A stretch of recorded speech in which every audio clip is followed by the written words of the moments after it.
Disclaimer. This show is for discussion and entertainment purposes only. The Finding Gnosis Show is a platform for open discussion, exploration, and opinion sharing. The views expressed by hosts, guests, and participants are personal opinions and do not constitute professional, medical, legal, or financial advice. All topics discussed are only intended to spark curiosity, entertain, and encourage independent thought. If any subject interests you, we strongly advise conducting your own thorough research using reliable and professional sources. Critical thinking and due diligence is key. Stay curious, stay informed, be well, be lucky, and don't be an arsehole. Mommy, Daddy, I've been trying to be grateful. It doesn't fit. You made a room inside a storm, called it home, called it warm, put my name on something breakable and left the clock where I could hear it. Everyone said I was lucky, like luck is clean, like luck is holy. But the first thing I learned was hunger. The second thing I learned was time.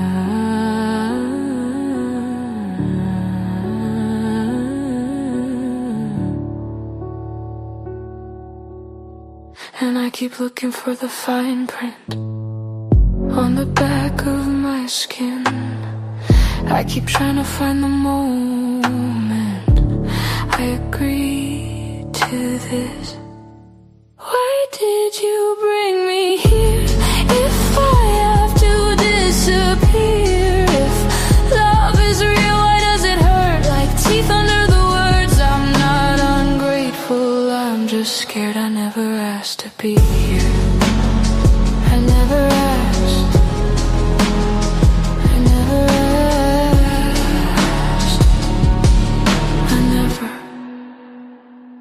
They call it a gift, gifts don't bruise, gifts don't come with sirens in your chest at 2:02.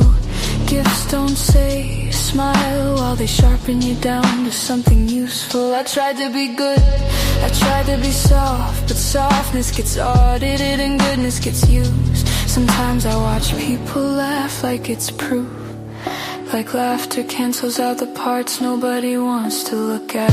Like pain is fine if it's common enough, like everyone suffers is a blessing and not a threat.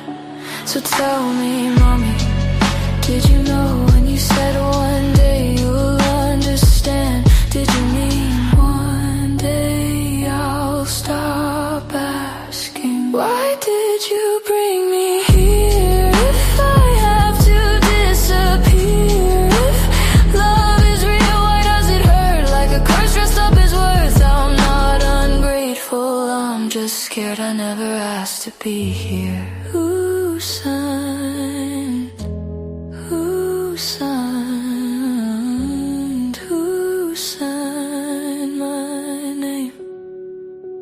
I didn't click accept, didn't nod, didn't breathe a yes. I woke up in a body already paying debts. They say your parents did their best, okay, but best doesn't answer shit, best doesn't erase the math. Life equals love plus loss, and loss collects interest.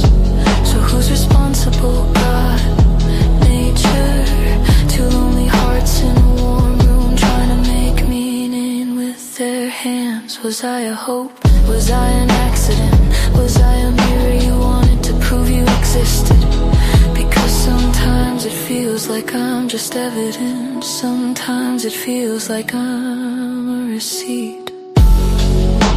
If God is good, He's got a strange way of showing it. If God is gone, why do I still look up when I'm breaking? Mommy, I don't hate you, I hate the rule that makes a heart and then takes it. I hate the script that calls it beautiful while it bleeds. Why did you bring me here if I have to disappear? If love is real, why does it hurt like I'm paying to exist? I'm not ungrateful, I'm just scared. I never asked to be here. I never asked to be born. I never asked for the floor to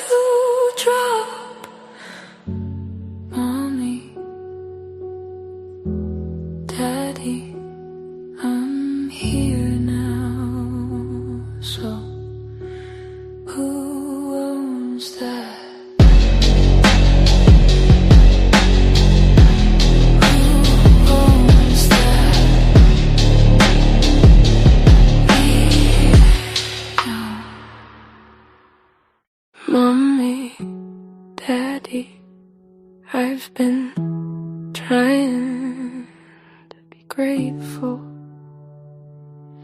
It doesn't fit.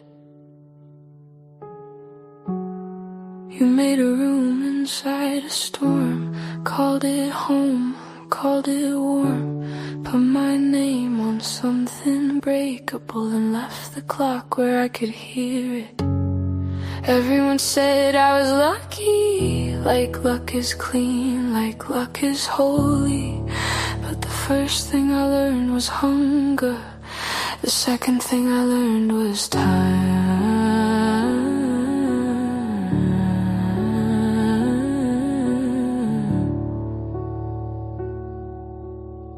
And I keep looking for the fine print on the back of my skin.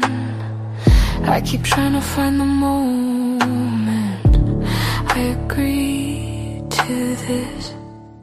Why did you bring me here if I have to disappear? If love is real, why does it hurt like teeth under the words? I'm not ungrateful, I'm just scared. I never asked to be here. I never asked. I never asked. I never. They call it a gift. Gifts don't bruise, gifts don't come with sirens in your chest at 2:02. Gifts don't say smile while they sharpen you down to something useful. I tried to be good, I tried to be soft, but softness gets audited and goodness gets used. Sometimes I watch people laugh like it's proof, like laughter cancels out the parts nobody wants to look at. Like pain is fine if it's common enough, like everyone suffers is a blessing and not a threat. So tell me, mommy, did you know when you said one day you'll understand? Did you mean one day I'll stop asking? Why did you bring me here if I have to disappear? If love is real, why does it hurt like a curse dressed up as worth? I'm not ungrateful, I'm just scared. I never asked to be here. Who signed? Who signed? Who signed my name? I didn't click accept, didn't nod, didn't breathe a yes. I woke up in a body already paying debts. They say your parents did their best, okay, but best doesn't answer shit, best doesn't erase the math. Life equals love plus loss, and loss collects interest. So who's responsible? God, nature, two lonely hearts in a warm room trying to make meaning with their hands. Was I a hope? Was I an accident? Was I a mirror you wanted to prove you existed? Because sometimes it feels like I'm just evidence. Sometimes it feels like I'm a receipt. If God is good, He's got a strange way of showing it. If God is gone, why do I still look up when I'm breaking? Mommy, I don't hate you, I hate the rule that makes a heart and then takes it. I hate the script that calls it beautiful while it bleeds. Why did you bring me here if I have to disappear? If love is real, why does it hurt like I'm paying to exist? I'm not ungrateful, I'm just scared. I never asked to be here. I never asked to be born. I never asked for the floor to drop. Alien. Daddy, I'm here now. So who owns that? Who owns that? We know.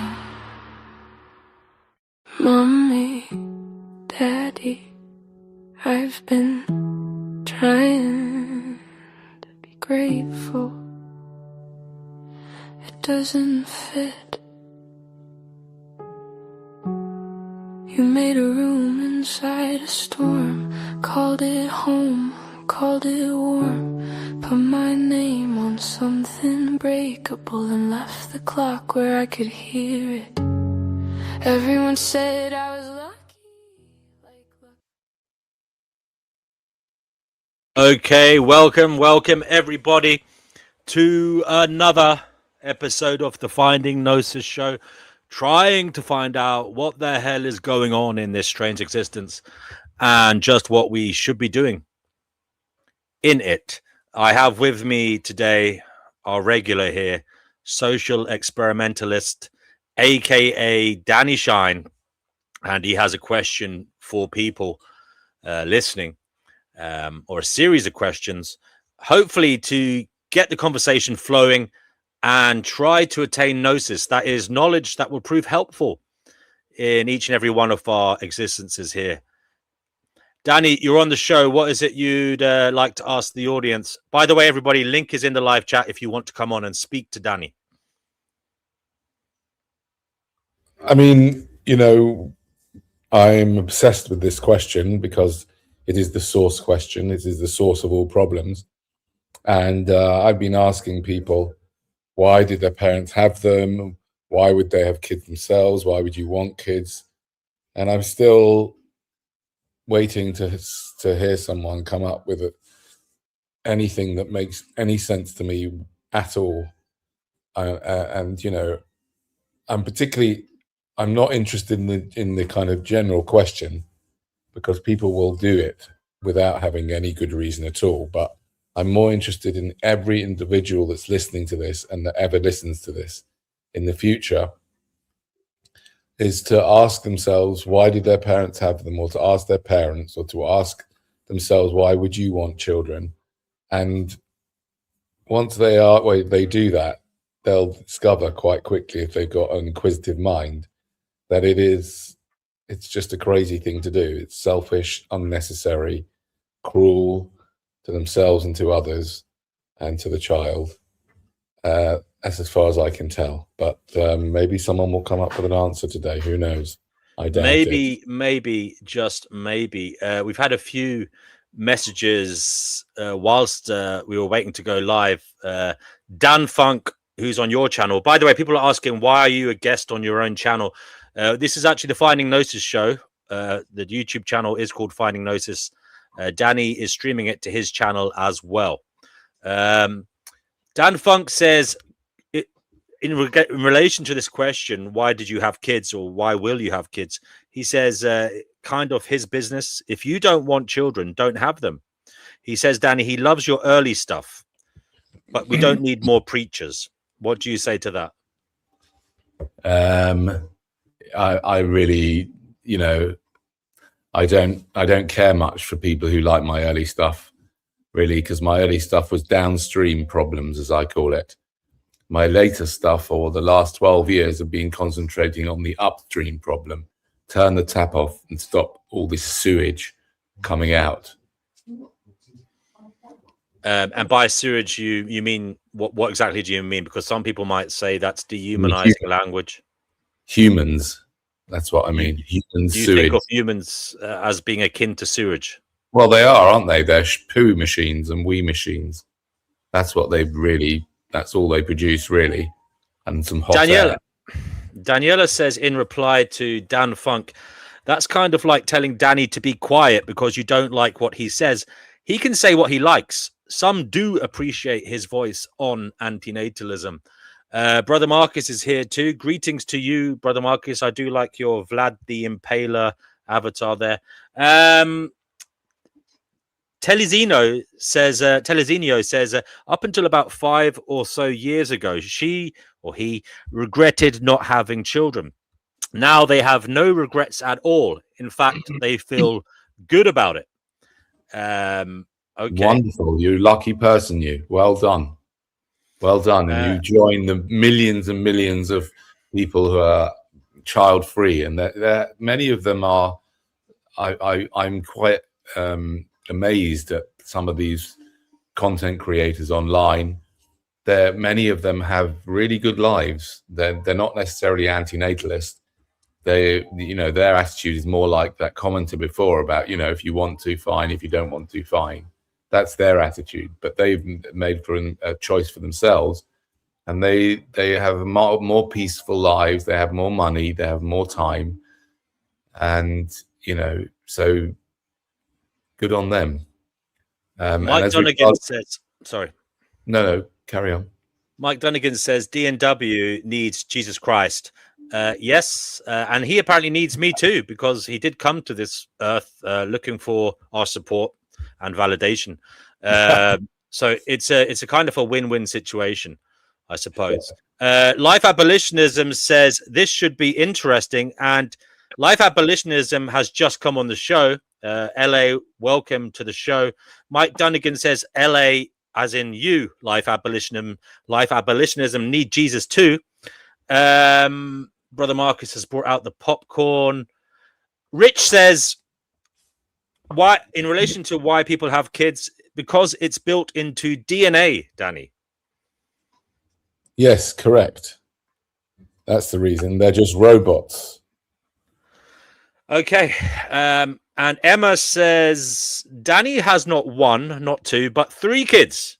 And now he's had his kids. Now he's had his kids. He doesn't want other people having kids. I don't know what she's trying to say there, whether it's some kind of conspiracy or something. Emma, what exactly are you saying with that comment? Danny, what do you think she's saying? Just the last, I didn't see the actual comment, but what's the last?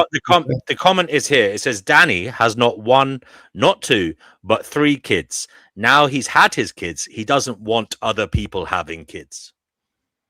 And so what? What's the problem with that? Right. This person here, J1 Lee. I'm remorseful. I'm remorseful for what I've done. I'm showing remorse. What are you remorseful about? I'm remorseful that I've brought 3 people into existence. Live and let live. You do you, Danny, says J1 Lee, or J1E, sorry. I am doing me, and I am living and letting live. I'm not stopping people from doing anything. I'm just pointing out how disgraceful, cruel, immoral, and I don't know what more to say, how it is completely unacceptable and completely not okay to start somebody's life. That's what I'm saying. I can't stop other people doing it. I don't have the power, but I can comment on it, and I can point things out about it. Well, can we start this discussion by discussing why you had 3 children? Yeah, sure, with pleasure. Oh, on that bombshell, here is Life Abolitionism, who has butted in without being asked to. But you are on the show, and you are now welcome to talk Life Abolitionism. Go ahead. Now, before I start, Life Abolitionism, why do you think? See if you can work it out. I don't know. I mean, I'm assuming this is mostly a straight people problem. They fall in love. They don't use protection. Maybe their partner wanted children, and they just do it because it just feels right and natural, and they feel entitled to have children. I mean, I've asked my own parents. I wasn't happy with the answer that I got from either of them, and so, I don't know. I never wanted children, so I mean, I always thought that it was wrong. I always thought that, as a Christian, when I was a Christian, I thought people were going to die and go to hell. So, I don't understand the psychology of people who want to have children. Right. Well, you kind of lucked out to some degree in the fact that you're gay, and so it's a lot harder for gay people to have children anyway, right? But so you lucked out. I was brought up in an Orthodox Jewish environment, and I'd never even met anybody till after I had the older 2. Maybe that I was already in my 30s, or about 30, maybe somewhere in my 30s, I may have met someone that was child-free by choice. But I literally, until then, I'd never even met anybody who's child-free by choice. I didn't even know there was such a thing, because the way my upbringing was, you know, you put on your trousers and you get up and you brush your teeth, and then you go to university, school, and then you get a job, and then you find a wife and you get married and you have children, and that's how it is, you know. And I benefited out of that whole culture because I had a band and we used to play at weddings,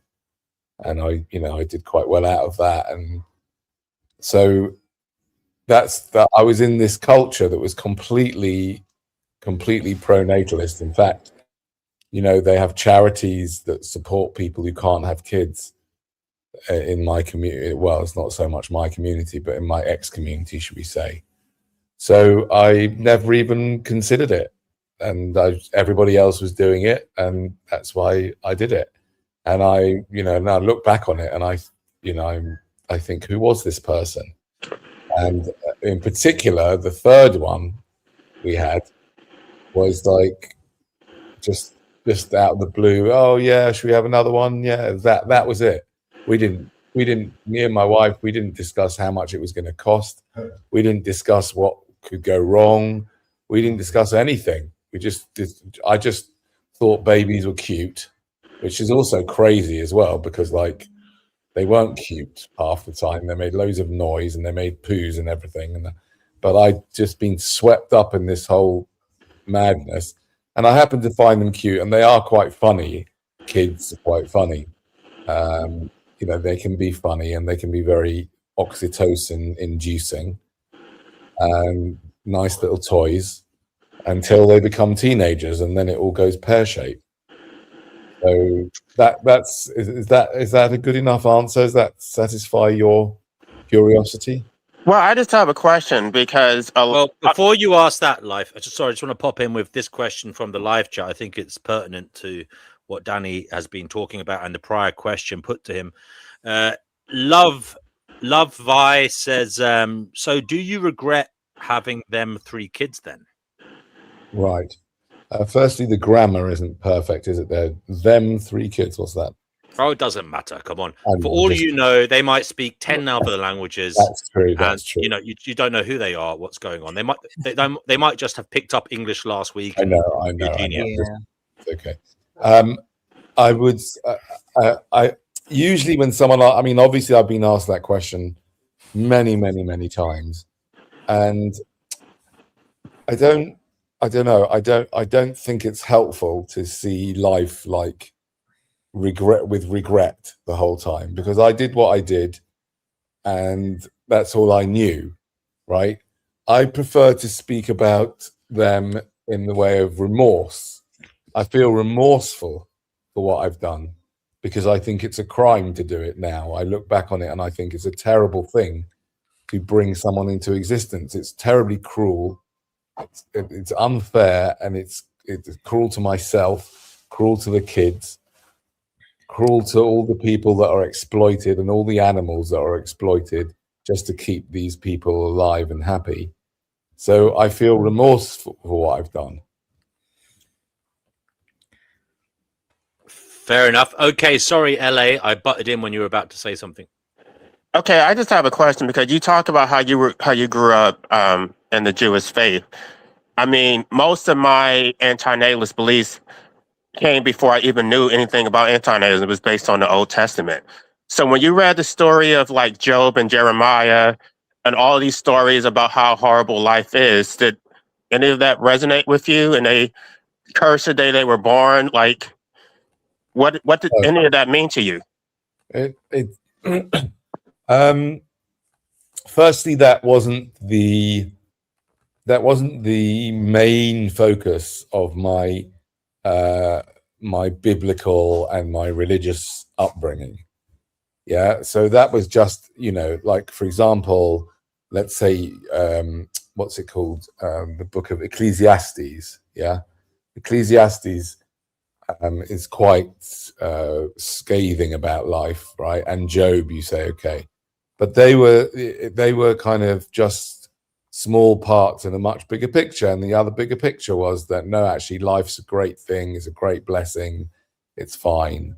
Yeah, and although I certainly had lots of trauma in my life just from being alive, and I was sent to a boarding school when I was 10, and that was quite traumatic. But having said that, I was also brought up in quite a sheltered kind of way, and we weren't poor, we weren't particularly rich, but we weren't poor. We never had to worry about money, really. I had lots of family around me, and therefore I didn't relate to those things. Whereas I think I'm assuming, I don't know much about your background, but I'm assuming that you've had some really difficult experiences in your life, so it was easier for you to appreciate those kind of things. Well, yeah, I mean, I was abused, but at the same time, it wasn't necessarily about me. I didn't want people to go to hell. Yeah, I get that. We didn't really have there wasn't so much of a hell thing going on in Judaism. They're not so much into that. That's more a Christian thing. But, I mean, they do have anti-Semitism, of course, they're big on. And my question to them is, like, why would you bring someone into existence knowing that they might be subject to anti-Semitism? So in your view, Jews are the most anti-Semitic because they put Jews through the literal grinder themselves. Yeah. That's true. Okay. Yeah, that's very insightful. Interesting. Well, actually, right, they were procreating in those concentration camps, and then after the Holocaust, there was. I watched this documentary about how a lot of them didn't want to procreate because they felt so guilty about what their children had to go through. Right. But then they got over it and said, well, now we need to rebuild the Jewish community so that we can, reclaim those who were lost or whatever. Yeah, all that nativist stuff, sure. We have Fatima. Fatima, you're on the Finding Gnosis show. What is it you'd like to say to the world? Not much, just here, Hi everyone, how's it going? Yeah, I see we're talking about people who have kids, or their reasoning, or like people who don't want them, right? Is that correct?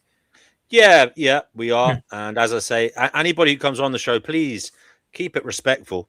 Of course, we are trying to have a good conversation here. So what do you think of the subject matter? It's pretty, I think this subject matter comes up more frequently than like people want to admit, because I've had these conversations with my own parents before. And yeah, some of them, there are times where they do say they do regret having me, and like I don't feel offended at all when they say that, because I didn't ask to be here in the first place, I didn't ask for the body I was born into that I don't like.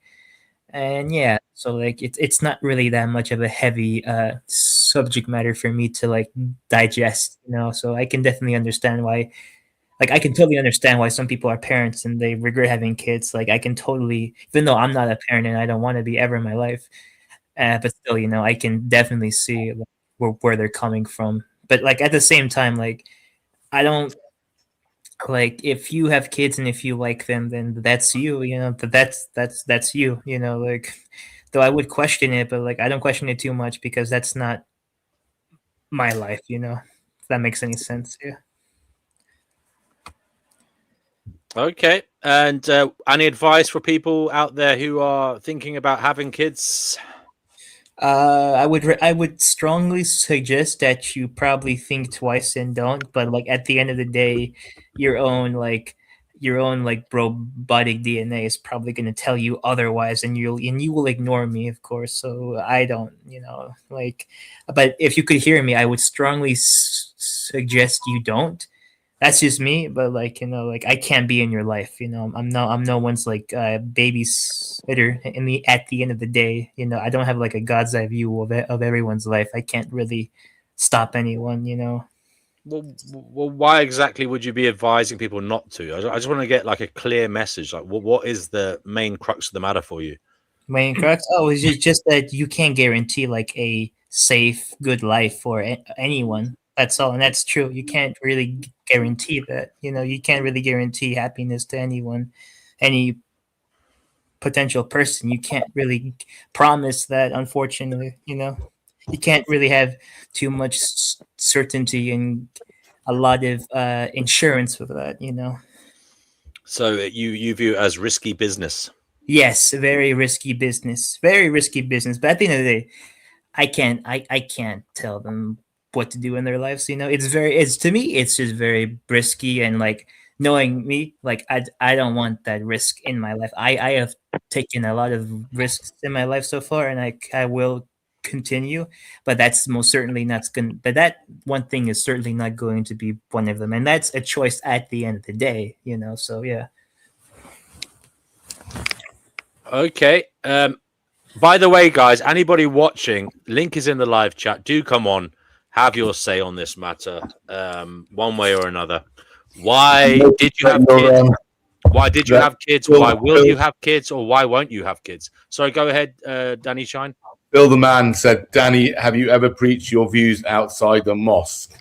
Where's that? I don't see that comment. Okay. Yeah. Mosque. I mean, it would be. Oh, yeah, I see it. I'm not sure if I would like actually use a megaphone outside a mosque. It might be a little bit on the risky side. Yeah.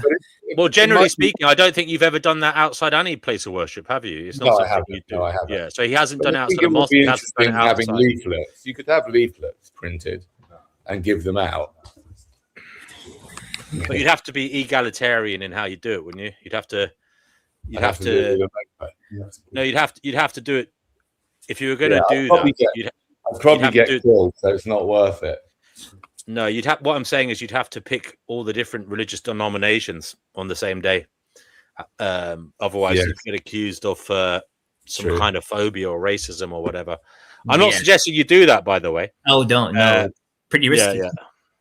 Very risky, like, especially doing it to places of worship. Yeah. Like, I wouldn't even dare do that. Even like that's like hot water right there.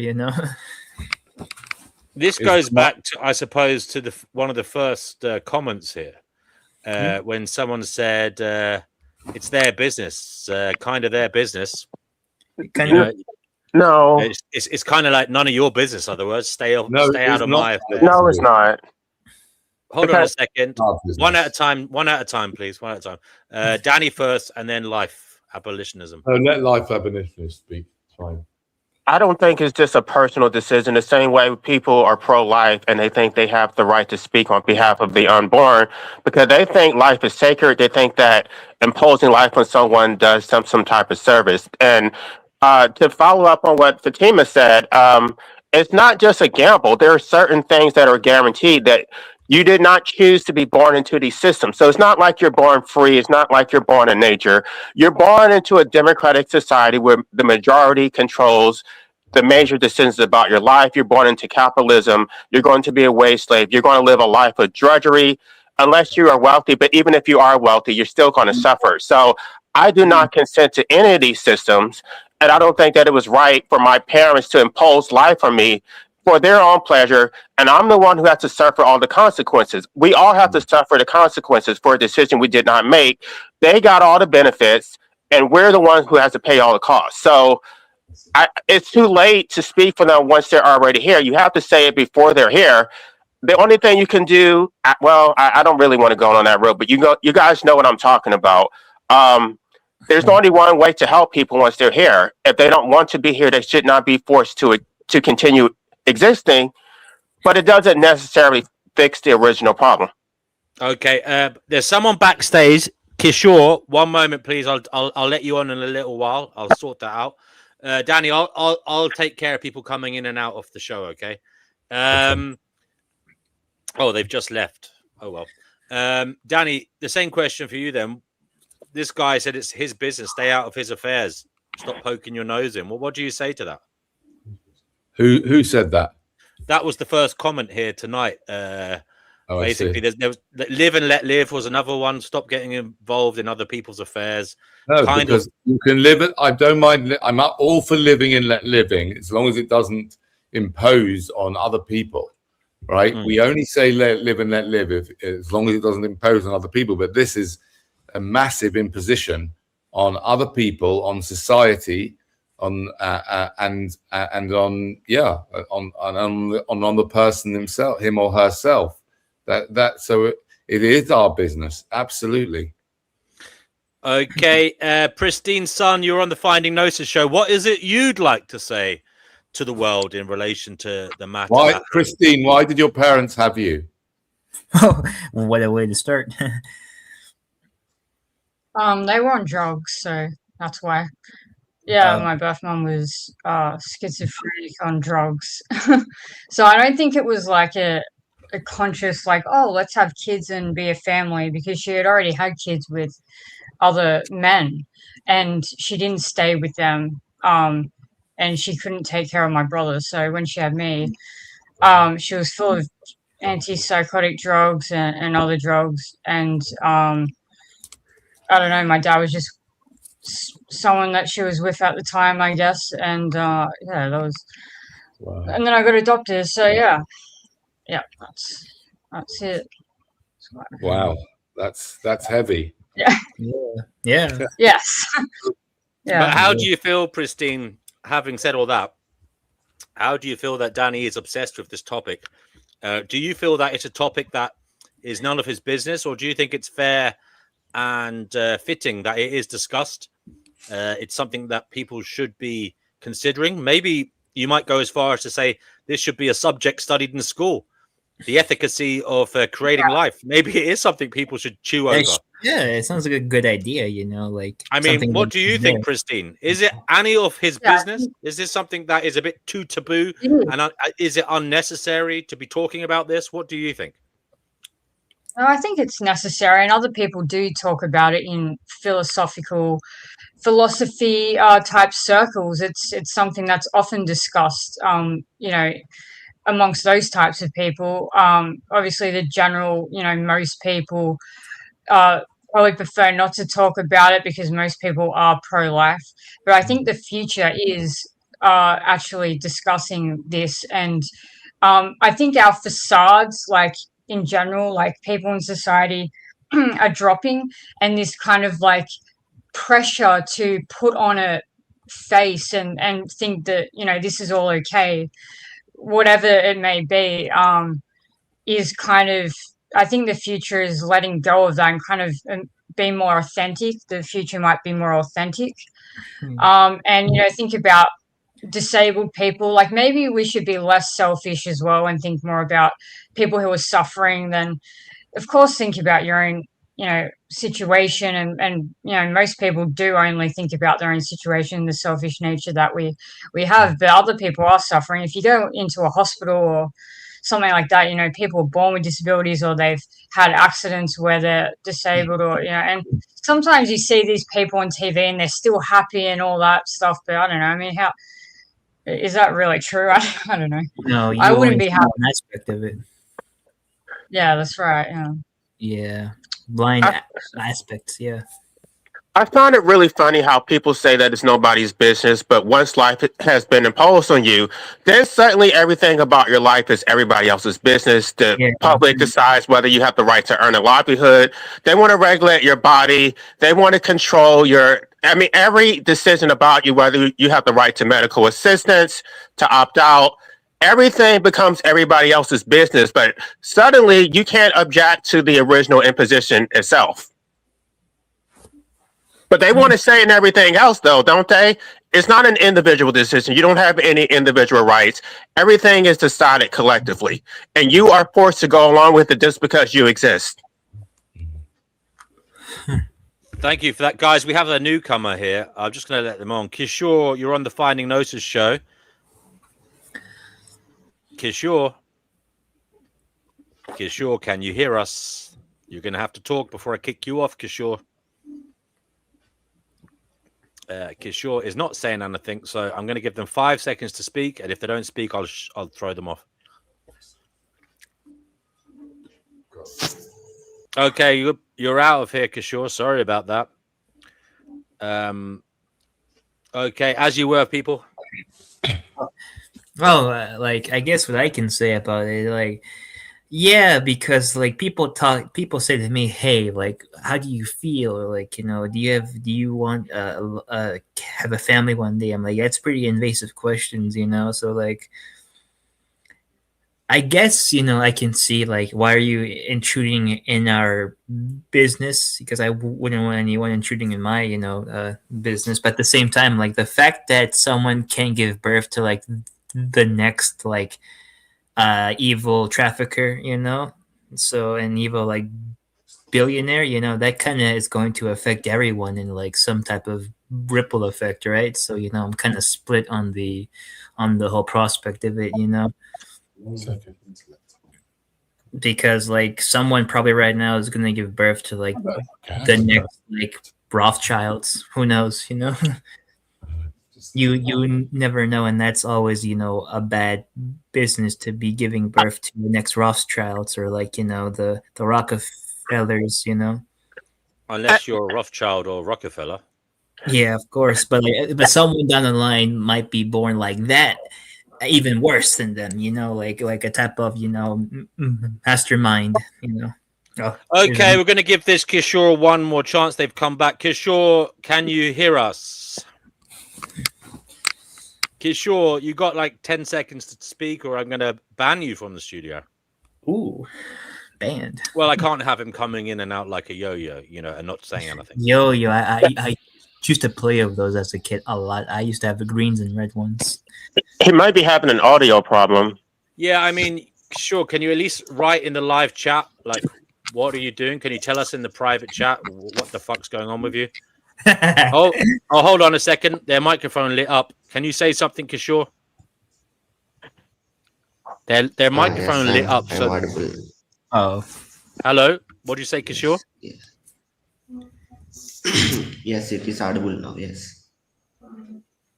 What? I'm audible. oh, hello. Am I audible? Kishore. Yes, you're audible. Yes. Yes, you're audible. We can hear you. Oh, okay. Thank you. I have a throat infection and an internet issue. So that's Okay. What would you like to say, Kishore? Why did your parents have you? I don't know actually. I never asked them. I was, I can say, I was an accident. Right.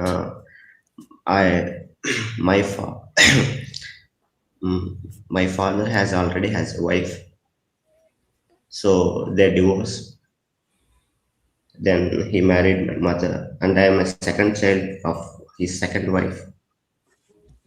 Then You're a they second also child of break- his second They also wife. separated. Wow. Yes, Do you mind me asking, and what they are also age are separated. you, Kishore? What age roughly are you? I'm 28. 28. Okay. Oh, he's left. Okay, fucking hell. Okay, whatever. Okay, thanks for that, Kishore. I wonder where he was gonna go with that. No I'm idea. gonna go on silent for a little bit. I'll come back. All right. Okay.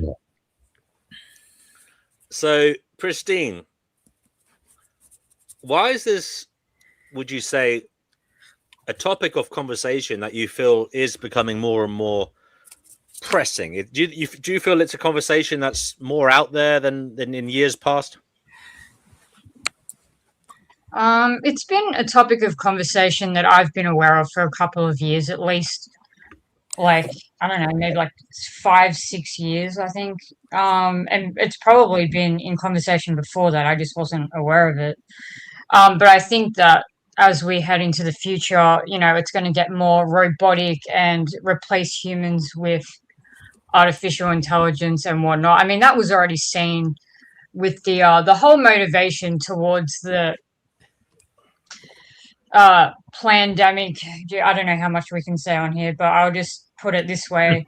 Yeah. Basically, they Yeah. want to replace humans with I'm sorry. non-human, or merge humans with whatever they want to do, but they were trying. I don't know. Their attempt was woeful. I really am not sure exactly what was going on there, but that was my initial guess anyway. That they were trying to depopulate in a major way, which they greatly failed. And typically, if your intentions, if you were that intelligent, you would not fail. So I don't know if it was like a test one or what they were doing, some kind of social experiment. It is hard to say with these people. I do know people personally who were very weirdly sick from this. I talked to them in person, and they were serious about it, no joking around or anything. Women, and yeah, they had weirdly terrible experiences after getting multiple of these jabs. Okay, So, well, anyway, that's a different subject. I don't want to talk oh about yeah, it. sure. Yeah, well, yeah, you know, it's better. Like, Yeah. I well, do, that's what I I do understand that. Yeah, I do too. Kishore, you're back. What's going on with you? Yeah, thank you. I'm, yeah, I'm 28 years old. That was the last time we were talking about. That was the last thing we were talking about. My age, yes. Yes. So And from childhood, I what's your have kind this of... all this trauma. So I'm just explaining my background. Am I audible? Yes, go ahead. Hello. Yes, you're audible. So Go ahead. I was raised by a single parent. So she didn't have any stable income, stable job. So there are always struggles. I never, I never saw my father in my entire life. Just met once in 2016, I think, for 10 minutes actually. He didn't like me. Kishore, sorry, I don't like him. He don't care about me. I don't care. Kishore, Yes, sorry, brother. yes. And you speak a little bit clearer, so louder, and pronounce your words a little bit clearer. I'm sorry, you're clearly good at English, but I'm struggling to hear you a little bit. Okay, it's 2 a.m. in the night. My family is sleeping in the other room, so I don't want to wake them up. Okay. Is it enough? Is it enough to? Is this frequency is enough? You're mumbling. You see, it's not great. I'm sorry, it's not great. It's not adequate. So either go to another room or stay in the live chat and just write what you want to say. Okay. Okay.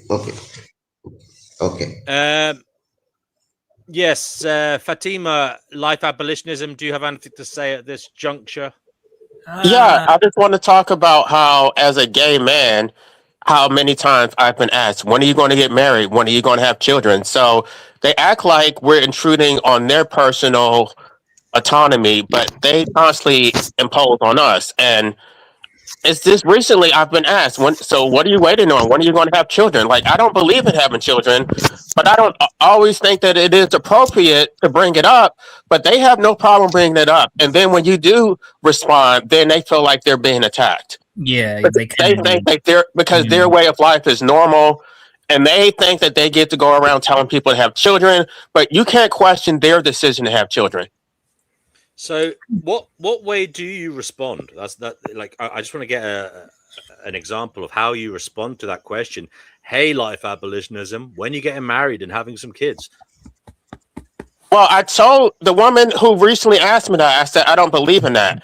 And her response is it because children are bad? I said, no, I think because parents are bad. It has nothing to do with the children being bad. You're imposing your will onto your children. I had to explain it to her because it had never even crossed her mind. And how do they? So is that what happens then? Like, how does the conversation flow? Well, it was at work, so I didn't really want to go into detail because I've done that before, where I explained in detail, like, I'm an anti-natalist and everybody thinks that I'm crazy and I'm suicidal. So I tried to keep it light, but I don't think you said you explained you're an anti-natalist. Can you explain how you explain it? to these people that you meet in your day-to-day life? What exactly do you say to a work colleague to demonstrate that you are an antinatalist, as you put it? Well, when they start talking about having kids and stuff, and what are you going to? I tell them I don't believe in that. I think that it is wrong. I don't think that anybody has a right to have children. I talk about the suffering in life. I talk about how nobody cares. Once you're here, it's every man for himself. You're subjected to total subjugation to the state. I talk about how we're all going to die, and none of us ever chose it. I talk about the Bible, what the Bible says about it. I I mean, I've gone into detail about it, and every time I do, it's like a mistake because they put a stigma on you, like you're just crazy. And so I try not to talk about it anymore, but I have done it in the past. And Okay. even when I dated a guy before, which I assumed that because we're both gay, neither of us are going to have children. Like he got mad at me and said I was so selfish because I got sterilized. Like it's like you ever think about your partner? And I think that's one of the reasons that we broke up because he couldn't handle the fact that I was an anti-natalist. Wow. So he wanted you to basically probably do IVF or something, did he? Oh, wow. I don't know. I thought it was so stupid. Like, am I going to have your baby? Like, are you retarded? They men usually get a surrogate mother. That's what I think. Anderson Cooper and his partner did. I think. Yeah, I'm they losing get my voice. surrogacy. Yeah, that's what they do, or they IVF or something along those lines. Yeah, that's weird to me. Whenever people like gays or lesbians do that, because I don't know. I just think that's kind of weird. Like you're not like coming like yeah. I don't know. Like I think Okay. Life abolitionism. What's the kind of strongest reaction you've had, like in your face, kind of automatic response? Like, have you had somebody get aggressive with you? Have you had someone shout at you, insult you to your face, like instantly upon hearing what you say about antinatalism? No, I think most of the time they get it, but the implication is that I support using the state to deprive people of the ability to procreate. That's their visceral reaction. It's like, no, I'm not trying to force you to not have children. We're having a conversation. I think it is unethical, but I can't make you not have children any more than you can make me have children. So they think that we're going to impose our will through force because that's the way that they think. They constantly want to impose their will, forcing people to not have abortions. And they think that this is the way that they think. They're hardcore status. And so the implication is always going to be using the state to control their lives because that's what they do to everybody else.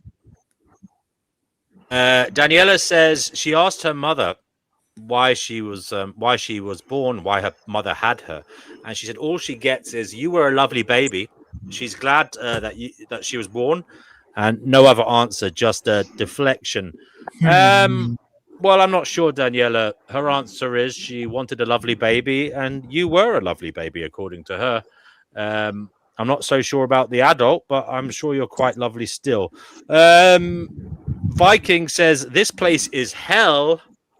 He says he's 37. His wife is 28. He says we might have a kid if we are able to make enough money and if we start seeing a change in the world for the better. Oh, so then he's hedging his bets. He's working hard. He's trying to get his finances in order. And if he believes the world is changing for the better, he will have a kid, or he might have a kid. Okay. Be careful, you know. De Poop says that's a bit strange. This place is hell. We might throw another innocent soul into it. Well, he's literally saying it is hell at the moment, De Poops. But if he sees it becoming less hell and changing for the better with a clear trajectory towards no longer being hell, he might bring a child into it. I understand it as that is what he meant. But Viking, you're welcome to come on here, as are all of you in the live chat. I will share the link for you guys so that you can come on and give your opinion on this matter. We probably have a few shy observers here, but don't be shy.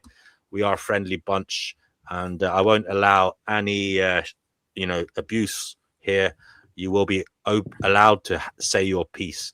Fatima, were you saying something? Oh yeah, I was gonna say that seems kind of also risky too. Like if you think the world is gonna get better, let's say it does, even though I don't think that's gonna be the case because we look at it.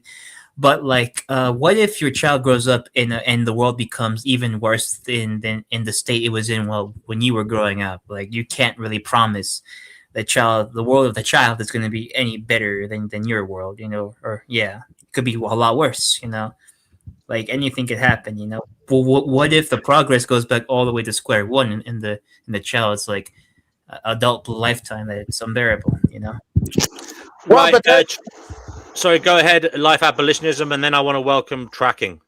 Okay. But things are always, people think that things are good and that they're going to get better. Nobody ever thinks that things are going to get worse. It's like when people had children prior to the Holocaust, nobody knew that the Holocaust was going to happen. So you can't predict how infinitely worse things are going to get. You make a decision based on the way things are right now, but you can't predict the future. You're taking a gamble either way. Okay, tracking, you are on the Finding Gnosis show. What is it you'd like to say unto the world at large? Well, hello, world at large.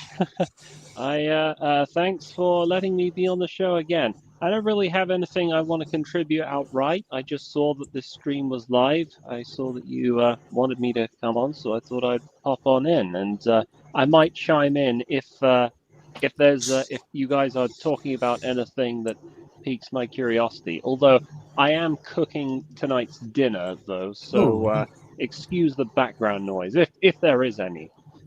Okay, there's a little bit.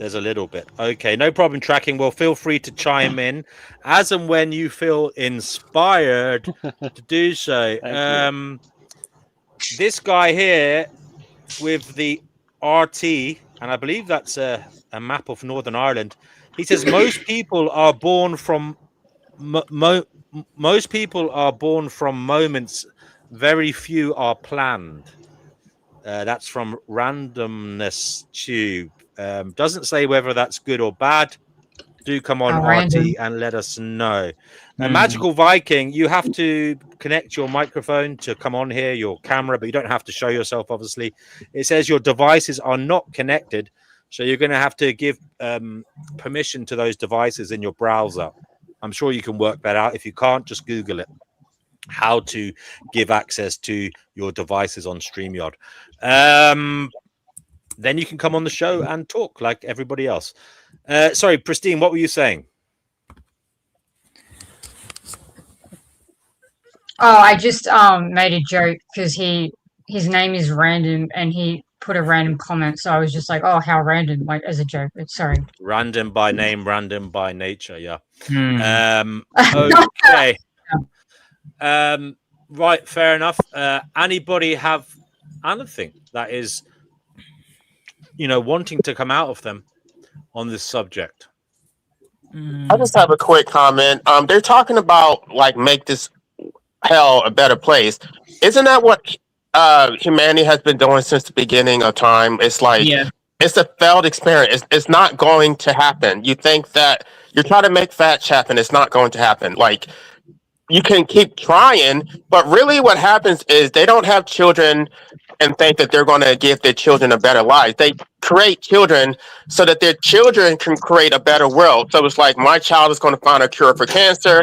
My child is going to solve world peace. It's just like you're putting that burden on your child because you can't do it yourself.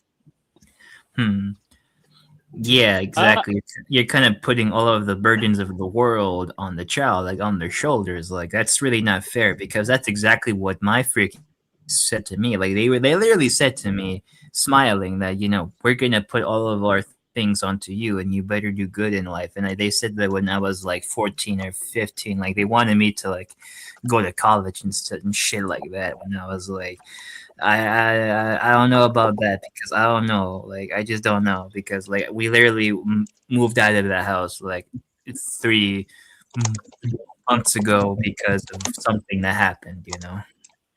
So yeah, I don't know. I don't believe that people are necessarily inclined to have children because they want to make the world a better place. I think it's more that they want their children to have a better experience of the world than they did personally. Like to give you a is the stream still on? Yeah, there's a newcomer. The stream is still on, Okay. but I'm going to bring somebody All right. on after you. Tracking, make your point. Well, just drawing on my personal experience, throughout his life, my father, he did pretty, I'd say, reasonably well for himself. He ran his own business for many decades, and he made quite a bit of money up until around 2008, and then suddenly his own business went kaput. But Great there's one thing that always ate away at him, that always got him down, and it's the fact that way back in the 1970s, when he first went to university, he did a degree in computer science. Now, computer science back then, and the university was an entirely different experience back then, because only 10% of people ever went to university. So it was pretty much you could go there and pay a fraction of the tuition costs that exists now. In fact, I didn't even think you paid for anything, because it was such that the demand for it was so small, and the number of people going to university was so small. So it was regarded as really prestigious. So my dad did this degree in computer science, but he flunked it. He just found it boring and uninteresting, but he still managed to do pretty all right for himself anyway. He still got himself a nice cushy job working for a computer tech firm. I mean, I can't quiz him and ask him what that company was now, because he's no longer with us. But it always ate away at his psyche that he never completed it. Now, fast forward, let me think, what is this, 30 or so years later, when I first went to university, there's been this sort of there was this generational, what should I call it? Not a curse. I don't know. There's been this sort of this generational imposition of okay. What essentially happened was, by the time I started going to university, half of all people in my country, the UK, were going to university. It was beginning to carry less of the social and economic incentive for going as it did in the past. It wasn't as prestigious, but it's sort of seen as a rite of passage. But I had it drilled into my head, I have to go and I have to complete this degree, because it will improve your life. It'll make everything work out. Now, long story short, my life didn't quite work out that way, but I began to learn, after years of reflection, I began to realize that part of where all this came from, this drive to encourage me to go to university, even though, if I'm being realistically honest with you, I'm not that intelligent and I couldn't really survive it. I barely scraped through the skin of my teeth. But part of the reason why I felt the obligation to go to university is because my dad was vicariously imposing his sort of his shortcomings onto me. Now, I'm sure he never meant this intentionally, and he was, I don't hold it against him at all, but I think my theory is he wanted, through his next iteration, through the next generation, he was hoping that I could succeed where he personally had failed. And it was really meaningful to him. It meant a lot to him that I graduated university and that I became the first in my family to complete a master's. Anyway, sorry if I went off on a tangent, but I think this explains how a lot of parents secretly think. I hear a lot of stories of parents who grew up in relative poverty, or who grew up in poverty-ridden countries or the ghetto, and they sent their children to private schools so that their children would never get to experience what they did. But this is all done purely from the perspective of the parent, and not with the entirely different experience of being the child who has never personally known and experienced what the parents did. So they're basically two different worlds. I think this is one of the great inherent tragedy that comes with passing on to the next generation, because each different generation has a different perception of reality, and what is noble, what is desirable, and what's possible. I'm not even going to get into the subject of what of how high tuition fees are. The very idea that you could flunk a degree and get a job after that. I mean, most people would just roll their eyes and scoff because that's just not really a thing anymore. But yeah, I thought I'd contribute that. Does anyone have a similar kind of story to that? No, like I kind of had a similar situation. Kind of, yeah. It's almost like my parents wanted to live through me because they didn't like my father dropped out of school when he was only like 13 years old. Yeah, if you can believe that. Yeah, I'm like, and like even now, I was like, yeah, I didn't. I was kind of dumb for doing that. I'm like, yeah, no shit, you were kind of dumb for like dropping out of school when you were 13 years old. Okay, I just want to bring Viking in. Viking, you're the guy who said this comment. This place is hell. You're 37. Your wife is 28. You might have a kid if you're able to make enough money and you start seeing a change in the world for the better. Brother, you are currently muted. Welcome to the Finding Gnosis show. Do feel free to say what you want.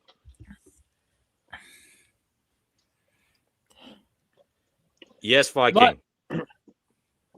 Viking, you if you, how long have you believed that the world is always hell? Was it? Did you not come to this realization 8 or so years ago before you met your wife and had children? He hasn't had children. I haven't had children yet. And tracking. 1 moment, please. Don't interject until after Magic has finished speaking. Magic, you heard me talking. Would you like to just say? Yeah, you can hear me, right? Yeah, we can hear you now. Okay. So yeah, like, I mean, I don't know how you knew this, but we have been together about 8 years, and I've realized that this place is hell about, I don't know, maybe 15 years ago. I've just grown up with physical ailments. People have always bullied me. My parents weren't great parents. I'm an only child. I've always been depressed. So, I've had it the way that I've had it. I feel with a lot of what you guys are saying here, and I've been subscribed to your channel for quite some time. I'm just not engaged too much just because of whatever, but I support the idea of not having kids, especially with how many people are having kids and people aren't smart and they're not raising their kids right and they're just giving it off to the government, and they're just at the whims of whoever is able to propagate or manipulate their minds or opinions into whatever direction that they want, and nobody's really free. But I on the same hand, to maybe support the idea of having children, it's just, I guess, like, I do wish that I could have a kid that would be better off than I did or do things better than I did it. I'm a vegan, I don't know. I'm like trying to do the least amount of harm to others. And I've always thought that this is the way things should be. Obviously it's not for most people. So, it would be selfish for sure to have a kid. I just don't know if that makes it not okay, or, you know what I mean? I don't know. You can pipe in, guys, feel free to interject. I am going to sit back and hear what you guys have to say about this. And Magic, obviously, feel free to reply whenever. Thanks. Magic, do you believe that all life is inherently, forgive me if I'm paraphrasing, do you think that all life is inherently hell, or is it just the life that you've personally experienced? Great question. So generally, I think with the fact that there are so many people and animals and the earth in itself, with such like injustice to it, and that we can't come together enough to help it, that it is generally hell, though some people don't experience it as bad as some of us do. But I think it could also change the other way, potentially, maybe with some outside intervention, maybe, if that's even a thing. I think one of the problems is that a lot of people don't see human beings as being individuals. They see them as being a continuity of their parents, an extension of their parents. Like, there's some cultures that actually see it that way. I wanted to talk to social experimentalists about the Jewish culture because I've studied the Kabbalah, and the Kabbalah says that we are all one.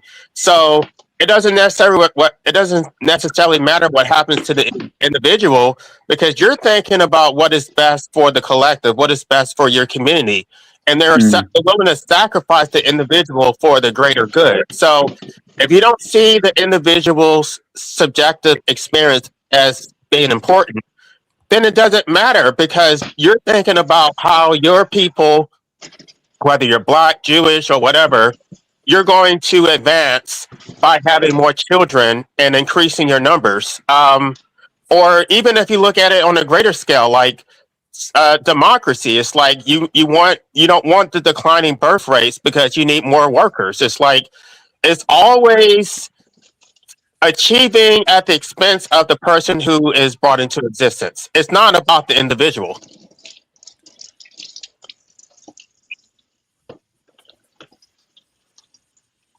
Yeah, no, I mean, that's fair. I mean, I don't know. It's like, who's to say what is right or wrong other than what we have text wise? And, you know, so what about the Gnostics? You know, they had a truth thousands of years ago, or however long it really was, and they pretty much died off because they stood for that truth that they knew to be the case. And so, I don't know. Did they not have kids? There are so many different types of Gnostics. I'm not really sure. I'm just throwing it out there. No, they didn't believe in procreation. No, they didn't believe in it. Like the Cathars didn't believe in it, and the people like in Iran, modern day Iran or China didn't. There's like a Gnostic sect there. I forgot their names. That they start with an M. Their prophet is the Meni. What? She hasn't said anything to The rain is coming. 5 minutes. No real nothing. But yeah, like Manu or something. Yeah. Yeah, but like magic. Sorry, is it magic or is it magisk? Swedish for magic, but it's magic. All right. Okay. Magic. I'd like to know more about your personal circumstances as a person, because I want to know if there are factors in your life that could influence why you feel the way you do about the world. For instance, you say that I think I remember you saying your parents were cruel to you, you were an only child, and people bullied you. Was there a particular reason that all that happened? For instance, were you born with a debilitating condition? Or were you shorter than average height growing up? For sure. No, and I mean, it's kind of. So I only had, you know, these physical ailments at the start of like 8 years old. So until 8 years old, I was a pretty normal child, and I was just an only child with neglectful parents in the sense that they didn't know much. They were dumb as well. And they just weren't meant to be parents. So it was like that. And then they just continued on for the rest of my life to be dumb and neglectful, but they did love me. It's just they were dumb. So then how much does that love equate to? But then I did have like all these ailments afterward, and I kind of dropped out of school. Didn't have many friends. I just didn't have a good guidance. So I was kind of a knucklehead, and I would annoy kids, and people just didn't like me as much. I was kind of, I would always stick up for I was kind of aggressive. You know, my dad was aggressive, so I was an aggressive kid, but circumstance had it that I very much calmed down quickly and kind of did everything opposite from my parents and learned to be vegan and whatever else and just, you know, work for myself and not contribute to this stupid world that's everybody's perpetuating by partaking in it. I know about the anarchy and the Gnostics and all this different stuff, but even with that kind of base knowledge that some people have, we still don't agree on what is non-harm or how we come together and change things. So things don't seem hopeful anymore. I know that. I just want I to don't know know. if it's possible that your Yeah. entire perspective is contingent on your personal experience, and that, for instance, say you've been born in a different circumstances, like say your parents were, let's say, fit to be parents, they were responsible, and they raised you in a fair manner, and or maybe you weren't bullied as much, or you were, but you were able to fend for yourself and stand up for yourself. Do you think you'd have a different outlook on life? Yes, most definitely I do. I see. All right. So that it's good. It's always important to keep a theory of mind as to how other people might consider what the value of life is, when not everyone's life experience is the same. Right, but I Yeah. mean, some people have it worse than others, but there's some things that are universal. Like we're all going to age and decline. We're all going to get sick. We're all going to get bitten by mosquitoes. We're all going to be wage slaves for this capitalistic system. We're going to be subjected to democracy and be harassed by the police, get pulled over, have our money taken. We're going to have to pay taxes. I mean, so you can say maybe some people have it better than others, but the bottom line is, regardless of how much suffering one experiences, parents don't have any right to impose any of that suffering onto someone without their consent. So it Mhm. doesn't matter what, Yeah. like, if he had a disability, if he was bullied, they're taking a gamble and they don't have a right to do that. Well, I didn't say that some people have it better or worse than others. Well, what I said, that's probably how you construed what I said earlier. But what I would actually say is that people's struggles are different. And the thing is, I think everyone actually, I don't think you'd ever come across somebody who genuinely doesn't have struggles, because people like that, they probably, maybe if you go within the convent or find deeply spiritual people, you might find such people. But I'm just saying, no matter what your circumstances are, it will give you a different set of problems. Being born in extreme poverty, that will give you all kinds of material problems. But then being incredibly wealthy, like I just had a thought experiment. Imagine how you would feel if you won the lottery, you became so obscenely rich, and after years of spending money on whatever hedonistic desire you could get your hands on, you just realize to your shock that money does not make your problems go away. Because if you're poor, at least you can indulge in that. But if you're a millionaire and you discover that actually it doesn't, things just get more complicated now. Like I imagine, anyway. So first off, I want to say no one necessarily has it better or worse off than other people. It sort of depends on what your perspective is on that. But the most important thing is, yes, it's true. Your parents created you without your ability to say otherwise.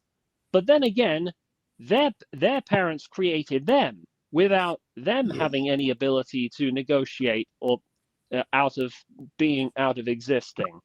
And the corollary there is, if all the problems originate from simply existing, then the corollary is obvious. You just got to stop living. You have to end your life. Except, who's actually going to do that? None Except of us. except we don't have the right to medical assistance. That has been verboten. So unless you want to go out some gruesome way, which most people don't, they're basically forced to continue existing because we don't have a legal right to a humane exit. Hold on. You talk about legal rights, but if I'm saying, though, if the answer to all of your problems about life have a simple solution, then to hell with what the laws say, right? It's not a simple solution though. It's a very Careful what you say around this subject, please. Thank you. right, but I just think that people are very glib about it, like it's so simple. It's not simple. If it was that simple, people would be doing it. If they, it's like you take away their ability to do it, and then you're saying, "Oh, well, they choose to exist because they didn't choose to no longer exist." It's like, no, if they had the freedom, if they had that option, If that it was a legal right where they had a humane, safe option, I think a lot of people would take it and they would no longer exist. But it's like you're going to not give them that right and say that they basically choose to continue existing. And I don't think that is a fair proposition. All right, a couple things. First of all, actually, there are some countries in the world where you can actually get medically assisted euthanasia. There was a story about this young girl, I think in the Netherlands, who had that happen to her because she had severe depression. And also, I think Canada has legalized medically assisted suicide. Now, I want to make this very clear, as I'm on Finding Gnosis show, I do not endorse any of this. I don't think suicide is a laughing matter, and I apologize if I sound like I'm being glib or dismissive of the inner turmoil that people like this go through. But the fact that there is some initial reluctance to undertake that final solution shows that clearly there is a how can I put this? There's a struggle in everyone's life for meaning. There's a sense in that we need some kind of resolution or closure to make our life meaningful. We didn't ask to be here, but we're here anyway. So what do?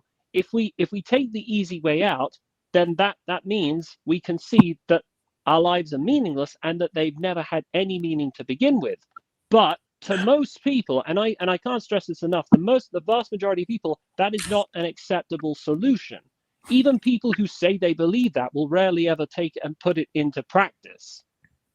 And usually, suicides are messy and complicated. There's all kinds of factors going on. I want to welcome Pastor D. Pastor D, you're on the Finding Gnosis show. What is it you'd like to say unto the world? Hi. Again, I'm going to dance on things. I don't mean to, but since we're discussing the S subject, not condoning it, just sharing experience. I tried twice, and every time I woke up in the ICU, barfing charcoal and shitting charcoal. Okay. And I would ask you not to use the actual terminology, guys. You haven't done it, but Tracking just did. Use rhyming scheme. Use your brain. Okay. Right. Okay. I'm just telling you that the medical establishment, they don't care about quality of life. They care about quantity of life. And if you ever question that, I suggest, if any of you have not, watch Two People at the End of Their Life. It's sick. Because they will keep you alive as long as it's profitable. So it's not that easy, even if you try to take it in your own hands. Fair enough. And what about today's topic before we go? Well, you know what I think. Well, it's not about what I know. It's about the audience knows. Oh, okay. You're live on the Finding Gnosis show. We are an internet show that runs quite often, actually, almost every day at the moment on the Finding Gnosis channel here. On the Finding Gnosis channel here. On the Finding Gnosis channel here on YouTube. We don't just talk about this. We talk about all manner of things. Yeah, but tonight we're talking about this subject. Why do people have children? And it's kind of dedicated to social experimentalist, aka Danny Shine, because it is his personal obsession. We are also live on Danny Shine's channel, Social Experimentalist. So that's why we're getting people commenting from his channel. Welcome to all of you who are watching via Social Experimentalists. Welcome to the Finding Gnosis show. Sorry, Pastor D, as you were. Well, I did ask my mother this very question right to her face, not in a mean way, and I asked her, what was your intent? What was your reasoning? Was there any thought behind conceiving me? And the look on her face, it was astonishment, guilt, disgust, anger. I've never seen an expression on my mother's face like that before. And she's generally a very powerful, very positive person, or was a very positive person. So I don't think they think about it. I think it's just something you do.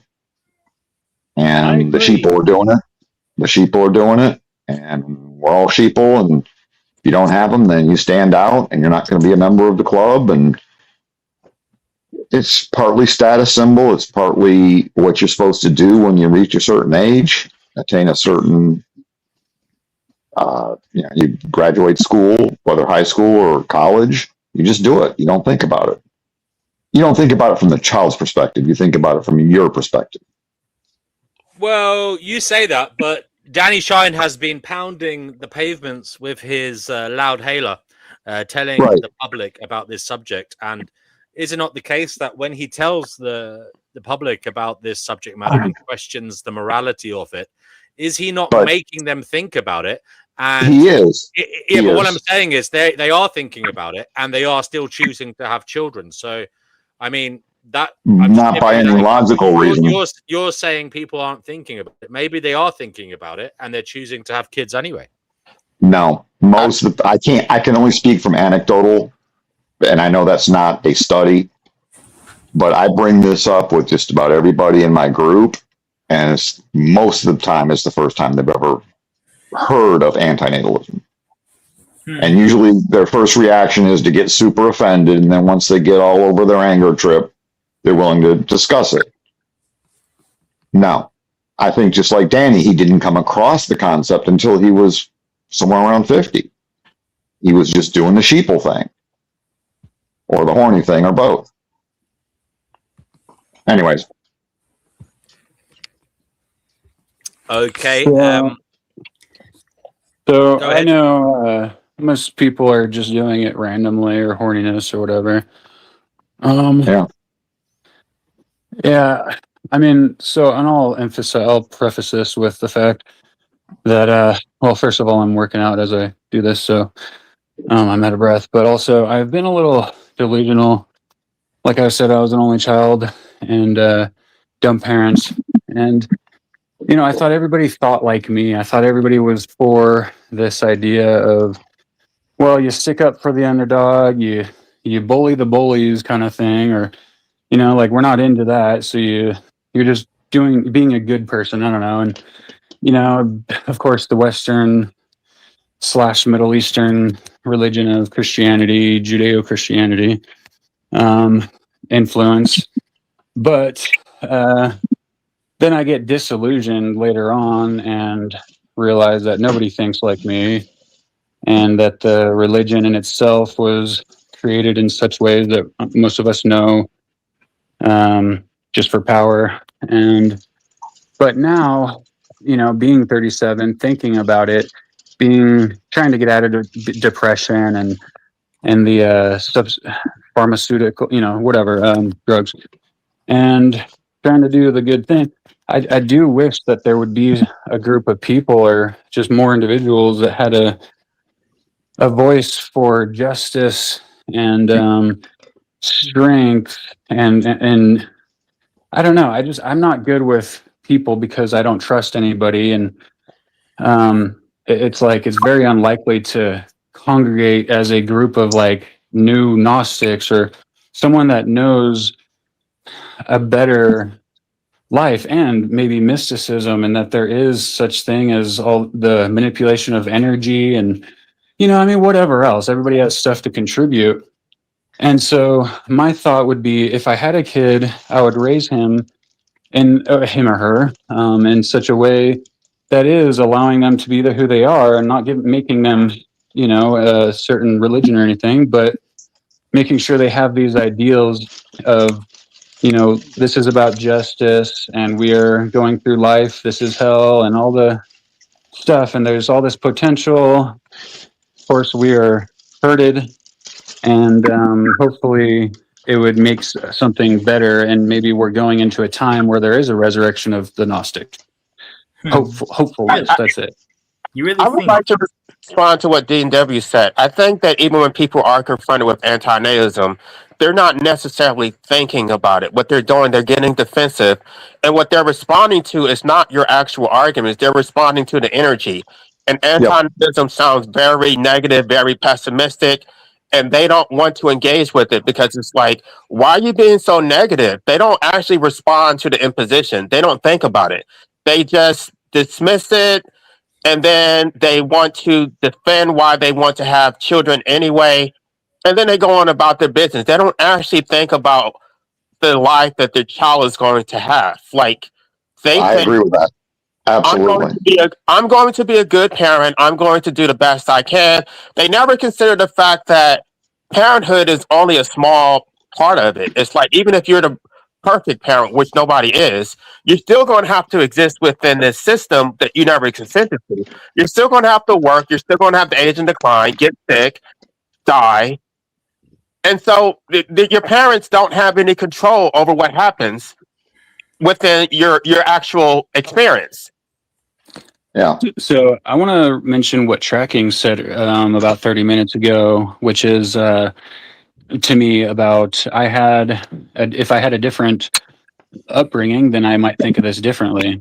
Well, there's so much, we get all this public information, and we're the 90% of this lower servant class, and we only get a certain amount of information.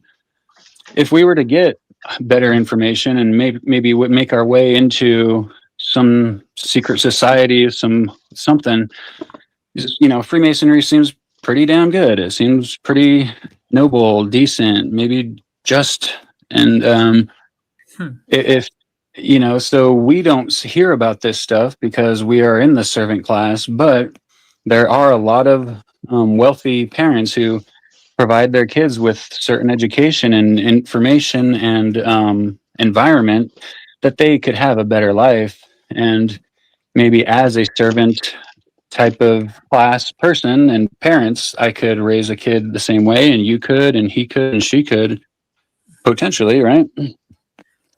I came from a fairly affluent background, and no, because what happens is then you hang out in a group of people who are all these like gods, right? They're all captains of industries and all this kind of shit, and you never feel enough. And you just can't help it because everyone aspires to be like these people. And the society itself teaches you that too.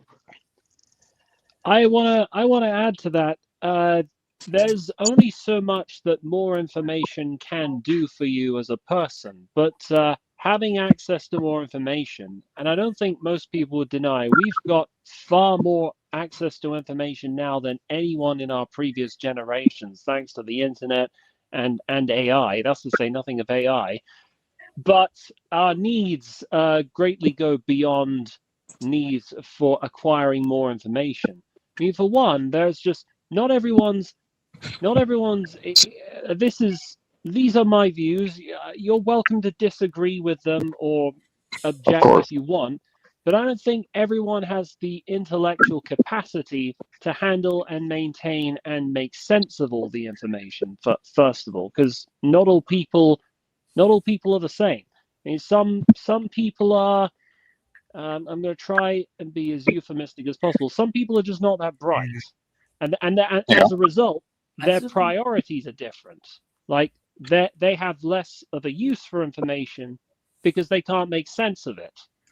So in that sense, whether you're a lot more intelligent, whether you're a lot more smart, whether you have this insatiable curiosity to learn learn as much information as possible and learn more as possible, because that's one thing that distinguishes the people who are bright from people who aren't bright, is that they have an appetite to learn more. It will carve out a sort of different quandary for what life is and what it ought to be for you. And it can manifest itself in different problems, which are totally alien to if you've been born in the opposite case, where you weren't that good at processing all this information. Now, I apologize if I sound like a bigot, but these are my honest views. This is part of why life is so confusing, is because we're all different. All of our life experiences are different, but we're all looking for the same answer to the same question from different angles. Hallelujah. Yeah.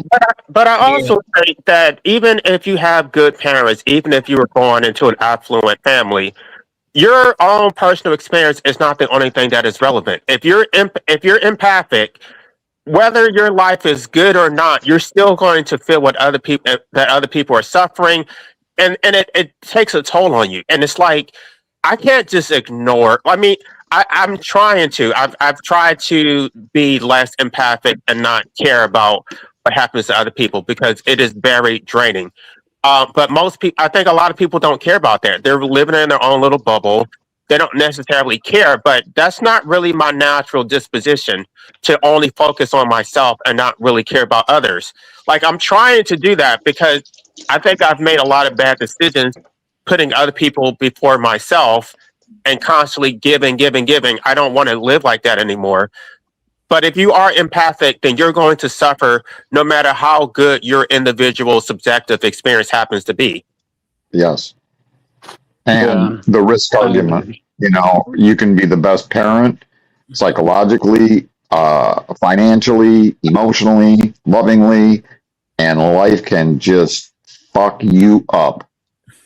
And I'll give you an example. I know it's anecdotal and I know it's rare, but we had a family acquaintance growing up. And this girl was walking down the family hallway and the kid was playing with daddy's gun. And the gun went off accidentally, went through the door. The bullet went through the door and into her neck. And she was a quadriplegic the rest of her life. Damn. At 8 years old. Damn. At 8 years old. So, you know, the other thing we're not talking about is the risk of the unknown. And when I heard, you know, and like LA was saying, you know, look at the Holocaust. No one ever thought that would ever happen. But after World War I, they said that was the great war to end all wars in Europe. Well, 20 years later, guess what happened? World War II. You just can't predict. Yeah. True. We had the Cold War, and then we have proxy wars with, like, you know, the warfare that happens all over the world now. Now, you know, we have, you know, like, yeah, it's crazy. Like, I don't think anyone the human body is not a perfect machine. It's designed to break. And, you know, my dad died when he was 34. He wasn't planning on it. He was healthy. He quit smoking before a lot of people quit smoking in the 60s. He started running. He lost a lot of weight, had a heart attack because he couldn't process cholesterol properly, and he had hardening of the arteries. So just look around you. There's tragedy all over. No one can really process cholesterol properly. Oh, is this noodles? Yeah, that's noodles. This is the reason why I think optimism is so dangerous, because a lot of people don't want to look at the negative. They want to focus on the positive. Right. And then when the negative is put in front of them, they don't know how to handle it. Like, if you're thinking about how things can be so much better, and that's all you think about, you're not thinking about the possibility of the Holocaust or your child being born with Down syndrome or something terrible. And then when it happens, it's just like it's too late to actually do anything about it. Yep. Like, you have to think about the negative. You have to think about the worst case scenario. Would you be okay with procreating if your child was born with cerebral palsy? And most people would not.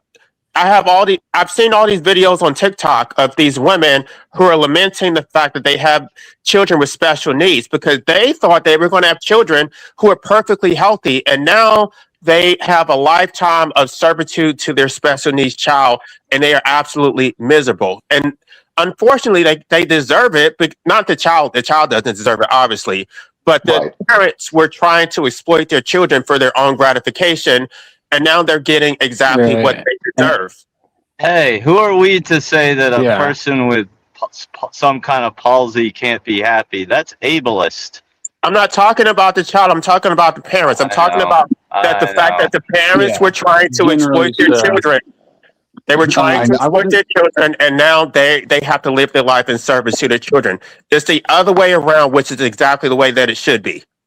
So I'm going to share another screening tests that you can take, which can give you an indication of what the risks of having a child with a condition like that might be.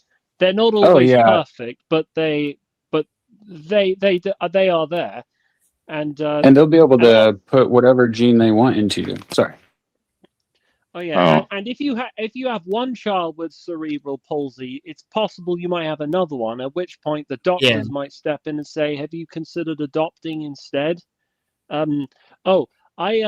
Speaking of which, I have a cousin who has autism. And when I say autism, I mean he has real, proper autism. I'm not talking about the kind of autism where you sit down and stare at the washing machine during the rinse cycle, or you like to count all these little That was gender me blocks. growing No, up. this kid is mentally retarded. He is 13 years old and he can't speak a word of English. He is an absolute nightmare to deal with. I need to keep my voice down in case his parents or anyone else You is can nearby also and might say, able to be listen. careful what you say on this subject matter as well. Thank you. Yeah, it's a bit risky but for other people, not for us though. But when I say that, I mean that in the neutral clinical sense. He is mentally retarded. He's not able to read or write. He's not even able to speak properly. He can only communicate in high-pitched squeals. Now imagine what it's like having to deal with somebody like that on a 24-hour basis. Most of the time, he doesn't even respond when his own name is called. He barely understands words like no or good or bad, or when his name is called. I don't exaggerate when I say it is easier to treat or handle a dog than it is for somebody like him. Now, that's true. Obviously, when faced with such a risk of having a child with a debilitating condition, now you got to understand, I do not hate people like that. I'm really upset and miserable that they exist, that the world wants them to act and behave a certain way, but they are not capable of knowing what that is. There's all kinds of measures that I would propose and legislate, but which aren't legal and which many would see as immoral. But it's just, this is the way things are. And is there not great potential with things like Neuralink? Yeah. Neuralink. Oh yeah, they'll be able to make anybody have no issues and be blue-eyed, blonde hair. Well, I'll share a story. And I've shared this story before, but this is before all this genetic stuff. My neighbor growing up in the 70s, he was my best friend. He was totally normal. His sister was severely mentally challenged. Yes, challenged severely. She could speak, but it was very slurred. It was very hard to understand her. She was very slow. Well, sure enough, my best friend, who I'm pretty sure was gay, by the way, and he just couldn't deal with it.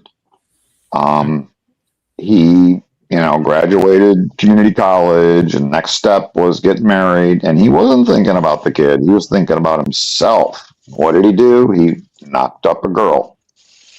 And guess what?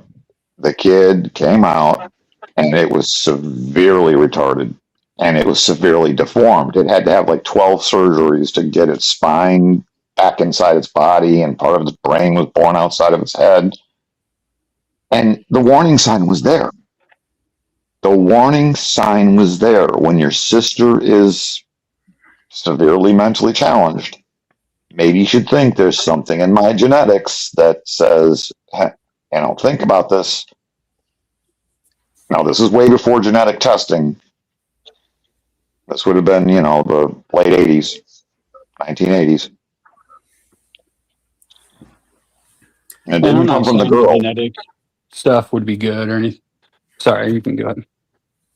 Well, I'm just saying this didn't come from the girl because she had 3 kids from a previous marriage who were all perfectly normal. Yeah. And I just want to kind of say this. I'm bad at talking, sorry.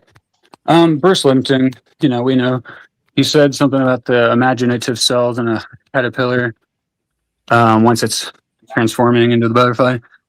Well, I think we're in a transformative time right now. It wasn't 2012, or at least it started then, and it's, we have quite some time, but we're in this point where there's all the information out there in the world more than ever, like you said. And gosh, I mean, you can go any way with it. If you try to gather all of the information, you're going to go crazy. But we have the opportunity to pick something believe in it and go in that direction. If enough people are in it for justice, eventually, I feel like there will be the imaginative cells coming together and making something better. That's just an opinion, of course. That sounds great. I have a I'll share another question. story. Oh, Noodles, yes, please. Is there like a way that we could collectively track the subject matter that we discuss here and what our, the majority consensus is about various topics, so we can kind of follow I don't know, what our collective gnosis is. Collective gnosis, like it's an interesting thought. We'll have a think about it. Maybe we'll have an after show poll or something somehow. Yeah, we can organize that. It's an interesting thing to think about. What does he mean by that? Like a collective gnosis? Well, we could perhaps have minutes of each show that talk about the main topics discussed, and then we could maybe try and come up with some questions related to any contentious issues. Like we could have a poll, perhaps. Polls each show. Yeah. All right. Yeah, and that sounds pretty like a nice experiment. That can be done. Yeah. And along the lines of this collective good, I don't want to. I'll shut up if someone else wants to talk. I'm sorry. Along the lines of this collective good, it sounds great, and I think generally we're working in that direction. When you consider 200 years ago, most of Western countries thought slavery was a perfectly okay thing to do. When you look at where we were to where we are now, we're slowly moving in that direction. But slavery again, or somewhere else? Well, no. I'm using slavery as a benchmark for where we were to where we are now. That we are moving in a much better direction. We understand that. Because I think that slavery is still kind of here in some way, just in more like a covert. It is. There's wage slavery. Slaves to our bodies. I think we have active slavery. We're slaves to everybody else. We don't have individual autonomy. We're slaves to our desires, our vices, our hedonism, our ego. All. No, I hear a baby. Is that your kid, Noodles? Noodles, did you get with my nooses? What do you think? Is all life on Earth suffering? Can somebody turn that thing off? That's a pretty baby. That cat Noodles happy. All right. I told you to leave it in your pants. She's always like this. She's terrible. She's a terrible cat. It's a cat. I need to get her some food. Give me a moment. Okay. You gotta. Sorry for interrupting. It's all right. No, but I think we're mostly slaves to the state. The state is our master, and then it's the collective that wills the power of the state. Bow down before the one you serve. You're gonna get what you deserve.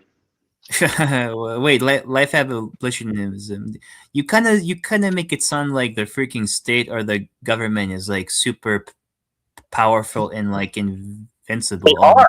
The state is absolutely powerful. You don't realize how much power the state has until you try to go up against the state. That they can literally do whatever they want. Yeah, I agree with that. Take your life. They will kill it. They will kill you over a parking ticket.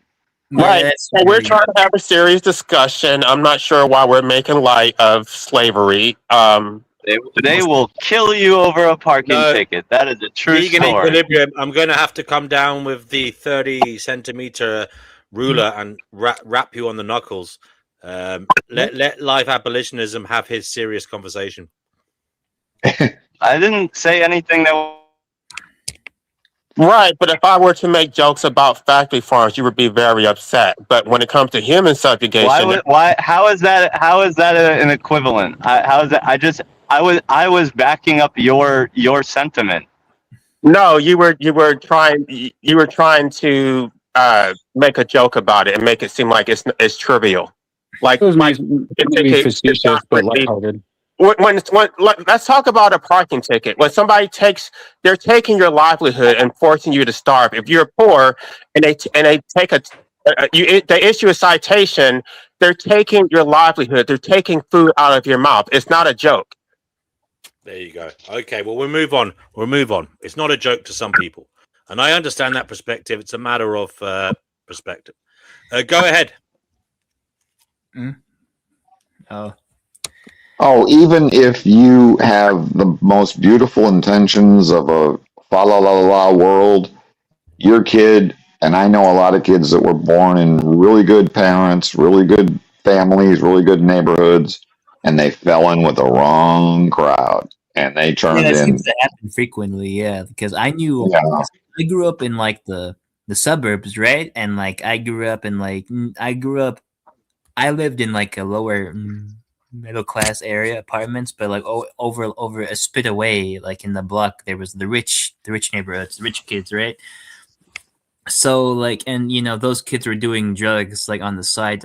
One of them even died one of them even died from like doing drugs, and he died in his car, and like he did it in like a bridge underneath a tunnel. Yeah, and like it was a freak. It was like it was a freak show almost. Yeah. Yeah, my brother's best friend, really good family, lawyer, upper middle class, the whole 9 yards, and he got hooked on drugs. He got off the drugs, but then he was given some painkillers for some kind of dental procedure and got hooked back on them, and he was dead at 41. Yeah, exactly. And I won't even bring up the other story that happened. Like, seeing as this is YouTube, but like one thought to be well-respected family, the husband took away the livelihood of his wife and his kid, and like seen as like the most well-respected individual, the most hardworking individual inside this ideal city on a hill, town on a hill, American suburb, and like, and it was so because like they found her dead. They found her body, somewhere like 30 feet away in like a ditch, and like it took her 3 days to find her. This is a true story. Yeah, it took her 3 days to find her, and like, everyone was. There's something that. Can you finish the question that you were asking me? Because you were asking me why I say that it's powerful. Like, what do you mean by that?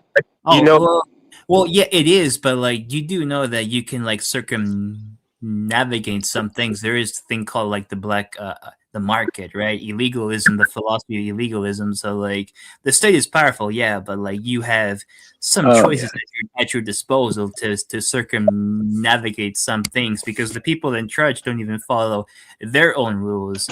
Even though if they were, they would be in jail or even face capital the punishment. So yeah, so like I think it's a matter of perspective, really. If you see the state, any state, as powerful or not, it's a matter of really an aspect. No, the state is all powerful. The state has godlike authority. The state has power over life and death. It can regulate your body, whether you have the ability to procreate. It regulates whether you have the right to die. It regulates whether you have the ability to earn a livelihood, whether you have the right to travel. The state regulates every aspect of your existence.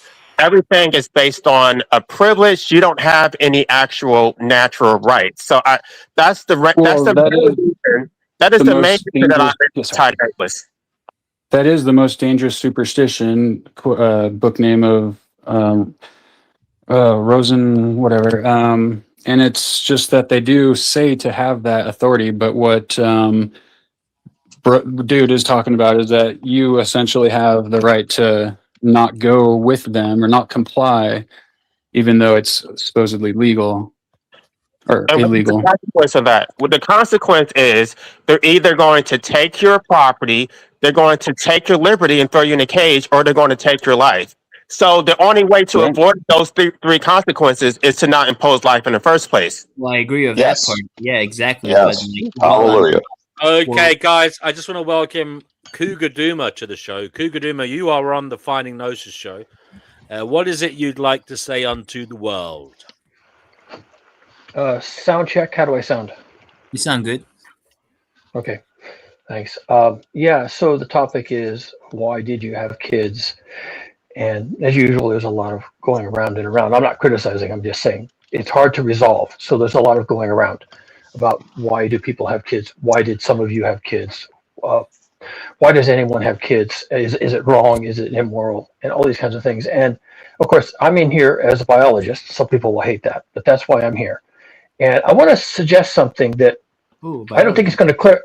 I don't think it's going to clarify anybody's thinking or discussion points, but I want to recommend a line of thought, and you can take it or leave it, expand on it, whatever. I probably won't even be in the discussion in a minute. But children force themselves into the world from every possible angle you want to look at it. Children, I'll use another word. They will themselves into the world. That's a little woo for me, but I will use that word. They will themselves into existence. They force themselves into existence. I think if you were to take that and run with it and maybe cogitate on that as one possible explanation to something that is obviously troubling, there are going to be things that you may not have control over. Children will themselves into existence.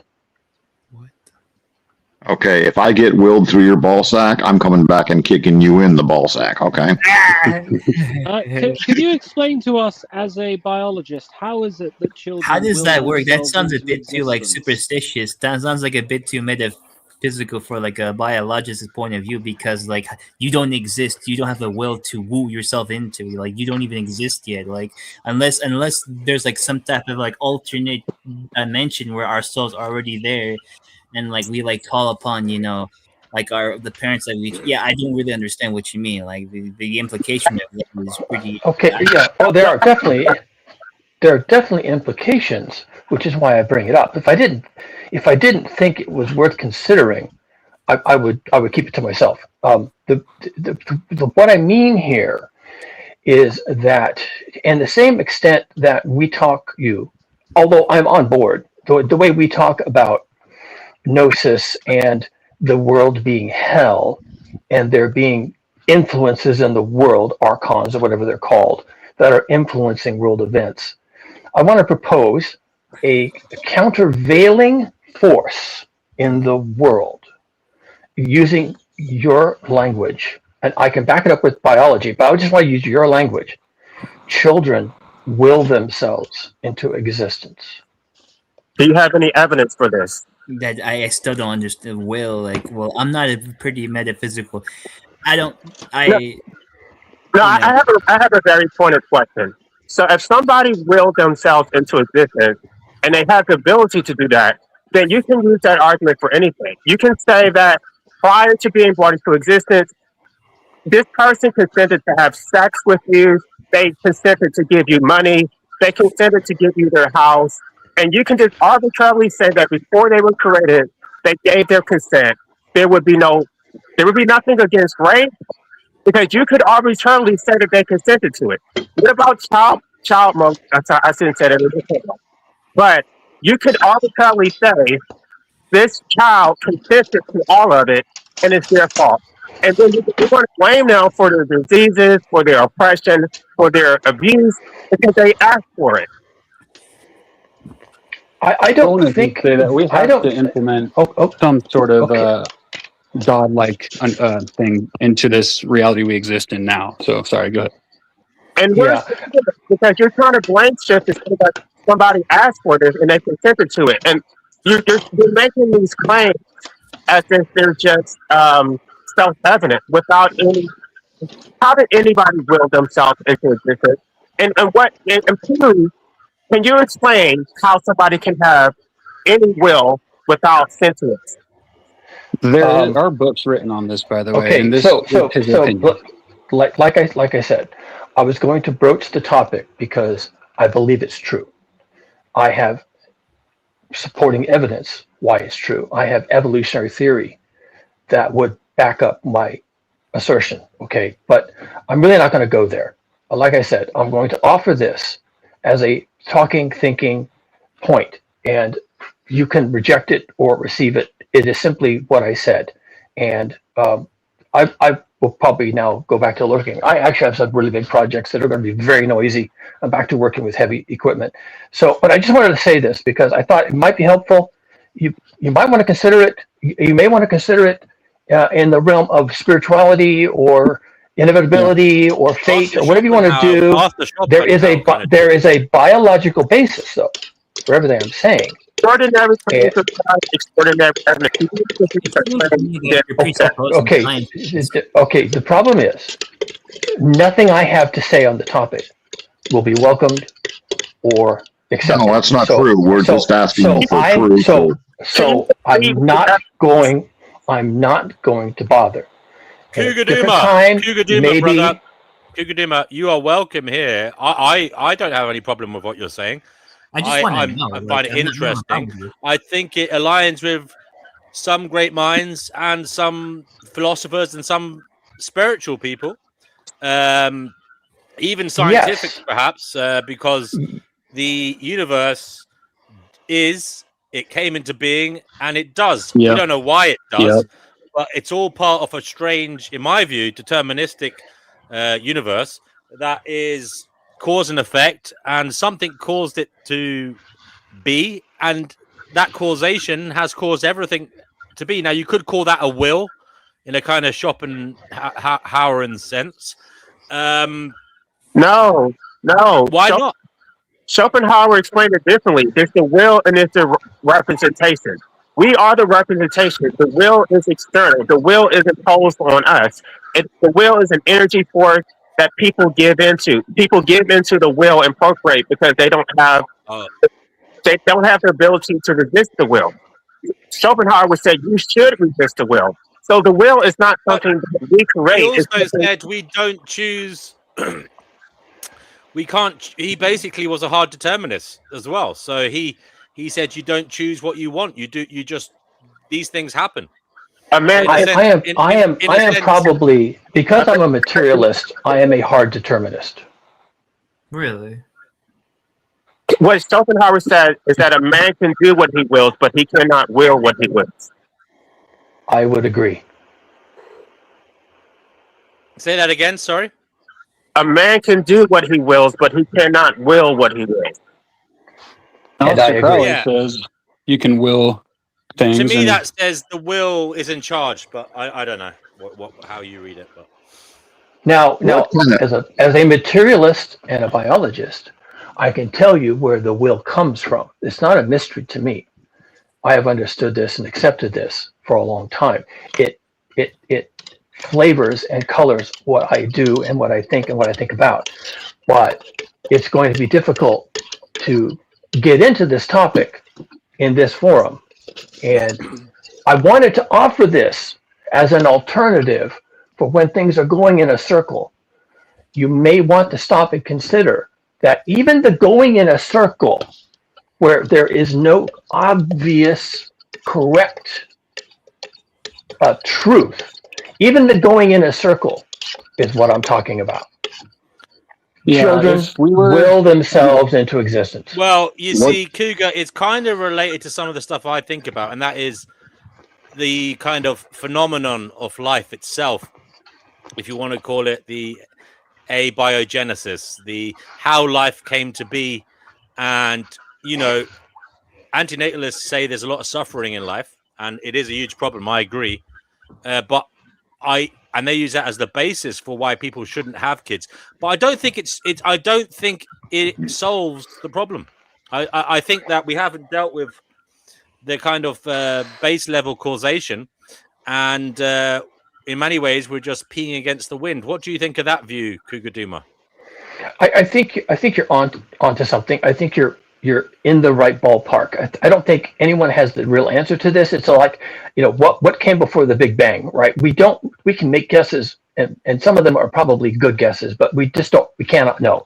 So as for, abiogenesis and where all this started and why did it start, we can't really know as a fact. But I'm just suggesting something that, as you say, would resonate with a lot of thinkers who have come to terms with this before any of us existed, before our language existed, before our religions existed, people thought about this, and I will say it again, as a departure point for discussion.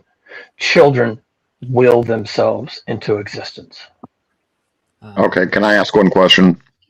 Since my penis will never will anything into existence, and I know that for a fact, never has, never will the child that wants to come to existence go to another penis and another vagina? And since it's not going to find a portal in me, will it find a portal in some other couple? It's not going to be a vehicle for you, yeah. It is a vehicle. It is not a vehicle for the individual. The individual doesn't count. The individual never did. The will in question is somewhat collective. It is ancient. It has been at work on Earth since the beginning of anything. And your penis has nothing to do with it, except that it's yours. And the interesting thing... Sorry, Cougar, sorry. No, go ahead. Please. I was just saying the interesting thing, in my view, is the will, as you put it, is still being served by Pastor D choosing not to have kids because it's allowing the will to flourish in some other entity. Yes, the will in question. In many ways, you are always serving the will, whether you like it or not. What do you think of that idea, Cougar? I think that's true. And the will in this case is what we call in engineering and science best effort. Okay, it's like water flowing down a hill. It's under the influence of gravity, which it cannot withstand. But when it comes to a rock or a ditch, it cannot withstand that either. But gravity wins. Okay, it makes its way downhill. So this is what's happening.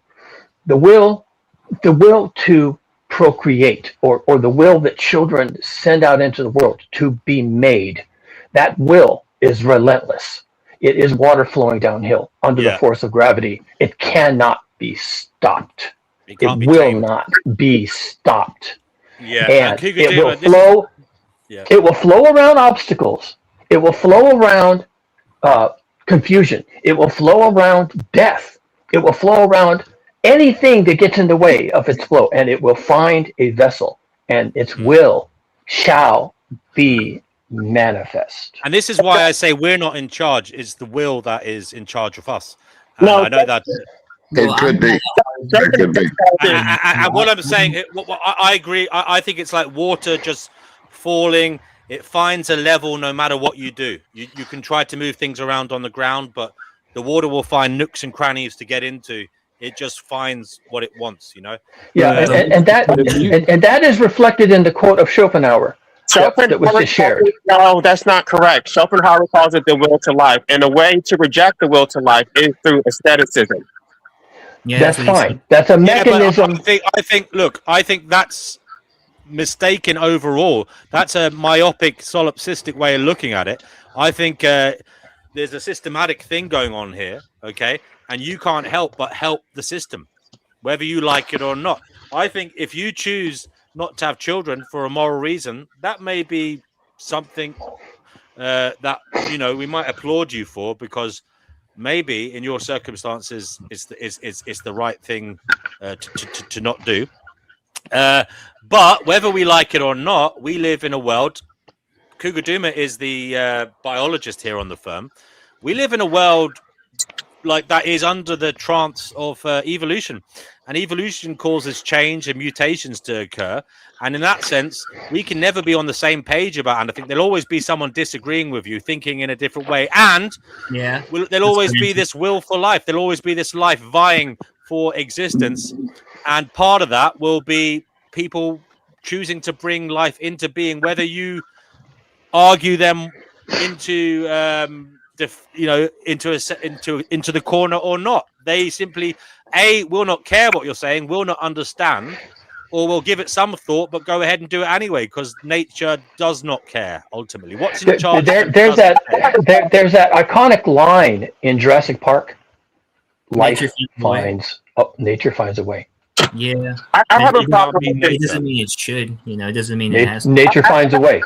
What just happened here? Because Cougar is positioning himself as the authority when it comes to biology, but what he offered had nothing to do with biology. It was mysticism and metaphysical and No, I can see a direct correlation with biology. I can see that Right. this thing is what he was talking about. It sounded like woo-woo, but it is. Do you know what's driving the machine? Do you know what's causing these subparticles to assemble and start rolling through time and space, eventually becoming life? Do you know what's causing that? You know, this is both a philosophical and a scientific endeavor in terms of trying to understand it. Now, he's given a scientific perspective. You've tried to challenge reality with a philosophical one, but the scientific perspective says things are going to keep happening. And I don't think that's that just the way it is. scientific. What he said was that we will ourselves into existence, and then he offered no science behind that. It was everything was so well, you know, physical. look, I would question that, Cougar. I think what might have been better to say was that existence willed the children into existence. Yeah, not the children themselves. It literally makes no sense to me. Like you really confused me with that one. You okay, really, okay, that's fine. I think you might be accused of contemplating pre-existence of the soul or something. Yeah. And if you want to make it more a tighter thought, perhaps say that existence willed it. Yeah, just say like DNA or like the evolutionary drive willed it. I would have understand you better. Existence itself willed it. And if you want to go deeper, the worst. I've just had a funny thought. If we did indeed come from nothing, then the ultimate cause of all of this is the nothing that willed itself to become something. Yeah. Anyway, sorry, that's. I mean, it Well, could I be. don't know those questions at all because like I don't have like a metaphysical framework. Metaphysical. I would say that Sorry. Oh no. I would say that biology definitely does align with mysticism because we have our 7 organs and 7 chakras and 7 major chords and colors and whatnot. I mean, you could go into the spine and, you know, up to the brainstem. You can do a lot of stuff with biology to kind of explain God. And that's where, you know, that's just our modern curriculum is biology, but it used to be something else, but similar and more spiritual, I do believe. I just think the sciences are like neutral. Like biology just describes how the body works to me. That's it. Maybe the will is our collective sex drive. Maybe the will is our collective sex drive. That's the kids. Our collective sex drive. Think about it. Why do we have a sex drive? Maybe that's the kids' will. You know, they all want to come.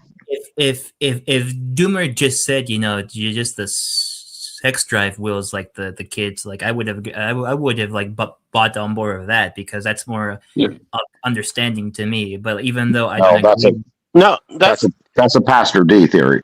It was Pastor D's penis all along. That's what the will into existence was. According to Schopenhauer, the will to life drives us to irrational behavior, including sex, including procreation. It talks about aestheticism, that we should resist our natural desire to procreate.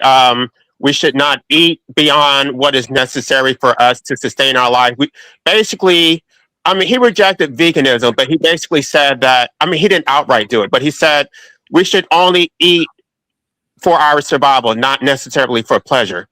And so he was not a vegan. But the whole thing, I think he was hypocritical in some sense. He said one thing on one hand and another on the other. It doesn't make sense. That's anyone in life. So yeah. No, but him in particular, arguing that there's this will and then saying we can somehow override it.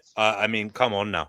I want to get Yerf Dogs into the conversation. He's just joined the panel. What is it you'd like to say? Duma, life abolition. I want to ask about your theory that unborn children will themselves into existence.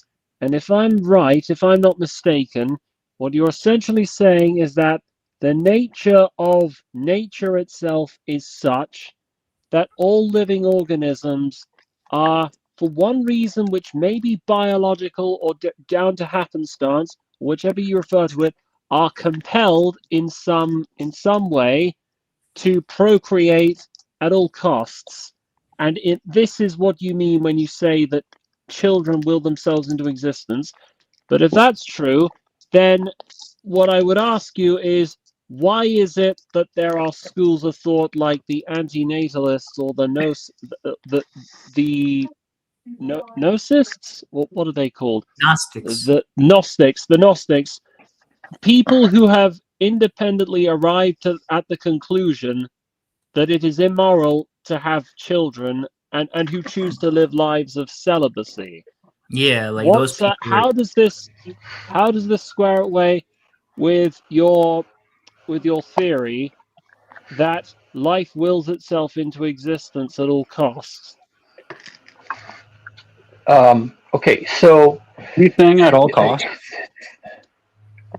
I don't have a problem with that wording, actually, because that probably is true. Life wills itself. I'm not saying life. I'm saying children, offspring, because this applies to all offspring, even bacteria. But not will everybody themselves. has- Will themselves. You Will sound like- themselves. All these things will themselves into existence.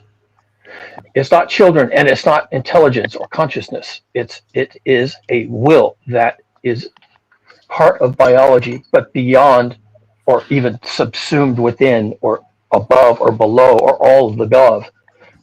Tangential to consciousness. Right? It's not that kind of will. It's a different will. So to the earlier question, how can I reconcile all this? Biology is very much materialist right now.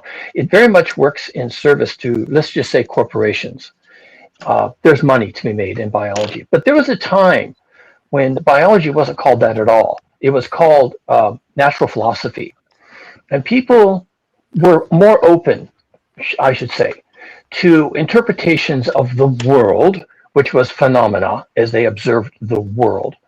They were more open to including things like the will of God and destiny and fate and a bunch of other things, which is a bit woo.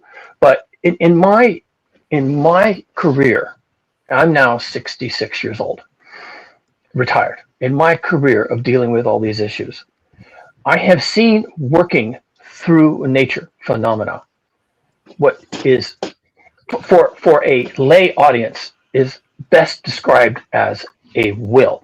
It doesn't have to be that. It doesn't have to be consciousness. It doesn't have to be deliberate. It doesn't have to be thought. It is a drive. Now, how do children bring themselves into the world? You alluded to it a little bit, Pastor, when you said sex drives. Okay, let me explain it differently then.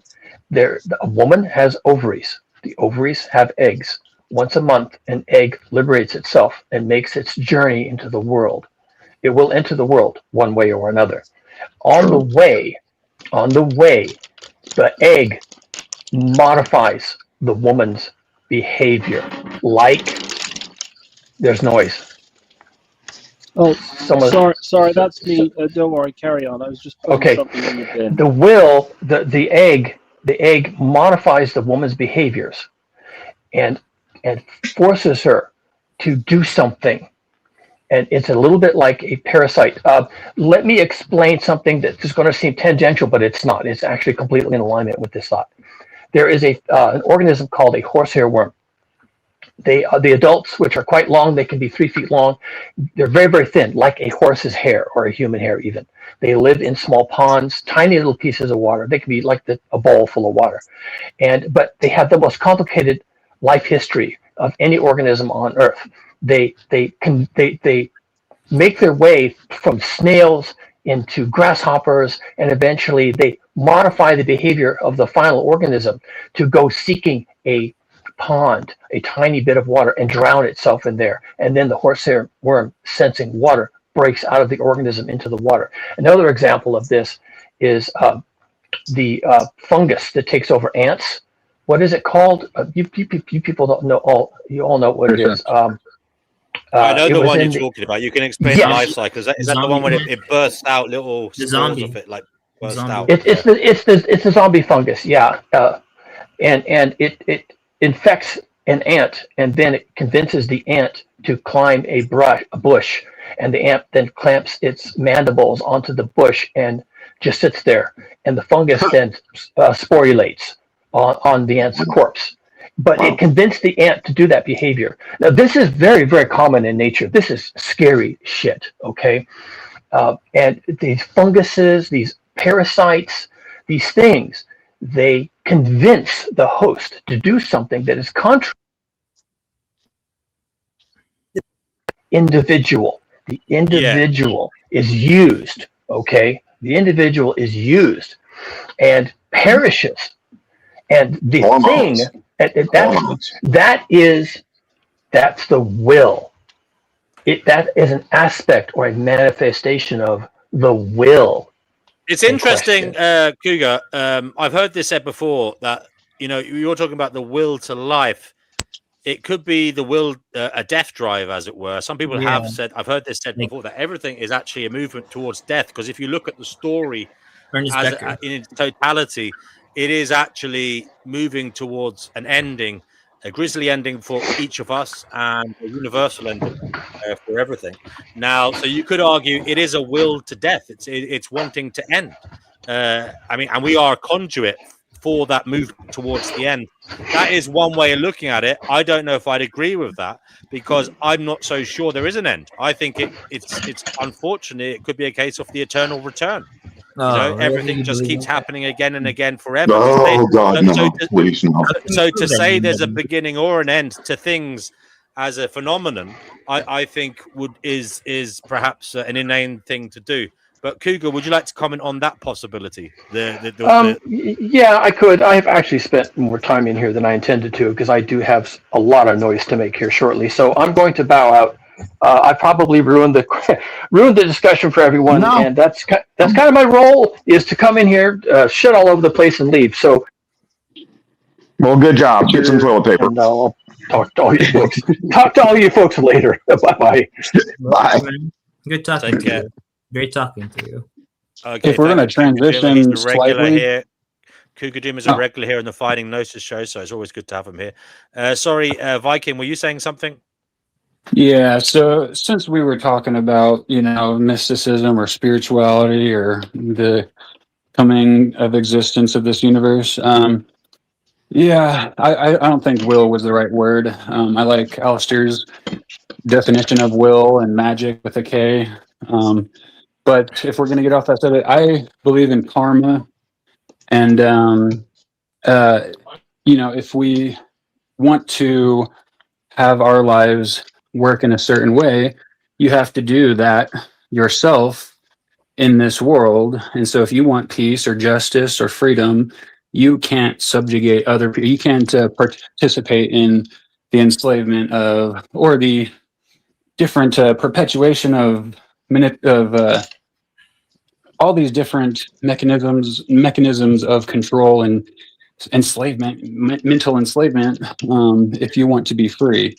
So that goes with a lot of things, including eating plant-based, let's say, if that's not too harsh of a, sorry. Well, no, maybe antinatalists are just evolution's way of weeding out the people who've had bad experiences and kind of see life more negatively. That way it doesn't go into the gene pool. So that life force doesn't go through us. You see what I'm saying? I agree. Yeah. There's a strong possibility. Yeah. I want to bring Yerf Dogs in, guys. Yerf Dogs has been waiting there patiently, muted. What is it you'd like to say today, Yerf Dogs? G'day. Hi.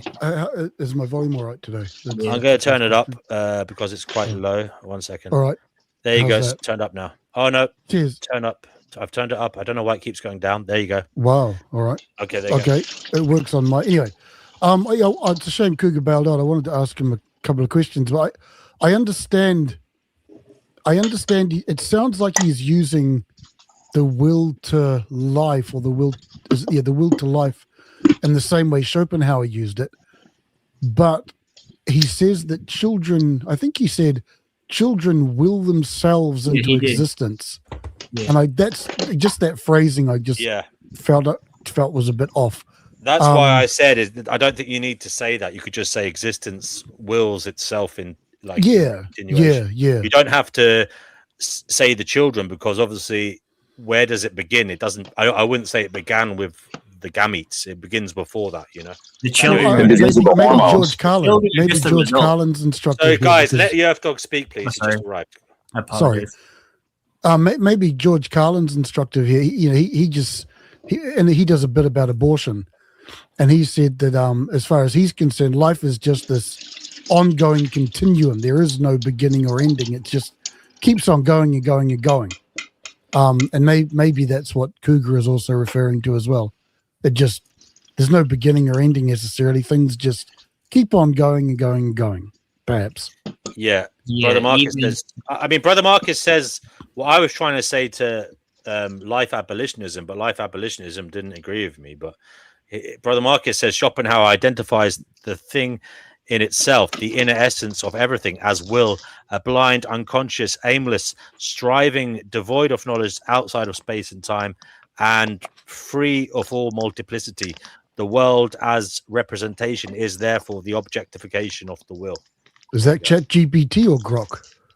Brother Marcus, Google AI, Google Gemini. that's Brother Marcus finding the pertinent information. Or maybe as that's always. Marcus's own words. I should be careful not to jump. Yeah. But I've always thought that Schopenhauer recommended that we don't follow the will because it causes strife and conflict. So yeah, that's what he said. Don't follow it, or he recommend don't follow it. That's one of his sayings too. You know, that's his. But whether oh, sorry, you go, Mac. but whether we follow the will or whether we choose or choose not to follow the will has no overall bearing on whether the will continues to exert its influence over humanity. Yeah, because but at least I don't have to suffer more from it or don't feel guilty about it. You know. Why were As I was trying to say earlier, no matter what you do, in my view, it serves the will. Oh yeah, well that's a good point. Yep. Yeah. Even for those of us who have chosen not to have kids, what we do is still playing in the evolutionary game. Whether we like it or not, it makes more space for other. Yeah. That's right. I mean, that's a conversation we've had previously, I think. Yeah. Where, if you choose, previous relationships didn't have a kid, but if I'd have stuck with, for example, that girl, maybe we would have had 1 kid or 0 kids, but she's now gone on and maybe she met someone, they had 5 kids. Who knows? So breaking up and all that kind of stuff, you never know. But again, it is completely random because it could be that none of those 5 kids have kids. But if you had had a kid with her, your kid would have had 10 kids. Do you know what I mean? Right. Yeah, that's right. It's completely, as Schopenhauer said, aimless. It is just, from our perspective, in some ways, randomness. In some way, obviously, if you could see all the ingredients, but there isn't a real aim. There's nothing driving it with an objective. You know what I mean? I would agree with. Yeah, absolutely. And I think most kids. I mean, this is just what my opinion, but I don't know. But I think most pregnancies just happen. You know, I mean, there are people who plan them, sure. That's true. But I think that may be a very middle class Western idea. But the CDC did a study on this. The CDC did a study on this. If you look at the globe in its totality, I would hazard a guess that the majority of people in the world who've ever existed, the kids, they just had kids. Look, I'm pregnant. Oh, okay. Let's move on from that. Let's go down that road now. Yeah, and it's up to them if they have an abortion or not. You know. Well, abortion isn't necessarily available everywhere. That's another thing to consider. Yeah, true. Yeah, of course. Yeah. No, the CDC did a study on this, and they defined it as 40%, and this is in the U.S., so I'm only speaking for the U.S. 40% of pregnancies are unintended, unplanned, or unwanted. So they fall in one of those 3 categories. So that's 4 in 10. So go ahead. I'm just going to add that. Sorry. And I think also having a kid when you're younger, maybe it's, I don't know if you want to psychologize it, maybe it's a sign of hope. I don't know.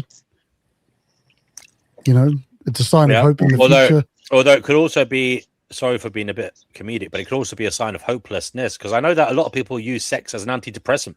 Well, there you go. There's that. Yeah, and also again, some people have kids to keep a relationship together. There's a whole lot of variables. Yeah. Blah blah blah. I mean, the funny thing is, the more we chat on this show, we see there's so many perspectives to one thing, one aim. Yeah. And it's just it becomes crazy when you start realizing we are kind of just chittering and chattering, making noise because, as I said, there's just so many perspectives to something, you know. Doomer Gloomer or Cougar Doomer brought a interesting chaos into the mix. Well, when you think about it, I mean, hormones take over your body. I know when I was a teenager, oh my God, they took over my body. You know, so he's using the analogy of the horse worm, string worm, whatever it was, you know, and hormones drive your thoughts and drive your body. And you know what that hormone does? It makes you want to procreate. True. Yeah. Well, it makes you want to shag. It doesn't necessarily make you want to have kids. Right. As a bloke, it makes you want to shag. I think women are programmed to want to breed. Actually, a lot of them. I don't know. They're welcome to come on here and say otherwise. Wait, I have a question. Find that Jackie's here. Jackie. Oh no, but Jackie probably doesn't. Sorry, Jackie probably doesn't count. When women are like dating a man, they're thinking about a future father figure, you know, for a child. A lot of the time, men are just thinking about getting a leg over. A lot of the time, I'm sorry, but at least initially. Obviously, when they get a bit serious, perhaps after a bit of life experience, they realize actually this isn't a game. I need to be careful here. So maybe they do start thinking about it. But I just thought about what like Cougar Doomer said, you know, like I know he probably didn't mean it, but like it's interesting. Let's say he did mean that children will themselves into existence. How do you explain people who are like not like straight, like, you know, homosexuals, or like people who can't have kids? Like again, I think he admitted it. This is a non-point. I mean, he already admitted it. Yeah. It was problematic. Its existence itself. That wills itself into being, and children are a conduit for that. He wasn't really referring to a pre-existence of an entity causing itself to be, you know, in any one instance. It's the overall phenomenon he was talking about. Overall phenomenon, yeah. But all right, yeah, I can kind of get on board with it, even though like I don't think I should follow that. I don't think I'm obligated to follow that type of phenomenon, even though you bring up some good points that even if I don't, someone else probably will on my behalf, even if I die. As I said before, it may well be a case that this is it. I think the problem with antinatalism is the unintended consequences of matters, and it's a very serious point because people say they're not wanting to bring a child into this world primarily because of the problem of suffering. Now they come to that from many different angles, but primarily it's about the suffering. And if you were to take the problem of suffering as the cause of your philosophy, well, then you've got to be sure that your philosophy is in some way tackling suffering properly. And I don't think antinatalism can be assured of that. Well, no, wait, back up. Because it can be opening doors to perhaps even more suffering. And I've never ever been shown that it is in any way closing the door on suffering in some way for sure. Because as I said, it's not just suffering. It can be opening it up to other people taking the place of the person who agrees with it. Now, by the way, I'm not talking about individual reasoning on matters. Antinatalism is a view overall that it is immoral to bring children into the world, or you know, you shouldn't do it. Now, if you're saying that, you are trying, whether you like it or not, you are putting people in a negative light, others, and that is if you're willing to do that, if you're willing to say it's wrong to have children, you're casting a shadow over other people's actions, okay, and you're making them perhaps feel bad about something that in actual fact they may not have a reason to feel bad about it, because you can't prove either way that humanity shouldn't be having children. I can prove that consent is important, and I can prove that risk is important, and I can prove that suffering is important. These problems, these points have been argued, I would say, away. No, they haven't. Yes, they have. There's nobody there. There's nobody there to consent to the. They're not okay. So I'm going to come back with the usual. You're sound asleep in a warm bed, and I bust into your room Yeah, and drag you to a party That for 80 person already years, exists. That person already exists. but You're they're right. sound You're asleep. They're right. unconscious. The problem is, Pastor D, antinatalists are falling on their own sword who's here. And that's talking in the the background? sword they're trying to wield is that of rights and law. Now, rights and law are only there to protect people and who exist. Now, you're using the same framework that is utilized to help life flourish, to make an argument that life shouldn't exist. And all right, that's let's the problem take it here. down. Nobody, Let's take it down. it's Let's not take built it for that. downstream. Let's take it downstream. I didn't consent to my looks. I didn't consent to my decrepit Can body. I somebody didn't mute? consent. If you're not on here, can you mute, because we can hear a lot of background noise. I'm going to mute you guys for speed tracking. Sorry. Go ahead there. Okay. As a person who already exists, who didn't consent to coming into the world, I didn't consent to the genetic makeup you gave me. I didn't consent to the genetic ailments you gave me. I didn't consent to my socioeconomic status. I didn't consent to a lot of shit in my life. Can I respond to that? Please. Yeah, the problem with invoking consent with regards to procreation is that consent requires an identifiable individual whose rights are violated. And prior to procreation, there is no individual whose rights can be violated. So exactly. This is something I'm the consent argument guy. That was the reason I was an antinatalist. It took me a couple of years to sort of get to terms with this shit. That it may actually be an error to invoke consent with regards to to procreation.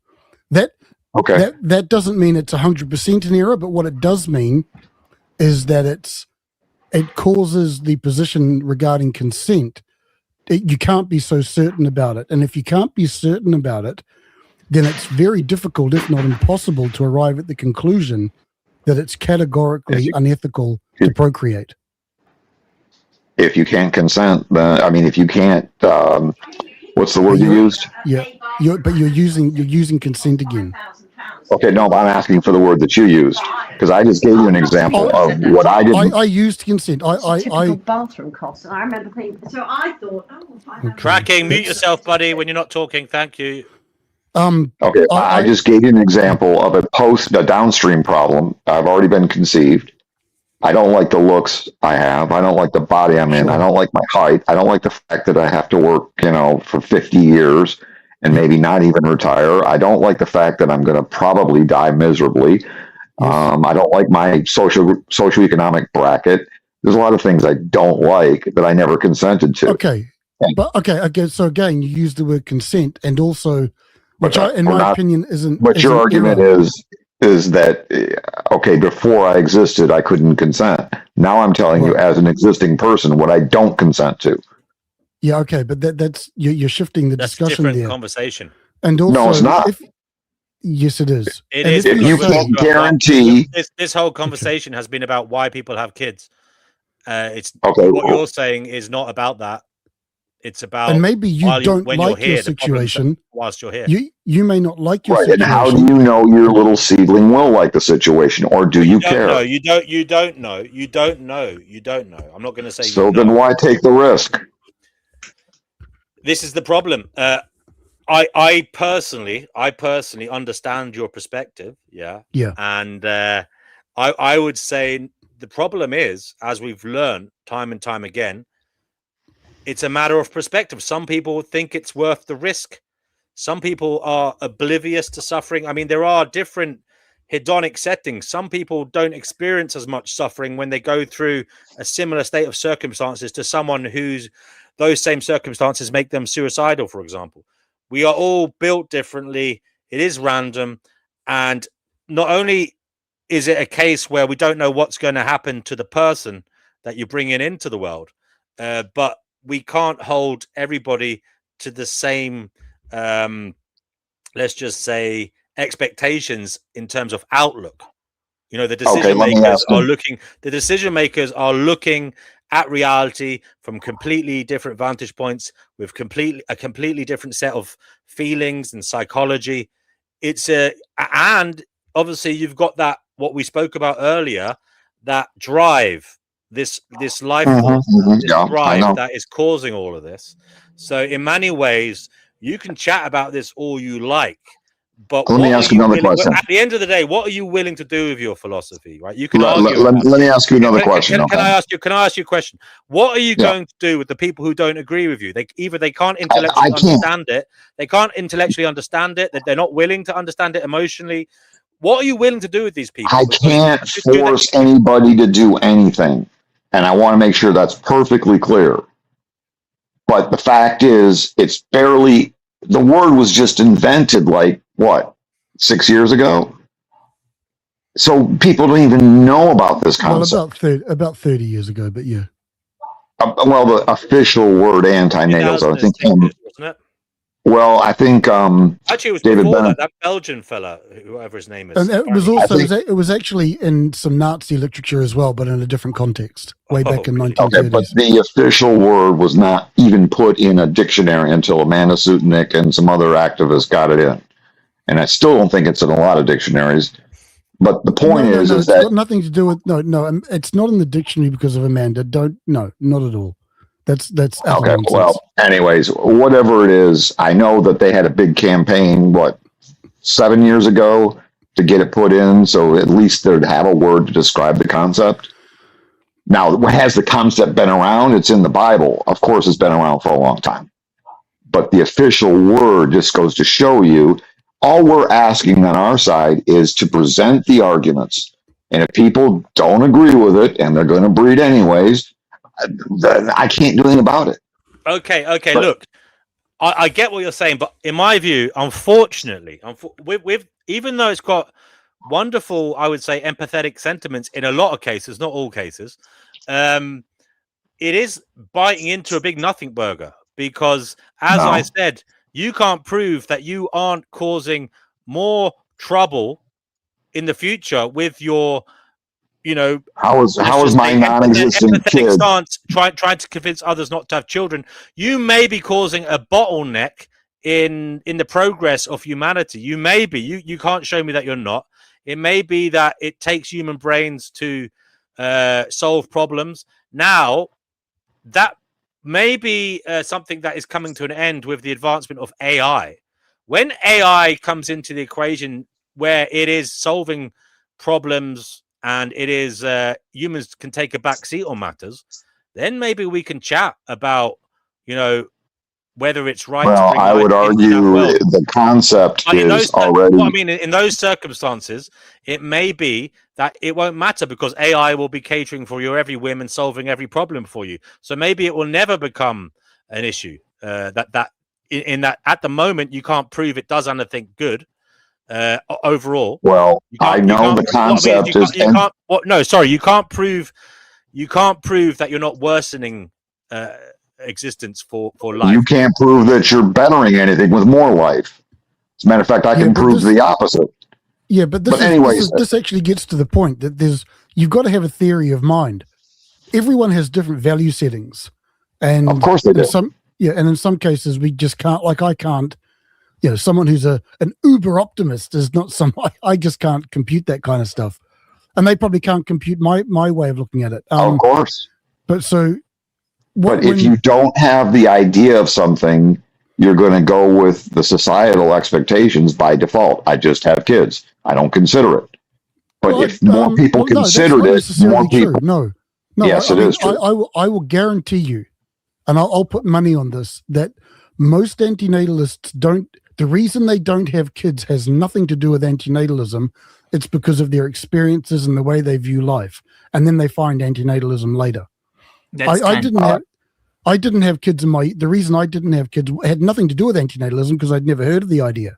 So that's a counter to your position. That's you. Yeah, that's a counter to your position. That's all I'm saying. All right, let me use an example that's a bigger counter. All right. Okay, have you ever seen the movie Benjamin Button? Yeah. Okay, with Brad Pitt. He's born in a very old, decrepit body, and as time goes on, he gets younger and younger and younger. Do you think if we aged that way, there'd be more or less babies born? I don't know. I've got no idea. I'm sure that evolution would make it such that it would find a way to make us want to do it. Okay, my point is that this comes back to the will to life, I think. Most people breed when they're 20 to 30. I understand their that. bodies are in still good shape and they're still relatively optimistic. They haven't gotten knocked down several pegs. They haven't had the injuries. They haven't had the diseases.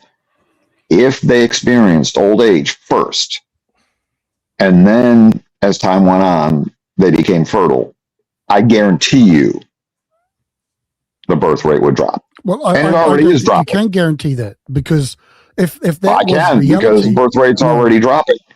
If that was reality, then we would be living in a wholly different evolutionary trajectory. And right. I am playing a thought experiment. I know exactly what you're doing. And if that was to happen, it wouldn't happen now. I don't see what it has no, in my opinion, it has no relevance to reality. So why is the birth rate dropping in Western countries, and it's only above replacement in the continent of Africa and the Middle East? Well, it's not because of antinatalism. It's because of economic issues. It's because of I don't know, lack of access to like security, contraception. Financial security, hope for the future, all that kind of stuff. So Okay. I don't know. Why do you think it's dropping?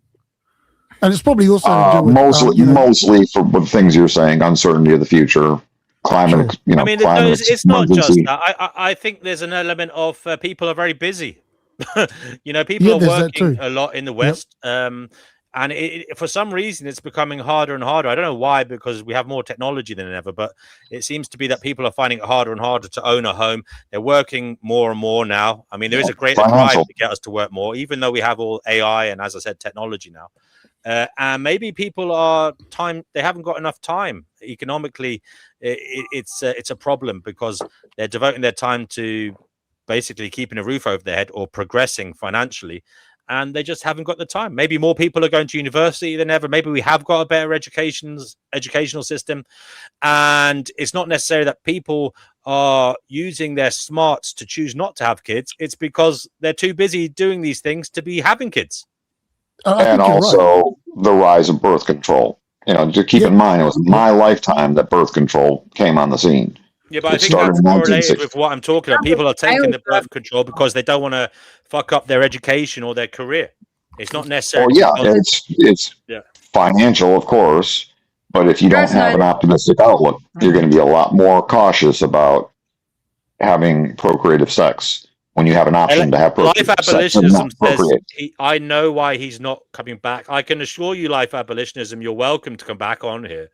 And I can get an assurance there won't be any fighting today, will there? Just come up on the panel, man. There's not going to be any fighting. We keep rolling, We're not falling out. Come on and talk. Have we talked about like women's pain, like during childbirth, and how weird it is that they just keep doing it over and over again? I find that quite weird. I don't know if anyone else does. It is weird. Well, there's actually a reason for that, actually. Well, it's after you give birth, there's hormones that release in your body, right? And it almost makes your body forget about the pain that happened. So if you want another kid, that's the reason why. I heard that. So these hormones make you forget about it. Basically, yeah, you it's don't scary. remember how intensely painful it was. So if they do a questionnaire at the time when you're experiencing the pain, you might mark it 10 out of 10 in terms of pain. But if they give you that same question like 6 months later, you might mark it a 7. So you won't think it was as painful as when you're experiencing. It's interesting. Brother Marcus says DACA is an inevitable consequence of being brought into existence. Humans exist absent purpose sub species atenatus. It's unethical to non-consensually expose people to inevitable DACA. Absent a purpose beyond the DACA itself, it's impossible to get consent before bringing someone into existence. And he says, fight me. We did say no fighting tonight. Thank you. Fight me. And Daniela says, LA, please, you do have supporters here. Well, there you go.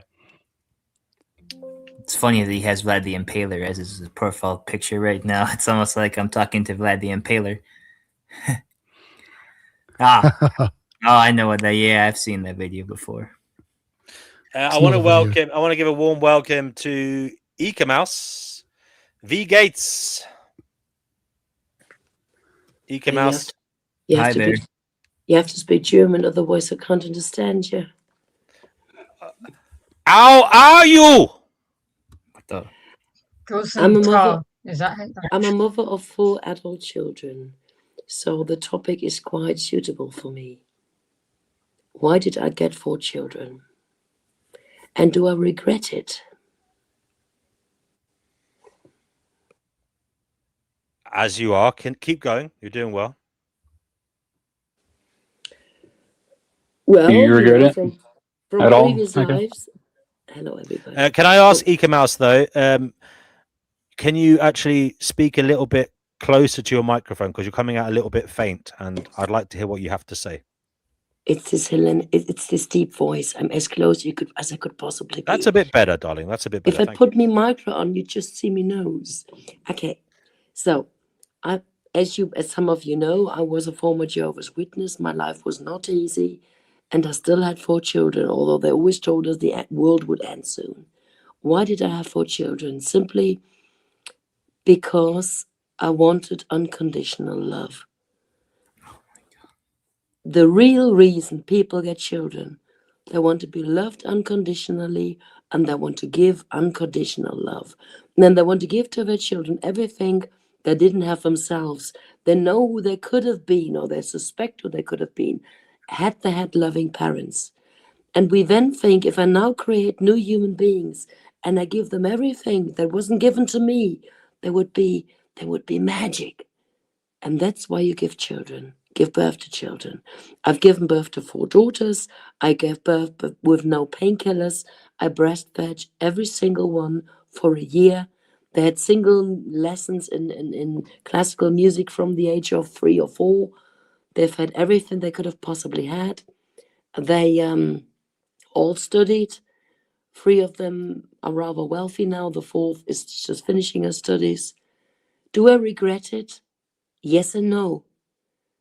We're living in a world where you don't afterwards have children who really love you. You only have children who want more and more and more. Some of them I haven't seen in years. I know they're really wealthy, so am I. But there were 35 years in my life when I was a mother, and nobody can ever take that away from me. But therefore, I was never really young. First, because of the cult I was in, then because I had children. I only have 2 grandchildren. I've never seen them. Why? Well, we're in different political directions, and they took the magic potion in 2021, and I did not believe in the big C. And that also split the family. I've never seen my 2 grandchildren, and I don't really have much contact with my children anymore. And I still don't regret that I tried, but I regret the world they have to grow up in. That I really regret.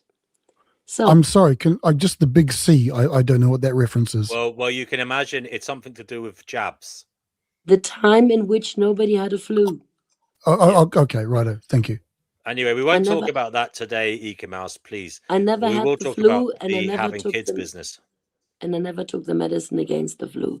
But my children had a different opinion, and that was a big split, at least in Germany. So this is a mother of 4 telling you what I experienced. My confession: yes, you want people who love you unconditionally, whom you can give everything that was never given to you. I tried. I possibly failed. Who knows? Thank you. Finished. Okay. Fair enough. Thank you for giving us your personal story somewhat. But overall, what do you think of the conversation that's been had? I don't know how long you've been listening, but there have been people on the show tonight who say it's not right that people have kids. People shouldn't have kids for a variety of reasons, but mostly, I believe, based on the idea that it's imposing suffering, very real suffering. It's imposing things like death, and it's imposing the risk of extreme suffering on people. These are generally the ideas that have been brought forth tonight by a lot of people. What do you think of that stance, Ika Mouse? Well, here I come back to the religion I grew up in. There, they wanted people not to have children.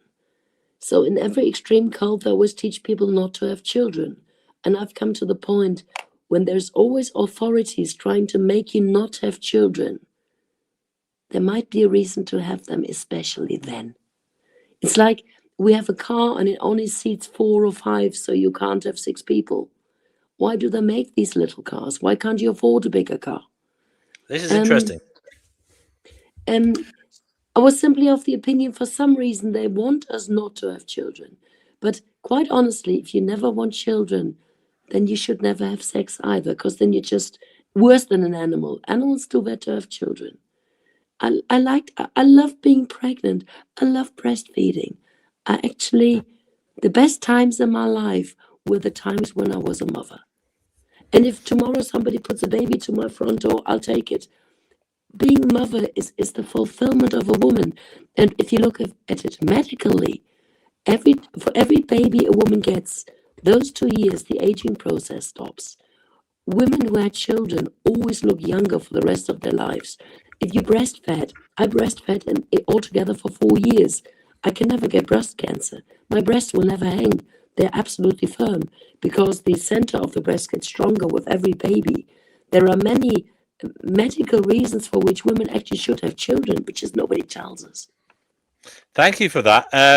That may well be the case, but the conversation tonight has been about the children, not necessarily the parents. Is it? You mentioned earlier that you think the world is a problem, and you feel bad that this is the world that your children live in, and your grandchildren will grow up in. Do you see that it may be morally problematic for people to bring kids into that world? I mean, I'm getting a lot of, in my view, opposing viewpoints coming out of you, whereby you, on the one hand, you say existence is problematic, and on the other hand, you say it's good. Well, people should have kids, but please explain why. That's what I'd like to hear. Well, I'm 57 now, and therefore I can't have children anymore. If I was with the brain of a 57-year-old at the time where we live in, if I was now 25, with this knowledge that I have, I would not have children anymore to protect them from the world. That I agree with. But it's always relative. You get children young and you're wise old. I'm now old and wise and I have the children young. And I'm split. I'm split in everything. I agree with each of the two sides. I'm just telling you, I've lived it. I've done it.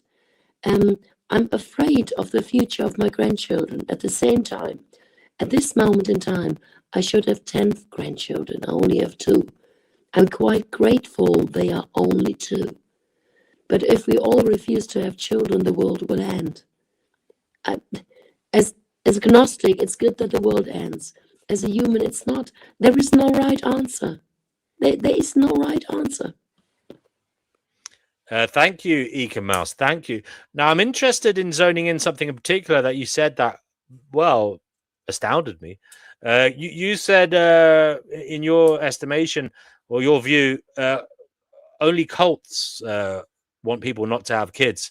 So you view it as something that is done for, let's just say, malevolent reasons. Is that right? People who try to encourage others not to have kids, you think it is a malevolent outcome of cultishness. Is that right? And why is that? Difficult question. And we'd have to go really, really back in history. Think of all the wars, all the countries. It doesn't matter that I live in Germany, you live in England. All our ancestors, the brave ones died in the wars. The weak ones stayed at home and made babies. In every war, in every nation, they reduced the strength of the culture. So now the bright people are clever enough not to have children, and the more simple people have plenty of children. What is the result, therefore, for every single nation? Think of it. The educated ones don't have children. The people of less education have more. What will that tell us in 100 years' time? I mean, I don't know if educated people are necessarily naturally more intelligent than uneducated people on the whole worldwide.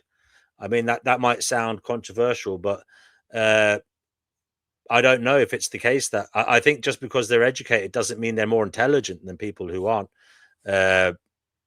But anyway, that's just something to think about. But maybe impactful with their intelligence. Maybe they'd be less impactful if they weren't educated. That I'm willing to accept that. They can't as easily bring about change, perhaps, in society. So, are you saying there's some force or forces that are trying to weaken humanity so that perhaps the status quo cannot be changed? Is that what you're saying? Since I live in Germany, the German law denies me of saying anything or even thinking anything.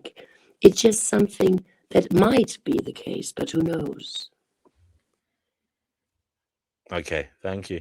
Does anybody else have anything to add or to ask Ika Mouse, seeing as she has joined the show?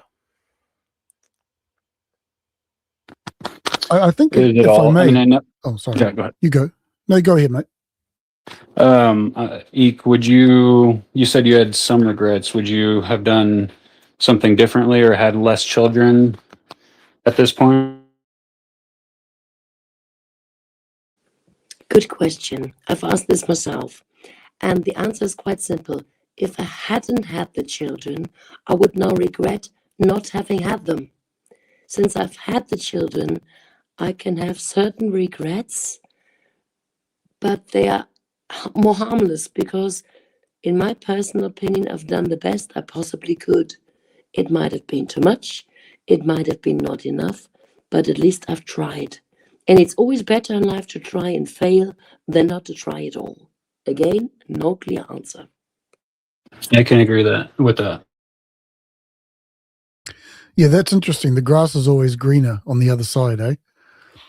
This what you said, Ika Mouse, actually comes back. I don't know if you were around for this part of the convo. It was just a few minutes back. I wonder, the way you talk about having kids, the reason why you had kids was for, I think you said, unconditional love. That whole area of thinking.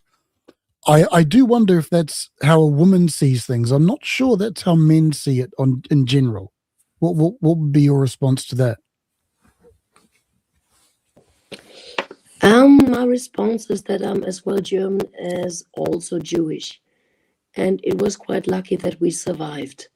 And I also had the feeling that I owed my grandfather a lot. If you knew my family story, you'd be amazed I'm here as I am now. And to me, it was personally also important that since it was magic that my family survived the way they did, it would be a sin on my grandfather if the family tree wouldn't live on. I understand your response. My question really is, I guess, women, maybe it just comes down to the question about sex. Maybe women are more inclined to want children for unconditional love. I'm not convinced that men want children for that purpose. Usually men don't really want children. They only want children for the family tree. That's kind of what I'm driving at, yeah. It's the family tree. And Right. you'd have looked thousands of years back how it originally was, when nobody had to pay maintenance. Before the strongest soldier, the strongest man of the tribe went to war, he actually had sex with not just one woman, but various women. So the strongest genes would survive. In case he was to die, that his genes would live on. Nowadays, when you have to pay maintenance and all, you think twice. But yes, I think for a woman, it's the loving aspect. And for a man, it's the family tree. For me, it was both. Yeah, I might agree with that. I see a lot of legacy reasons being thrown around for men on social media. Maintain your legacy, keep your legacy going, kind of thing. So I think you might be onto something there. That is a good point. I don't know. Race is a touchy subject, but I am white, Scandinavian, half at least. And I would like to see, just, I guess, white people not get drowned out For several reasons, but anybody with me or no? Well, I would say, I mean, I'm as white as snow as well. You know, I mean, nobody wants their own kind to disappear. You know, I think that's a fact of life. What? You know, you can have that opinion without you can have that opinion separate from all the white supremacy nonsense. I think it's a case of they don't want them to disappear while they're around or while their family. That's right. That's exactly it. So, like, I couldn't care less if, say, for example, Europeans didn't exist in 1 billion years' time. But while I'm here, I'd like Europeans to exist because, you know, that's just the way it is. I feel more comfortable in Europe, you know? Yeah. Really? The way Germany is at the moment, I can't say this. The way Germany is at the moment, you wouldn't want your children in a school because you're afraid of them. Especially, I mean, I've got dark hair and dark eyes. My children have got red hair. 2 of them at least. The others are dark. But if you've got blonde children with blue eyes in a German school nowadays, you are the minority and you suffer extremely. With this knowledge, nowadays in my country, if I was blonde with blue eyes, I wouldn't have children anymore, sadly. That's interesting, actually. And D&W, feel free to shut me down if you don't want to go down this road. Well, use code if you can. Use rhyming scheme if you're going to say something contentious. No, I'm not going to say anything bad words to you, Ben. I'm just saying I think this raises an interesting issue for the future in terms of procreation. You know, the way that demographics are changing, I think, whether we like it or not. You know, and across the world, I think the future is going to belong to Islam. I think that's the way it's headed, and it raises it does raise a question that if you're against that happening, why would you bring people in to fight that future battle for your values? Which, as you say, D&W, once we're dead, we're not going to care. So, well, I mean, I would say one thing. I'm not so sure of your point there about Islam because I think AI is going to provide the ability for even a minority to gain power. You know, like as in like to manipulate and control the earth, the narratives, etc., etc. So I don't think the Muslim world has their finger on the pulse in terms of AI development. Maybe I'm wrong. That's fair. So how about I rephrase it and I'll turn it around on its head. Let's say white people are on their way out. Let's just say that's the way things are headed. Okay, if that's the case, then don't contribute any more to that race, perhaps. Yeah. I'm just trying to be diplomatic. I mean, I can see the point that these people are making in terms of they're probably frightened of growing up in a world where they're elderly and there's no one there of their culture and or their ilk, you know. So there's that kind of view as well. So it's like, well, I'm going to keep pumping them out because I don't want to be in an old people's home where people see me as the enemy, even though I've done nothing wrong to them, you know. So it may be that kind of thing. They're trying to create a safety net for themselves. So yeah, I think that could be part of it. That is interesting. Yeah. I mean, yeah, okay. I'll leave it there. I mean, yeah. I mean, personally for me, like, I don't know if I'm seen as abnormal, but like, I don't think Peruvians are going to go anywhere. So like, I don't see them as like a going away population or like Hispanics in general, you know, so I'm not worried about that.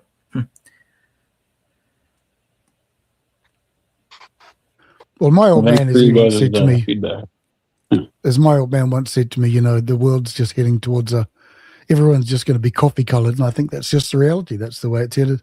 For sure. Yeah. I mean, I am already that. So I guess I'm like a preview. Jackie, that's not strictly true. Jackie says you need 2 blue-eyed people to get a child with blue eyes. That's not actually true. You could have a brown-eyed person who's carrying blue-eyed genes because we have 2 copies. Recessive genes. It could be exactly that. So you may have a brown-eyed parent and a blue-eyed parent giving birth to a blue-eyed child. But I get what you're saying. They at least need blue-eyed genes somewhere. Okay. Yeah. I have black eyes. It's quite funny in my case. 2 of my daughters are half English. And 3 of my grandparents were absolutely blonde and blue-eyed. My father too. Only 1 grandparent was dark-haired. And my children, The English ones are absolutely pale in skin. They don't even catch color in summer. They only get red. And in summer, I look like somebody from Syria. You wouldn't think I was German. But my red-haired daughters have light brown eyes, the one, and absolutely pale skin, but no blue eyes whatsoever. Well, they say blue eyes. I forget when it happened. It's like, was it 6,000 years ago, something like that? It's, like, it's not that we haven't had blue eyes for that long as a species. Yeah, it's like a mutation. Blue eyes is like a mutation. It is a mutation. Apparently, it is advantageous. I've got blue eyes, and I know I've got very good night vision. Apparently that is true. Blue-eyed people, because we have less pigment in our irises, we let in more light. So at nighttime, it can be advantageous. In low light, you see more than a brown-eyed person. But then in the daytime, a brown-eyed person has better protection from the sun. Blue-eyed people have a tendency to get glare when they're driving, and when they're out and about on a sunny day. It can. I know myself, as I've got older, I need to wear my shades, and I didn't used to wear them in my early 20s. Even though you probably should, you should wear your shades on sunny days. But I never used to. But I'm definitely more comfortable wearing shades on a sunny day now. That's good. That's good. We always have to do that. Hello to our 2 people on display. Thank you for that. We don't have to do that, but it's nice to see you. Ika Mouse, pleasure to have you here, and Fatima. Anybody else want to come on? Link is in the live chat. I'll share it again. This is the Finding Gnosis show. We go live multiple times a week, and we talk about anything and everything. So do feel welcome to join us. Do you feel welcome to join us? I will share the link. Come and join us in the sunlight. In the sunlight. I wish it was. Wear your shades. I wish it was sunny outside right now. In my window, it's just freezing, ice everywhere. Like trees look blue. Yeah, it's really bad. I don't like this weather at all. Like, I'm wearing a long sleeve shirt. It's not good. I'm wondering, where is our beloved Chickpea? Oh yeah, where is she? She's usually here by now. No idea. She's usually All right, that's enough of my face. Some secret about blonde people. By the way. Well, blonde hair is interesting because it actually appeared. Everyone always says, "Oh, it's Scandinavian," and it is, but it also evolved, if you want to call it that, in another place on the planet, independently of Scandinavia, and that is, I believe, the Solomon Islands. If you look at those people, they've got dark skin and blue eyes and blonde hair.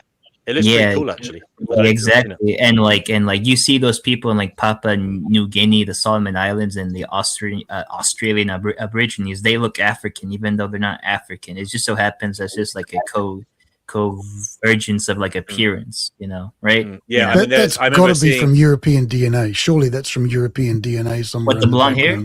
The blonde hair in if those. It's the Solomon Islands, that's what I'm guessing. No, they've done studies. It evolved there as well. It just evolved there spontaneously by itself. Is that right? Yeah. Okay. There's no. It's actually different genetic representation on the DNA. It is exactly true. Yeah, there's no like correlation between the people in Papua New Guinea and the Solomon Islands who have blonde hair with Europeans who have blonde hair. There's absolutely no correlation between them. They both evolved to have those similar characteristics. Yeah, it's almost like a family resemblance sorts. Yeah, it's pretty interesting though. It is. Have you guys seen tree kangaroos? It's off topic, sorry. It just reminded me because in Papua New Guinea has weird versions of our animals. So they have tree kangaroos and they're so cute, but it's news to me. I didn't get taught about Papua New Guinea at all growing up. Interesting. Yeah. I mean, if it was really up above it, because I got taught that New Zealand was the closest country to us. And this is like a huge Mandela fact for a lot of people that it's not. Papua New Guinea was not closest. Like now Papua New Guinea is, but I just remember seeing ocean all above us. Like that's what I saw on maps. And New Zealand was close to us and that was it. We were like isolated away from everyone. And now like Papua New Guinea's up there, but I didn't get taught about the animals or anything. And now that I'm learning, I'm like, whoa, they got some weird looking cool animals up there. But Yeah, anyways, Papua New Guinea. Yeah, they have a lot of birds that look pretty freaky. That's cool. I like those birds. Yeah, but if I remember, yeah. Australia's closer to like Indonesia and Papua New Guinea than it is closer to New Zealand. New Zealand is a pretty isolated country, even though New Zealand used to be. Sorry. Yeah, for its geography, it's pretty isolated. It's an island and like very close to like the Antarctic. Yeah.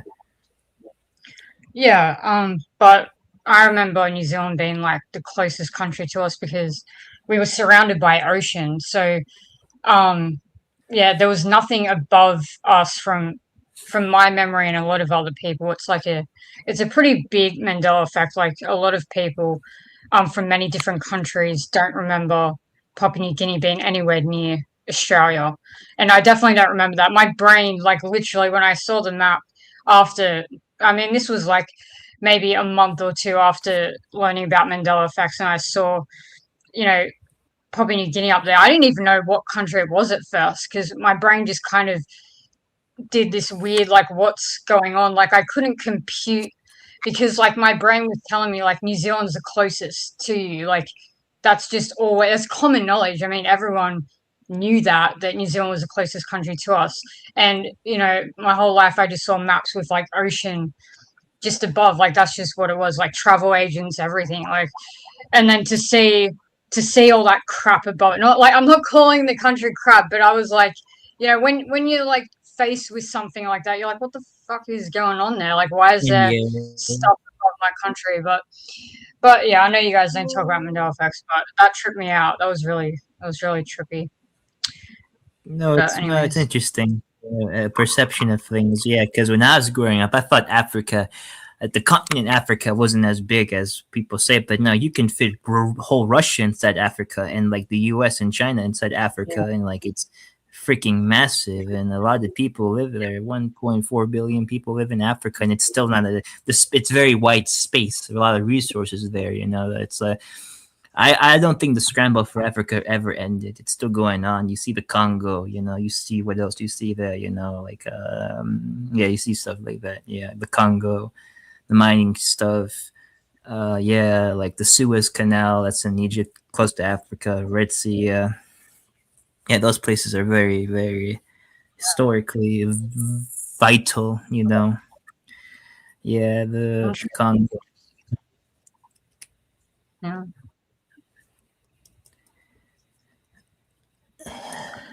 Comment in response to LA. Oh, is that talking to him? Oh, okay. Wait, what did he say exactly? I saved many babies with my homosexuality. That's funny. I've saved many babies with my homosexuality. I think I'm gonna write that down. OMG, I should have asked that guy. How many gay guys are there here? Because, yeah, heated rivalry is like a hot topic. Oh, there's a new person. There's a new person here. I want to welcome them, guys. 1 second. Chang, you're on the show. Hello today. What are you talking about today on the panel? What is the discussion? You're talking about something today? Hello, Chang. Hello today. Hello today, motherfucker. How you do today? Like a number. Yeah. Well done, Chang. Yeah, good job. He sounds like he could contribute something very valuable. Yeah. Yeah. He sounds like he can. Yeah. Nah, I won't delve into that. Chang. Yeah. Okay. Anybody else want to come on? Link is in the live chat. I'll share it again for those of you who can't see it. It should be in your live chat very, very shortly. So do come on and talk about whatever it is that's on your mind. We can open it up a little bit to other topics if you want. Was that a bot that was doing like a Chinese accent? No, that was somebody who thought they were being incredibly funny. But yeah, okay. Can you imagine that's the future? Like AI joins open panels. Like, anyways, I don't know. I wish life abolitionism was here because I wanted to ask him something. Anyways, he was saying that he doesn't feel guilty about eating meat, but he was like the most, arguing, the most, I don't know. God, I'm so bad at speaking right now. I'm totally not in the mindset, but I wish you were here, bro. Yeah. Well, in case you're wondering, I am a vegetarian. In case you guys wondered, yeah. Yeah, seeing if he was serious about not being, because you got to feel a little guilty if you're so adamant about not having kids for, moral reasons or ethical reasons, right? Whatever. But speaking of the future, Eka Mouse was talking about the future. She's worried about the future. Have any of you guys been looking at the Palantir stuff? The fact that they're building, or they have built, this predictive system that uses facial recognition to make a decision in real time about whether the person that is being captured in the footage is likely to be committing a crime anytime soon. Oh yeah, have you seen that? Yeah. Oh, but this is rolling out. Which country is that again? I forget which one. In the UK, but Palantir is the company that's behind it. Oh, I believe those guys are deal. Palantir is not in Lord of the Rings. It's basically a crystal ball that can see into the future, right? Yeah, exactly. Yeah, and they're gonna do that. That is the system that has been built. It's I don't know what to say about that. It is what it is. I mean, it could have a good outcome, but surveillance. How do you feel? How does everybody watching feel about a future of great surveillance, where you are literally found guilty of a crime before you've even committed it, perhaps? Well, I don't know. I probably won't be there, but people used to give like China a lot of flack when they had their first facial recognition stuff, and here is Planeteer or whatever doing this same thing but extra. So yeah, like I think that the idea of liberalism and liberty is just dead. It's always been dead. It never arrived here to begin with. It's just a false notion. The French Revolution failed in the long run. Like, it was violent, right? There's Napoleon came out, was leader of the revolution. Oh, what did he do? He became emperor. Yep. It's really interesting with that Palantir stuff, because I remember when I was at varsity back in the early 90s, we, privacy was a really big subject for us. We did papers on it and exams, etc. And since then, privacy just seems to have eroded into nothing with companies like Palantir, for example. And one of the big swings I see, you get a company like Palantir, and it's the same with, you can talk about Grok, OpenAI, all these companies. A lot of our private information is now being owned, not so much by the government, which is another discussion, but more by private, for-profit organizations, and that raises a lot of issues. Yeah, that's one point, I guess, in response to what D&W said. Another trajectory that might be worth discussing is the presumption of innocence in law. If the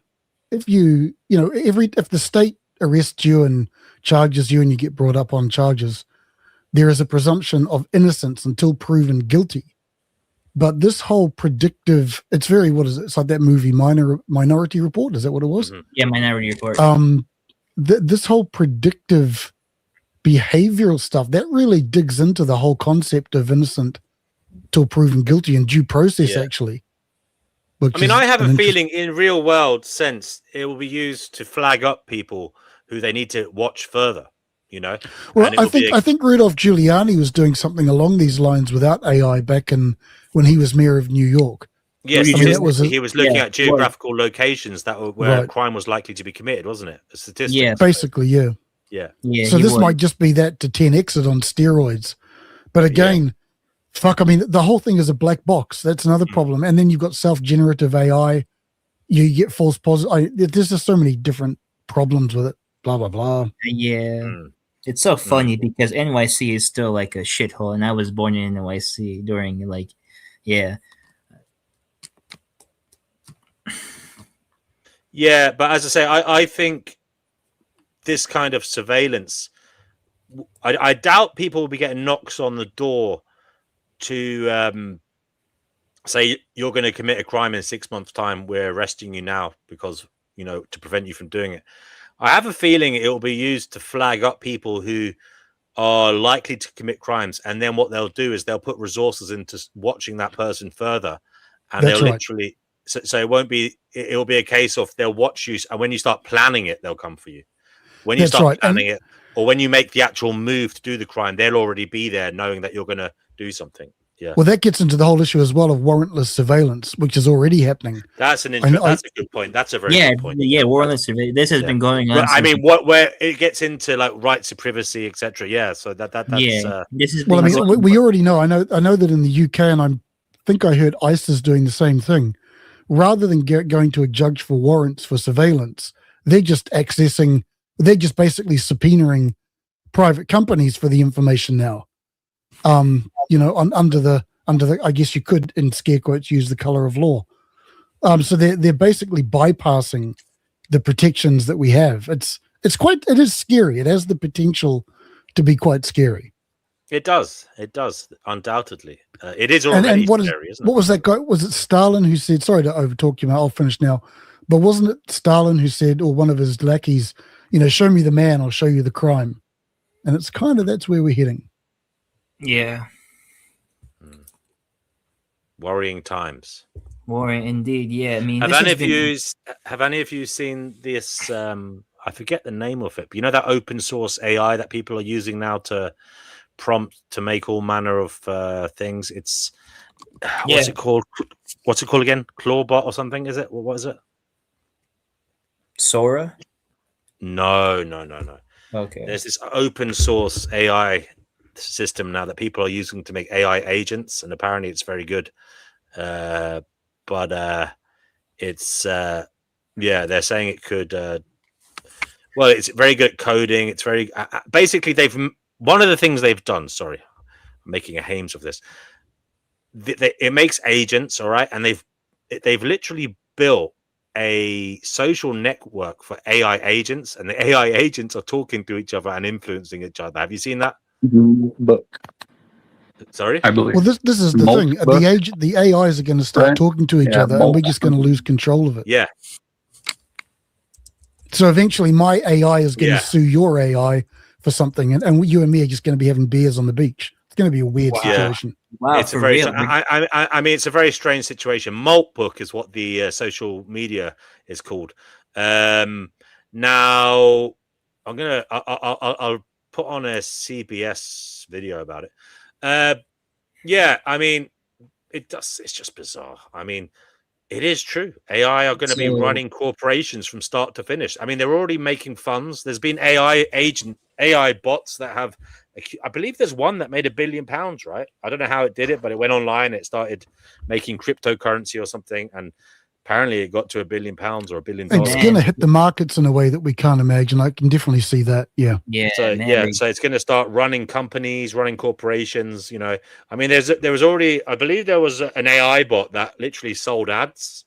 It was giving a prompt to do something, and it started figuring out how to do it. And I believe it might have even tried to buy ads from an ad agency. But I have.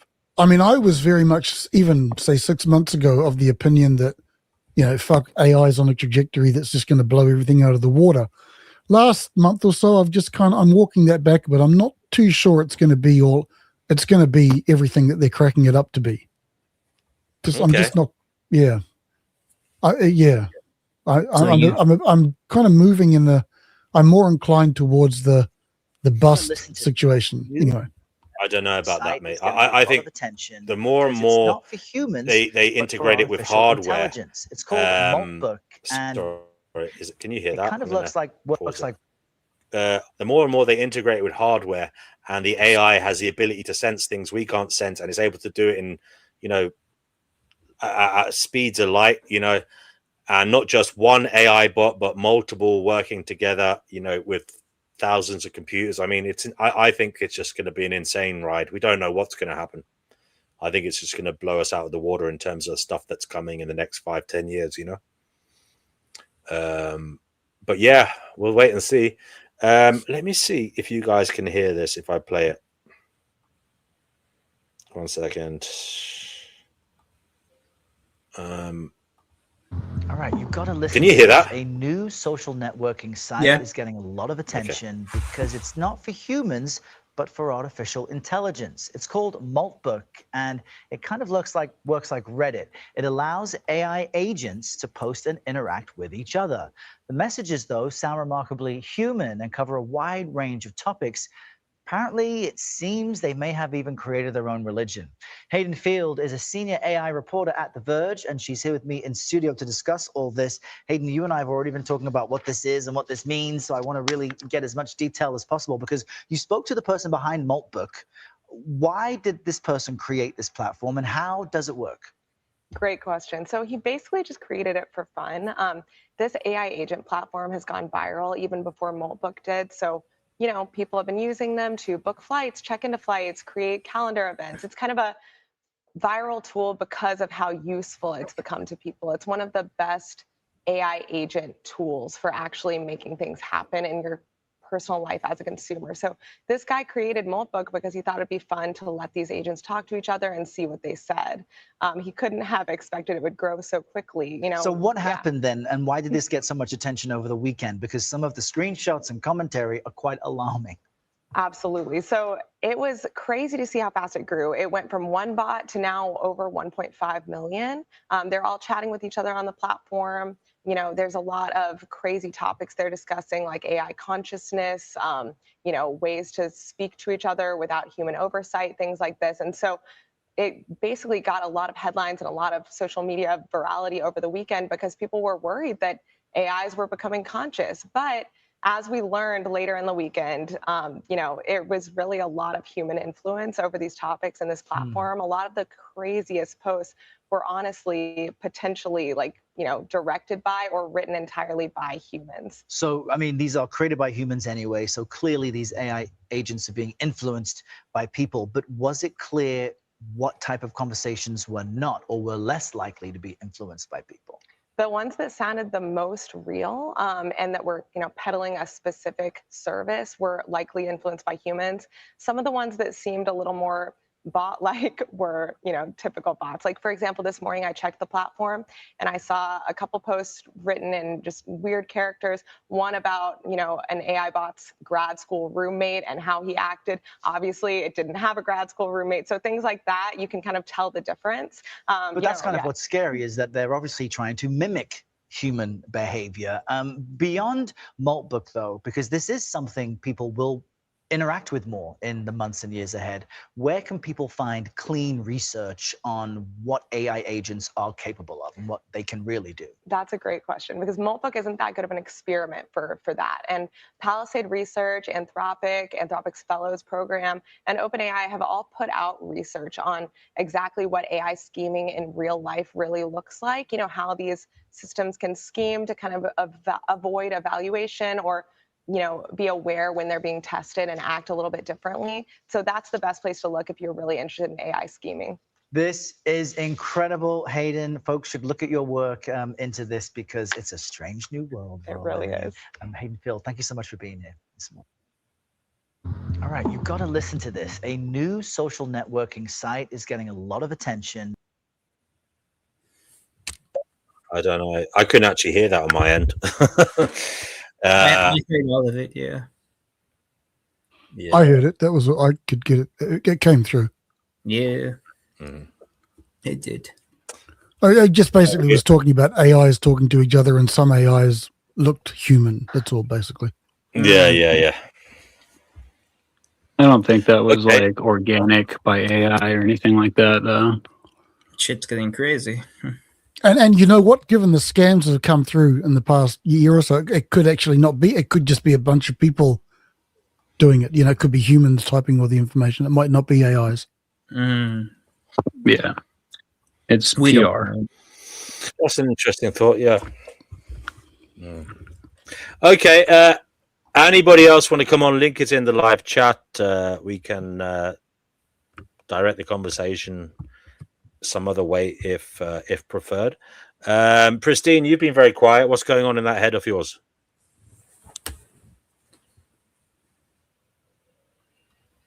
She's muted. Hey, sorry. I was just talking crap. Mars was blue. I don't know. I'm drawing blanks. So what's the conversation now? I was in the chat. What were you guys watching? We were just AI, yeah. about AI and what AI is going to do. Yeah. Whatever you want it to be, mate. You go. Take it where you want. Surveillance state, yeah, but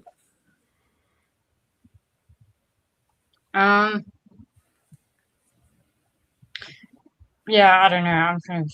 Do you want to talk about like supernatural stuff or no? That's more interesting to me. I don't know. I'm kind of like I'm losing steam. What to talk about? I'm into talking about supernatural stuff, but like I'm kind of like I'm out of things to say when it comes to like the anti-natalist arguments, and yeah, I don't know. I think we've covered everything with that topic. yeah. Or do you still want to talk about that? I don't know. Like I think everything's been covered when it comes to we were having discussions about that. Yeah. I usually go back and forth between my own positions on those things. Yeah, and then after that we talked about AI and surveillance state. Oh, hi Chickpea. Hello, everyone. Hi, DW. Hello, Chickpea. You never guess. Have you spoken to Marcus yet? He's in the live chat. You mean Vlad the Impaler? You're getting married? We were talking. She's in Las Vegas. I tell you, we're very the same. We've got the same crazy thoughts, same crazy. Marcus is habits. pregnant. Congratulations. Oh my god. It's the future. Men are pregnant. Yes, I wanted this. No, DW, I must say, we were talking till 8 o'clock this morning. I've only just woken up. I've just this minute woken up. Well, 10 minutes ago. Love is in the air every time I look around. Oh, brother Marcus is in love. That's so cute. That's very cute. I just cannot believe that I sat up, and I haven't slept for 2 days either because I've been sitting here chattering to everybody. Can't believe this is happening. So, Chickpea, we're live on the internet, and we're asking people why they have children, why they're not having children, what they think of the idea. That was the general topic of the show at the beginning. We've moved on since then, but do you want to talk about that at all? Yeah. No, I'm asking, do you want to say anything on that matter? That's what I'm saying. Well, Pristine, yes, you're not an antinatalist, are you? You don't like the subject. No, I don't know. I mean, I'm kind of like whatever. I am. I'm more on the antinatalist side of things, but I mean, I'm not like practically going around telling people that they shouldn't have kids, and I can see why they would. I can see the beauty in it from their perspective. I'm able to put myself into the perspective of others and see like, oh yeah, they'd like it because of this and whatever. There's some things I really don't understand, like the pain stuff, whatever. But it is what it is. I think that people are always going to have kids until that, maybe that will change eventually. I don't know, but like I feel like at the moment, there's no sign that people are going to stop having kids maybe very far into the future, but some people are, especially young women in the UK, and I don't blame them. I'll tell you something. Anyway, I mustn't say those sort of things. Yeah, I'm the total opposite. I am so grateful, and the guys know this, to have lived in a world where I didn't have to do it, because I tell you something, if I was forced to have a child, I would hurl myself off, beat to your head. Yes, that's right. Yeah. Oh, thank you. I'm in a really good mood, actually. Gosh, I don't understand why. Of course, don't get by me. You were talking to brother Marcus until 8 a.m. That's. I'm gonna make myself a cup of cha. I will be back. Yes, I just made one.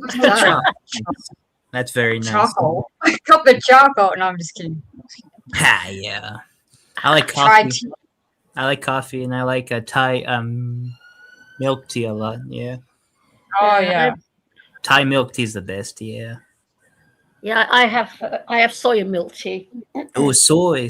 Yeah, I sometimes use soy milk whenever I make the Thai Yeah, I milk use tea. soy Soy milk. milk. Yes, it's very, very nice.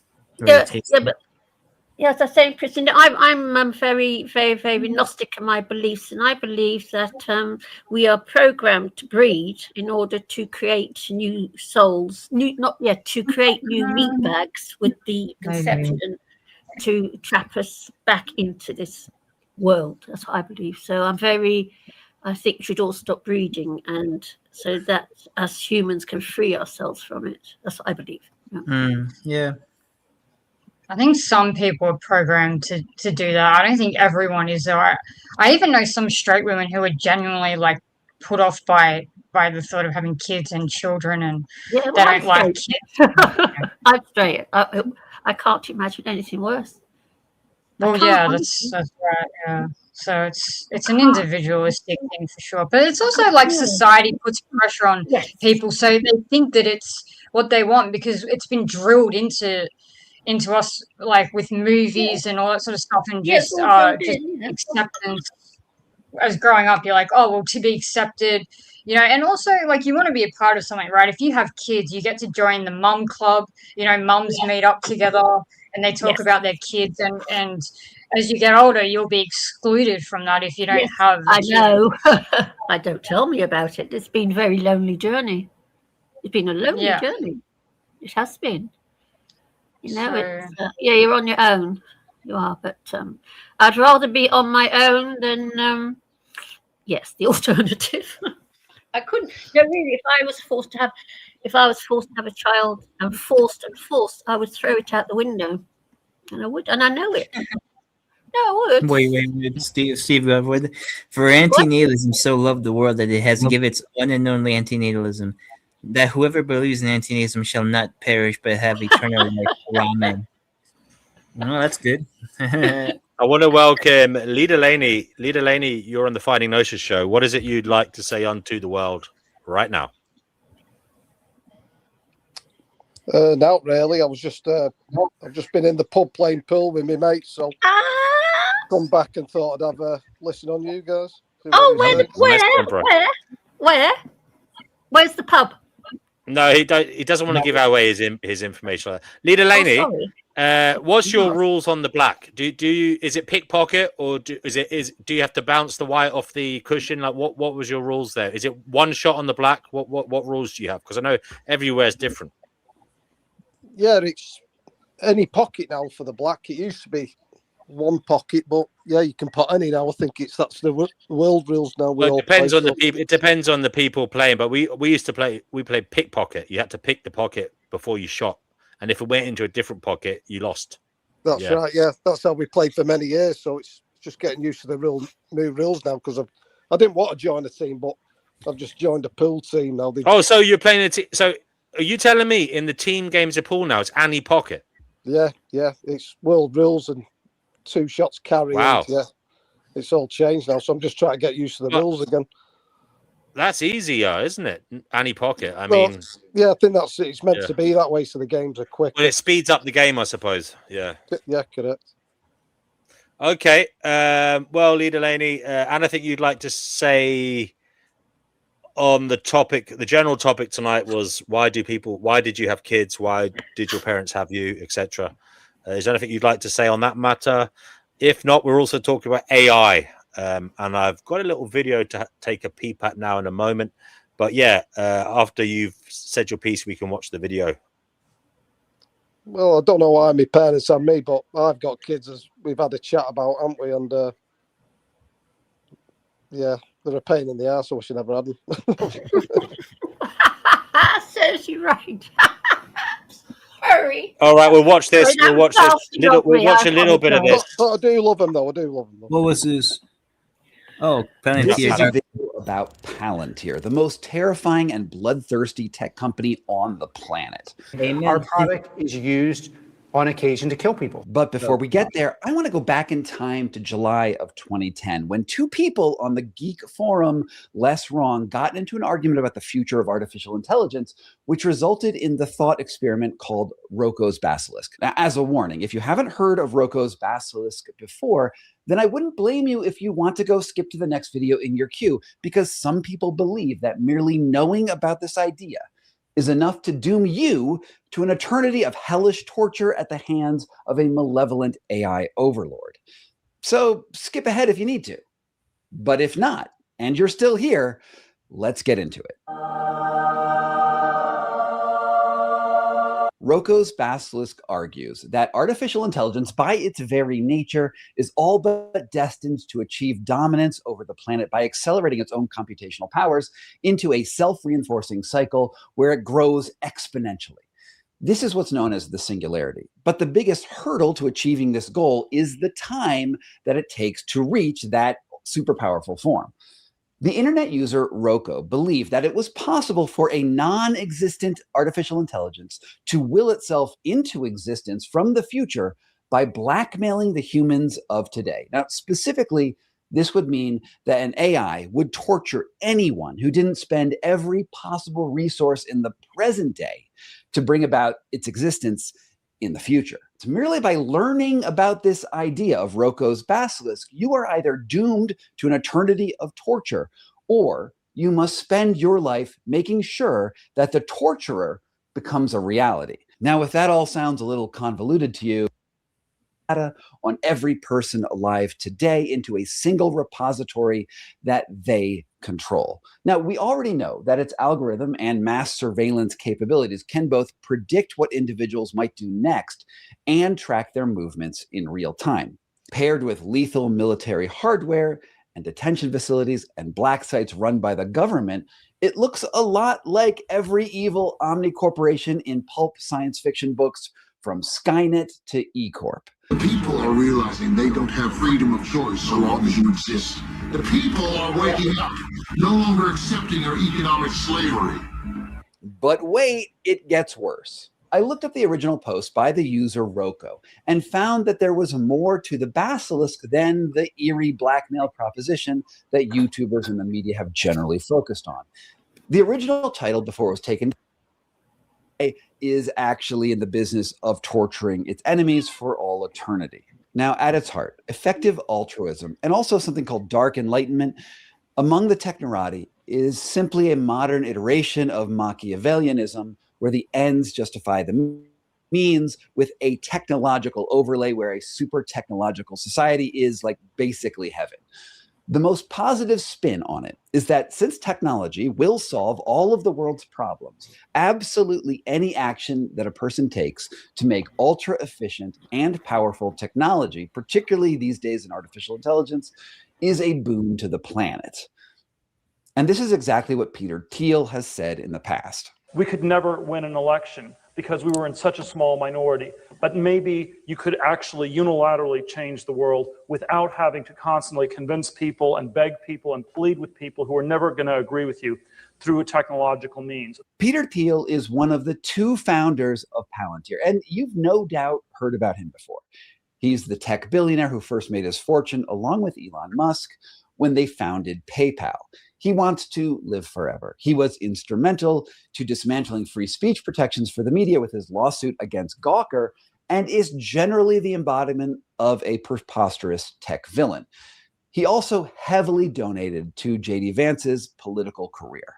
But the thing that was so important from that clip that I just played is that he makes it plain that he wants to use technology to subvert the democratic process. His ultimate goal, which he has laid out in public lectures and writings, is to remake the world system to support the initiatives of technological autocrats like him.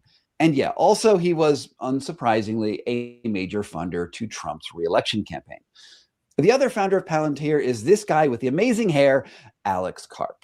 Here he is describing his vision for the company. Palantir is here to disrupt and make the institutions we partner with the very best in the world, and when it's necessary, to scare enemies and on occasion kill them. And he's got some tactics that he playfully says that he would never use, but also that he might totally use. I love the idea of getting a drone and having light fentanyl-laced urine spraying on analysts who tried to screw us. The thing that sets Palantir apart from most tech ventures out of Silicon Valley is that it enthusiastically embraces close connections to the government, which is weird since both of its founders seem so anti-democracy. Palantir's suite of tech tools are a surveillance state's wet dream. The corporation pioneered predictive analytics, first despite fraud in Medicare and Medicaid, with a $250 million in funding from the Obama administration, and then quickly metastasized across the government information infrastructure over the last decade to provide intelligence analysis and predictive policing with an alphabet soup of three-letter agencies from the CIA and FBI to DHS and ICE. It's also a core asset in intelligence gathering operations in all branches of the American Armed Forces. And in 2016, and this part is important, it acquired a company called Kimono Labs, which specialized in hoovering up and archiving all publicly available information on the internet, sort of like a private version of the Wayback Machine. And the reason that I'm highlighting this purchase is that Palantir's owners frequently state that they are in the business of software and not data brokers. You know, the Palantir platform, despite what you might read at the New York Times, if you wanted to use the deep state to unlawfully surveil people, the last platform on the world you would pick is Palantir. But frankly, I just don't believe what Karp is saying. If that were true, then it wouldn't make any sense as to why they would bother purchasing a data scraping company. Indeed, what is the point of surveillance if it's not also recording and then utilizing all that information? What everyone can agree on, however, is that its systems and philosophy are based on the Air Force's manual on targeting, specifically identifying, acquiring, and if need be, destroying military objectives. We are the most lethal. We are the most able to surveil and process large amounts of data. You have created the system which you call kill chain. Privately. Publicly, the lawyers have some innocuous So something like tech for the amelioration of unwanted blah, blah, blah.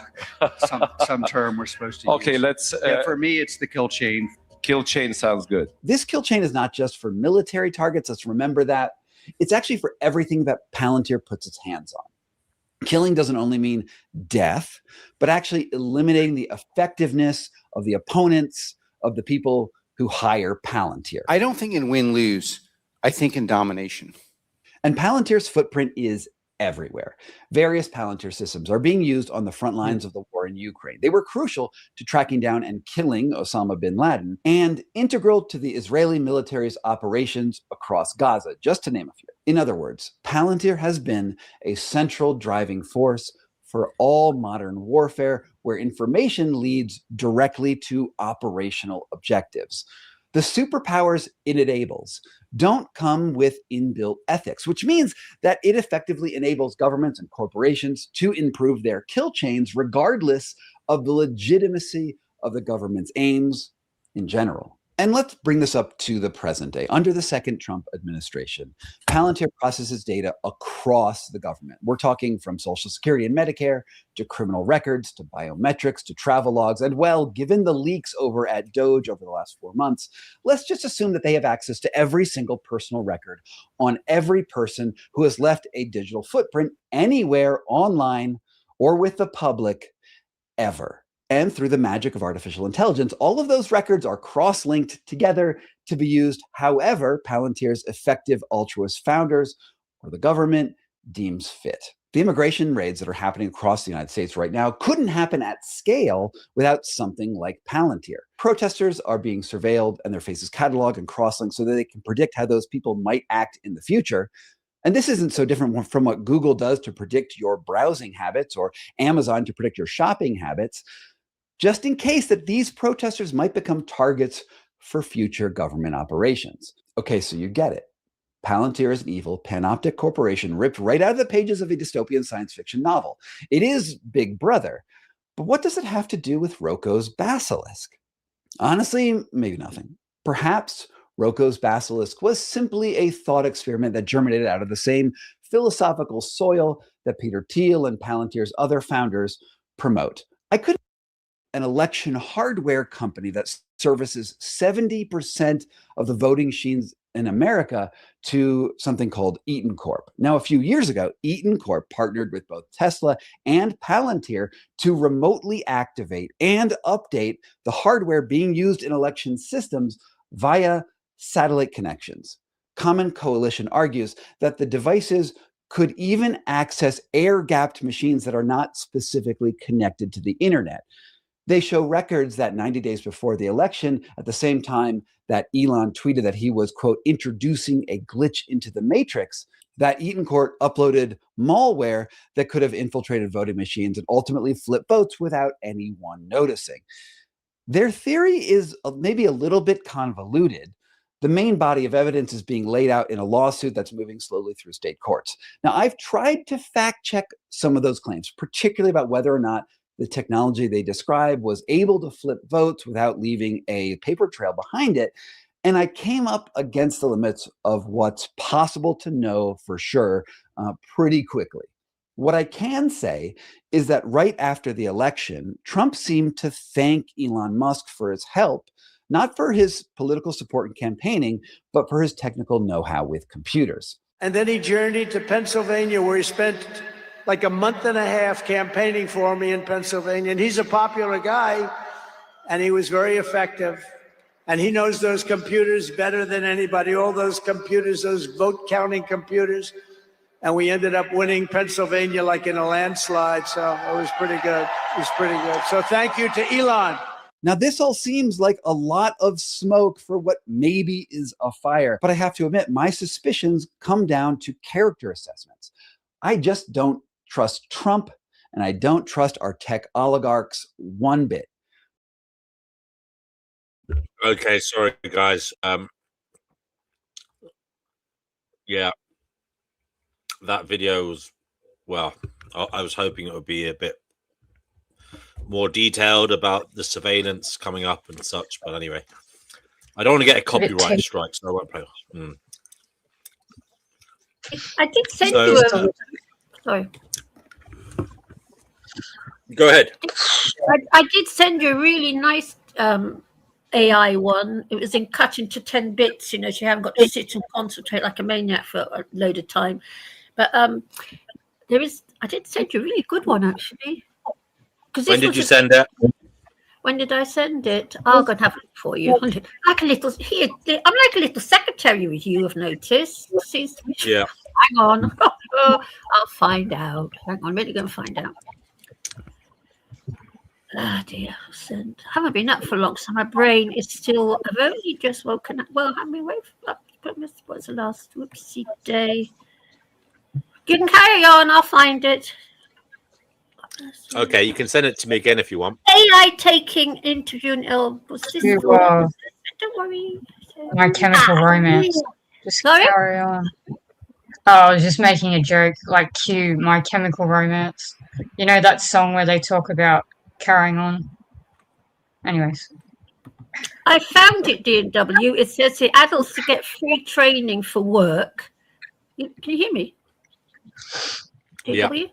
Yeah. It's that. So the Godfather of AI. You know that. It is talking about Godfather of AI predicts all jobs will be wiped out by AI. He was on LBC. I sent you a copy. When did I send it to you? Sorry, you know me, I'm a bit slow when it comes to I sent it to you on the 29th of Jan. Oh, DNW. I sent it to you on the 29th of Jan. I think I've watched that video before. That's why I wasn't the Godfather of AI. Yeah, I've seen him in interviews, so I think that's why I didn't watch it. And so we're gonna get into this. Oh, DNW. I said it's a very good one actually. All right, I'll get it out. Well, okay. Well, I'll go and find the other one I sent you. The other one's better, actually. I'll go and find it. How much do you think the universe?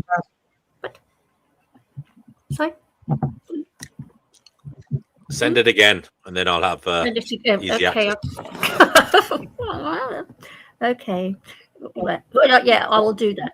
I'm doing it now, so I'll be back in tomorrow probably. when I've worked out how to do it.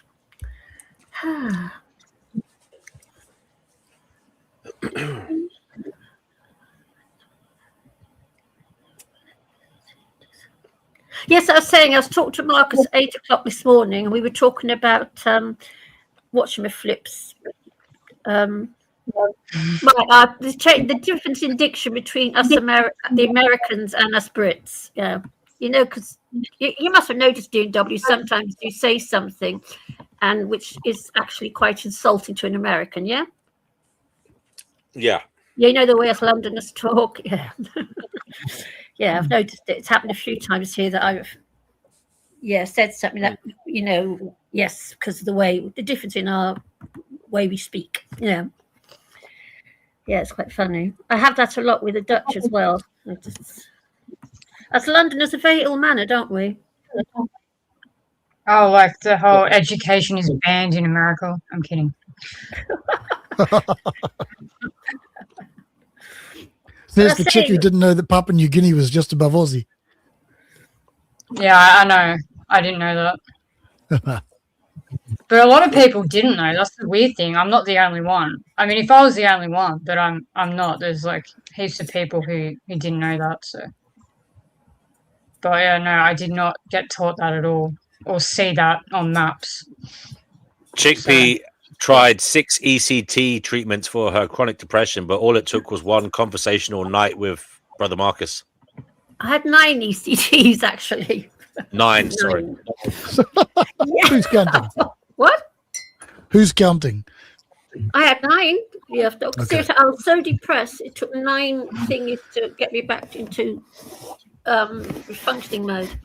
Well, Marcus, can you put it in a bottle? Let's sell it. It's really cheap. The elixir of positivity, Brother Marcus. No, thing is, what's happened is chattering for all those hours. It's like being back in the city. You know, I used to go to the wine bar with one of the guys from the office, and we would just sit there chattering over a glass of wine for hours on end. And I used to love it. We were just sitting there with a bottle of wine, chattering for hours upon hours. Vladimir's elixir I of miss love. that so much. Huh? What? Vladimir's elixir of love. I'm just trying to think of a way to market the potion. Ignore me. I'm just talking to myself. It's really cheered me up. It's weird. We have a newcomer. I don't know who this is, so please remain quiet for a moment whilst I let them on. Fish and Chips Production, you're on the show. Am I? Hello? You are. Hello there. Oh, hello. Nigger. Oh, wonderful. What an arsehole. Oh, not another one.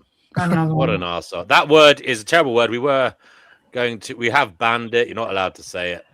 We don't agree with him saying it like that in public. He was thinking us last night. That's last night. We were getting horrible little messages all the time saying that, and he said horrible things to me. Oh, such a stupid thing to say. I don't care. It doesn't bother me. Okay. So I'm still looking. Gaia the Sage says, Chickpea, you have said you have tried ECT for your depression. Have you ever tried what? Transcranial magnetic stimulation. It didn't exist when I was. This all happened back in the very late 80s, early 90s. That some concept didn't exist even. What does that entail?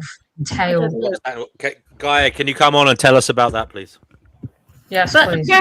But on the subject of ECTs, the people around me who saw it happening, they said they saw me improve with the ECTs. Mine was just pure physical depression. I was so depressed because I lost my home. I lost my flat. So that was it. My life was finished. And my whole brain had turned black, like a big black lump. It worked. It does work. I think if you get a good one, because they didn't hurt. I was totally anesthetized and, I was kissed and cuddled. So I didn't, everyone was nice to me. So it didn't hurt. I had 9. So it was the patients kissing and cuddling me, not the doctors. But when I used to go back to the wards, there was always someone there for me. Right, still looking. Yeah, no, the thing is, I've just had 15 hours sleep.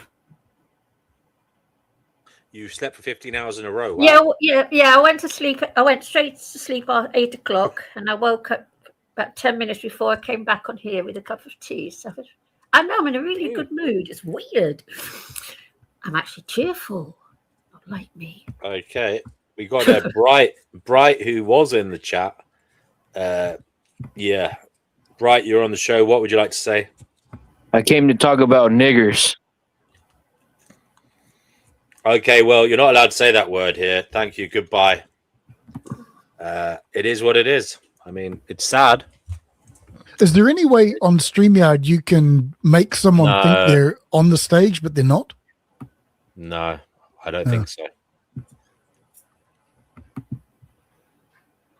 Dear, oh dear. Dear, oh dear, oh dear. Dear, oh dear. How sad. Yeah, freaking morons. Very sad that life has come to that for these people who want to come on and say these things. Very sad.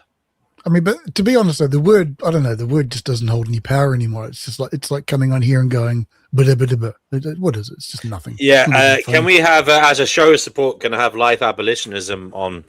He is a black person, and he says, why are people so obsessed with black? I don't know, is the answer. I don't know why kids do this, teenagers, morons, why they say this word in particular. It's so stupid. And yeah, life abolitionism, I don't know is the answer.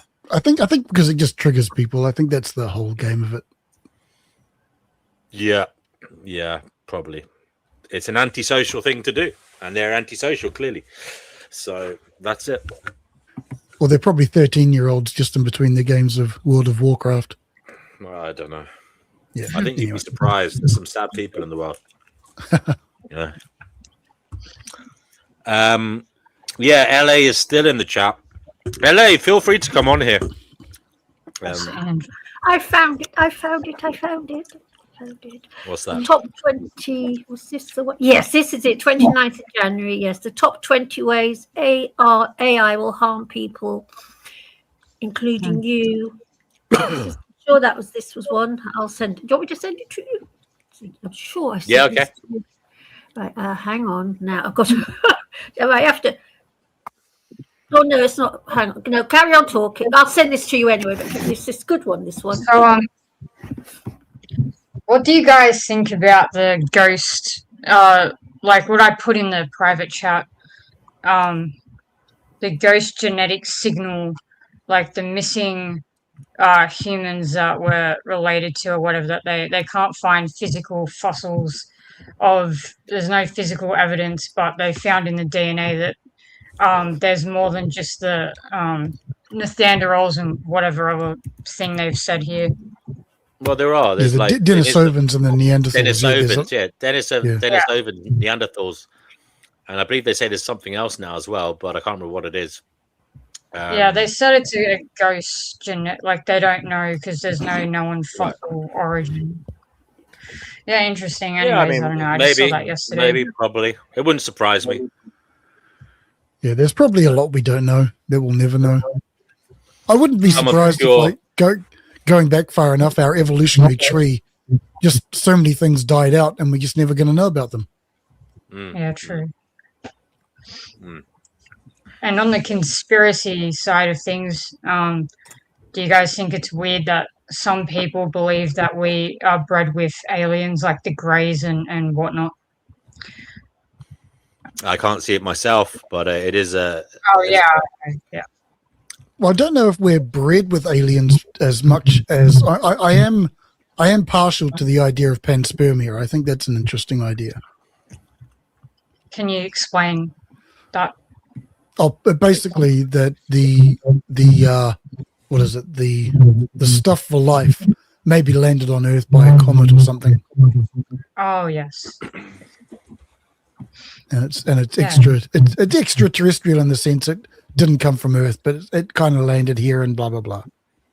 Yeah. You know, from the stars. Yeah, that seems plausible. Yeah, who knows?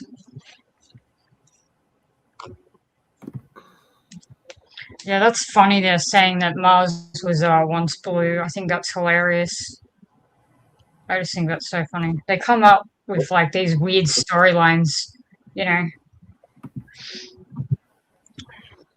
It's hilarious.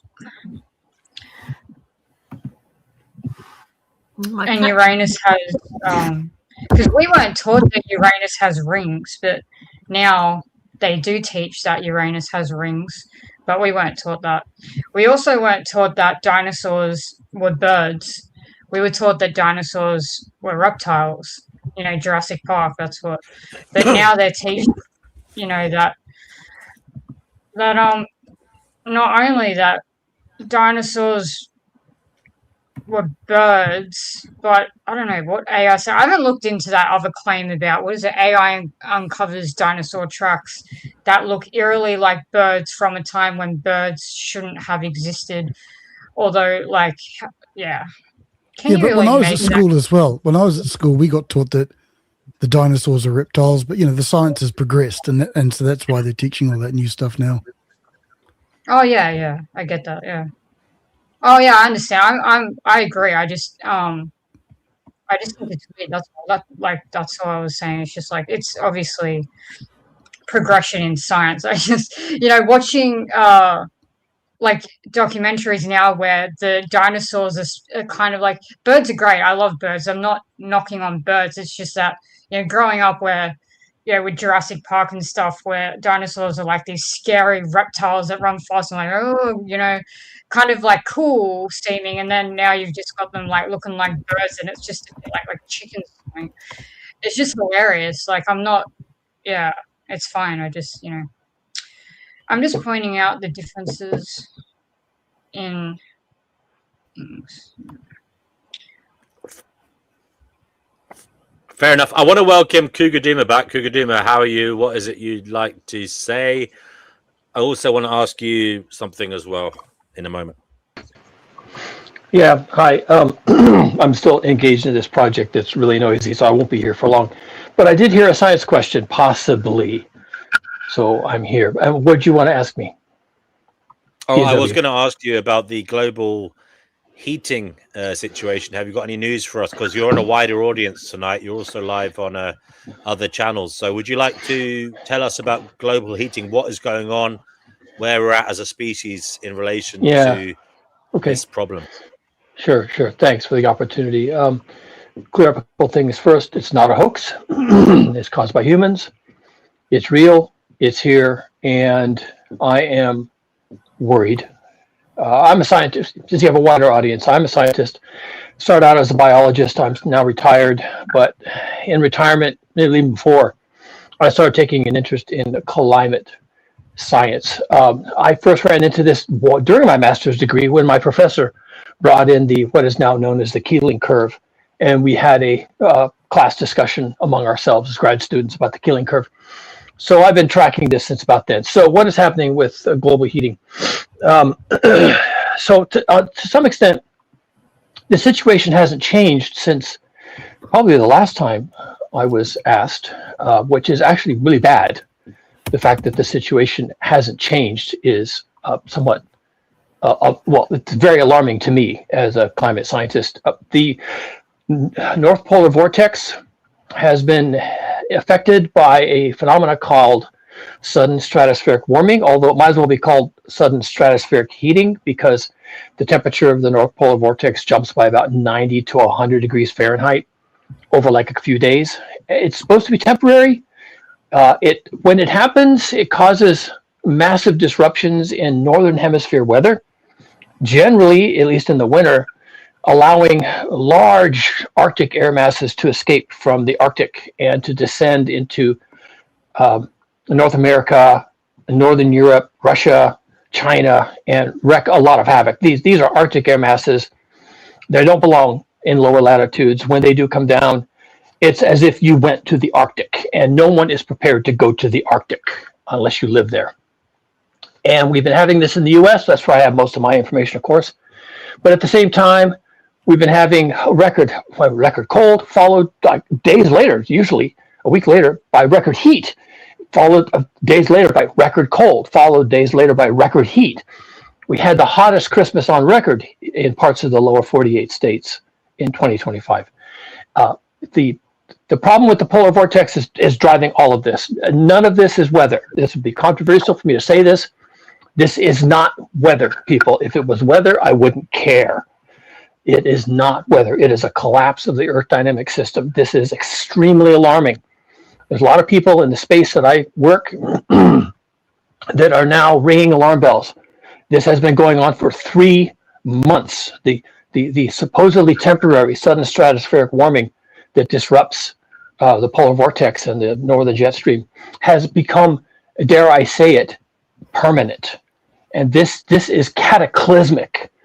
I don't usually lend myself to hyperbole because I don't have to, because I'm not interested in what people react.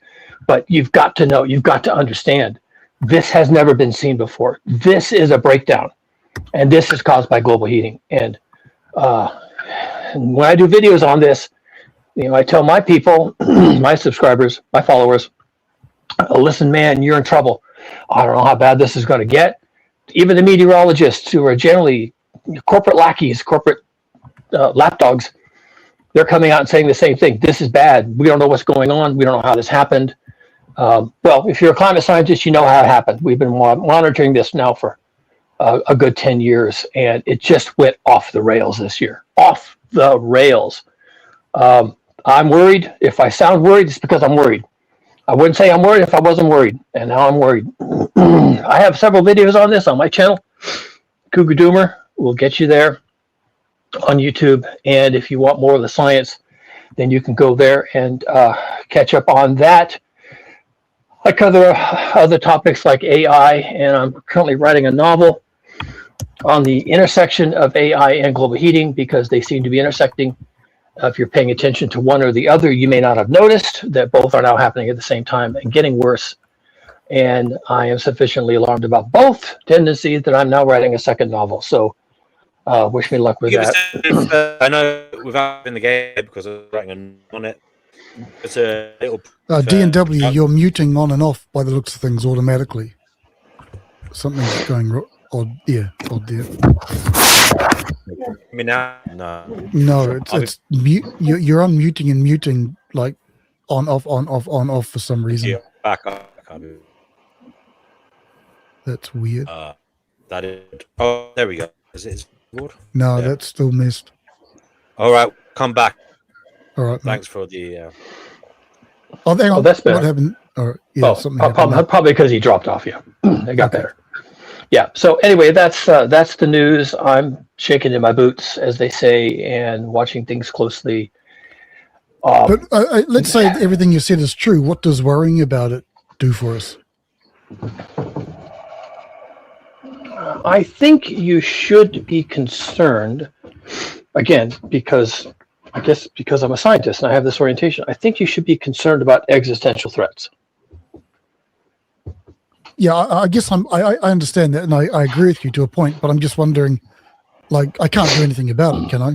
So, well, if there was a tsunami coming, if you were in Indonesia and the Christmas tsunami was coming for you, and we were ringing alarm bells and saying there's a tsunami coming and you need to get to high ground, you would get to high ground, but you would understand what that means. Where's the high ground? Exactly. I'm just trying to make one point before I answer your question. You would get to high ground, okay? Because you would understand what high ground means. So now we have another problem. What is the equivalent of getting to high ground with regards to this? I think that people, and let me clarify real quick. I think that people who intend to persevere need to be paying attention now.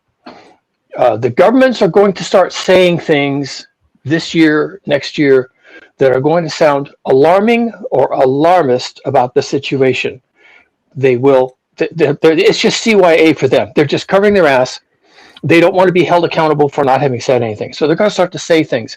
And what I would like for people to understand is why they're saying that there is an existential crisis facing us at this point.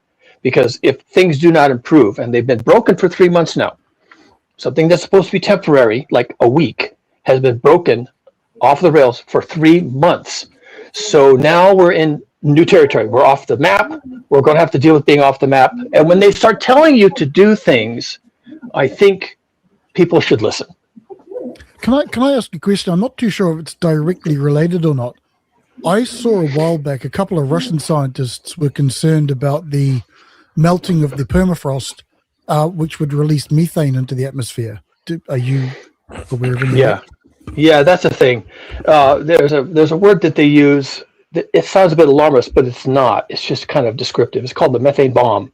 Yeah. It's happened before. We know that it happened about 55 million years ago with the PETM.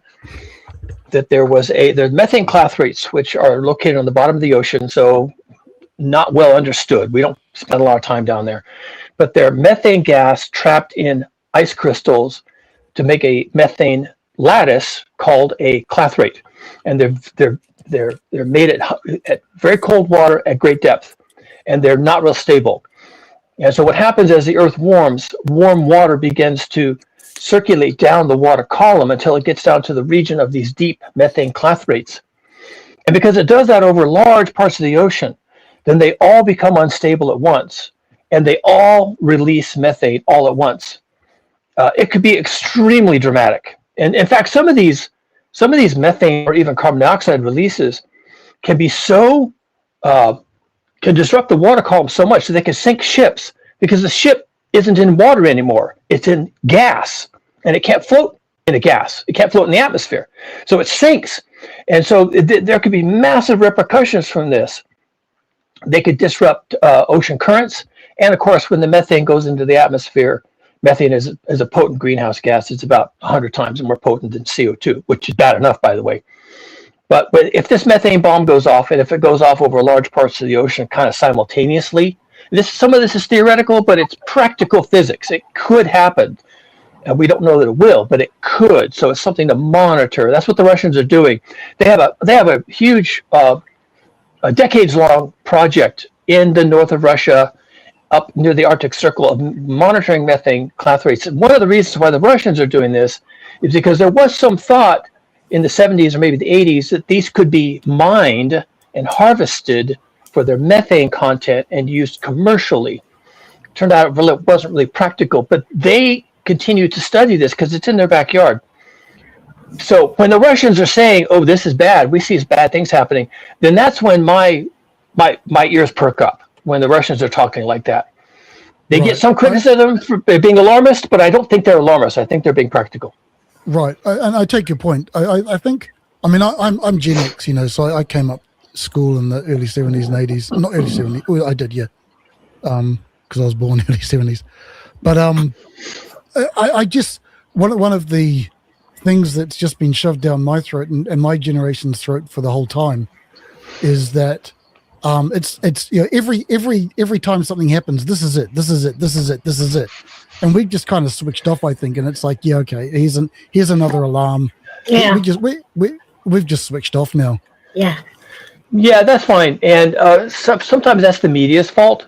Sometimes scientists will report something that's like pretty routine paper, and then the media will pick it up because they like to sensationalize things. And they sensationalize the Kardashians. I mean, they're always doing this. But I so guess you can I'm look also at talking about what was that presidential guy who went around?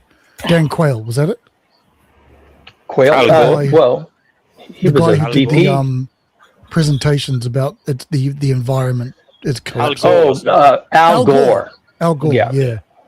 I mean, I agree with you. I'm pretty sure that we're going to reach a point where something's going to take us out.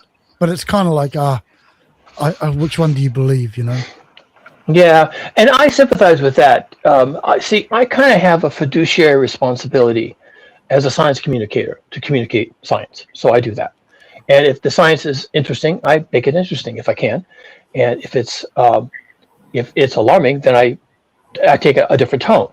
And for me, the global heating thing, since Al Gore was about the time he came out in the U.S. Senate as being alarmed about this, was about the same time I first heard about it during my master's degree work. And so for me, it's science. It's something to communicate, something to say, well, this is what's happening in the natural world. And if it's happening, well, then we should talk about it, right? We talk about animal migrations, and we talk about whales beaching themselves and all these kinds of things. And we can talk about this too. So for me, it's a conversation It's an interesting topic. I'm a scientist. I'm interested in things that are happening in the real world. And I'm also a systems scientist. I'm a little bit of a queer animal that way. I study large-scale systems. I always have. Ecosystems, but also earth dynamic systems, just all the physics that involves the earth itself. So I'm a little bit of an odd animal in that regard, and that I've always taken a systems approach. So when Al Gore came out and said this and that and the other thing, he wasn't wrong. It was a long time ago, of course. We've learned so much more now. And also, things have accelerated. This is kind of the alarming thing for me, is in the last 2-3 years, certainly since 2023, when things kind of went off the rails in the climate community, we noticed in 2023, things went off the rails. It doesn't get discussed much, but that's what really happened. We were hoping for a recovery, that things might recover, and it was just an excursion and it'll come back, but it didn't. It did not come back. And now, as I said, for the last 3 months, the North Polar Vortex has been essentially, well, it's basically gone. And we've been seeing this crazy weather. Russia basically frozen over. Russia deals with snow and ice all the time, but they're shut down. No, Russia is shut down right now. Northern Europe, Scandinavia, they've been having massive cold and drought because some of this cold air can't really contain moisture. So from an Earth systems perspective, things are really coming off the rails. And the more we watch it, the more alarmed we become. And Al Gore's message at the time was like, well, we probably should think about this. And he wasn't wrong, but we didn't. Okay, so 50 years further on, here we are.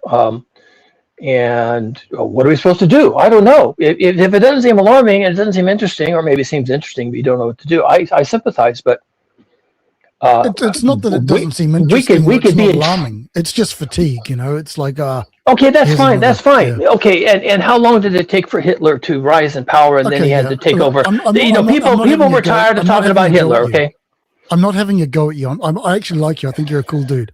I like your contributions. I'm just saying, that's all I'm saying. It's just fatigued I understand. I'm trying to respond to that in a way that's commensurate with the topic. Physics doesn't care. All right. Physics doesn't care if you're alarmed or if you're fatigued or whatever. Maybe since Al Gore was talking about this, if let me put it this way, if we had taken the problem seriously in the late 60s when the oil companies found out about this and started sandbagging it, if we take it seriously then, you wouldn't be fatigued now because you'd be doing something. In fact, we would have had a good 60, 70 years of doing something. It would be your life now. You would be dealing with an absence of fossil fuels. The things that your parents and grandparents had, you don't have now. You're having to live differently. And maybe, they tell you nostalgic stories about when they had gasoline at the pump and you just dumped it in the tank and drove away. You'll think, wow, that must have been amazing. But you'd be living a different life now and you wouldn't be fatigued about it. It would be your reality. But because we didn't do the things that we really needed to do, now we're kind of fucked. And if it's 60 years later and you're like, man, we've been fucked for 60 years. Well, yeah, you basically were. That's the truth. We should have stopped this 60 years ago, but we didn't. And since then, we've gotten progressively fucked. And now I'm looking at the North Polar Vortex, and it's been 3 months in the shitter, as opposed to 3 days. I'm saying, you're fucked. And if people are fatigued from hearing that because Al Gore said in more diplomatic tones, you're kind of fucked. And now I'm on here, I'm saying, you're fucked. And you're thinking, we've been saying we're fucked for 60 years. Okay. You're fucked, okay? Take it or leave it. Take it or leave it. It's going to hurt, folks. This is physics. Physics is going to work you over at this point. Let's say everything you said is correct, and maybe this is the final countdown, as it were. There's nothing I can do about it. So, okay, but if you knew there was such a thing called a tsunami, and the alarms just went off that there's a tsunami, and you can't stop the tsunami, and that's a fact, but you don't have to be on the beach. So what can you do to save yourself from this? And it might be as simple as, if it's going to be heat that gets you, know where the cooling centers are. If you don't have cooling centers in your community, find another community that does. If it's far away, make sure you know how to get there. If you need bus tokens, make sure you have bus tokens. This is called pre-planning, prepping, if you rather. If it's going to be cold, then make sure that You know how to stay warm. Do you know where there's a place where you can get warm? You know that your house is old, has no insulation.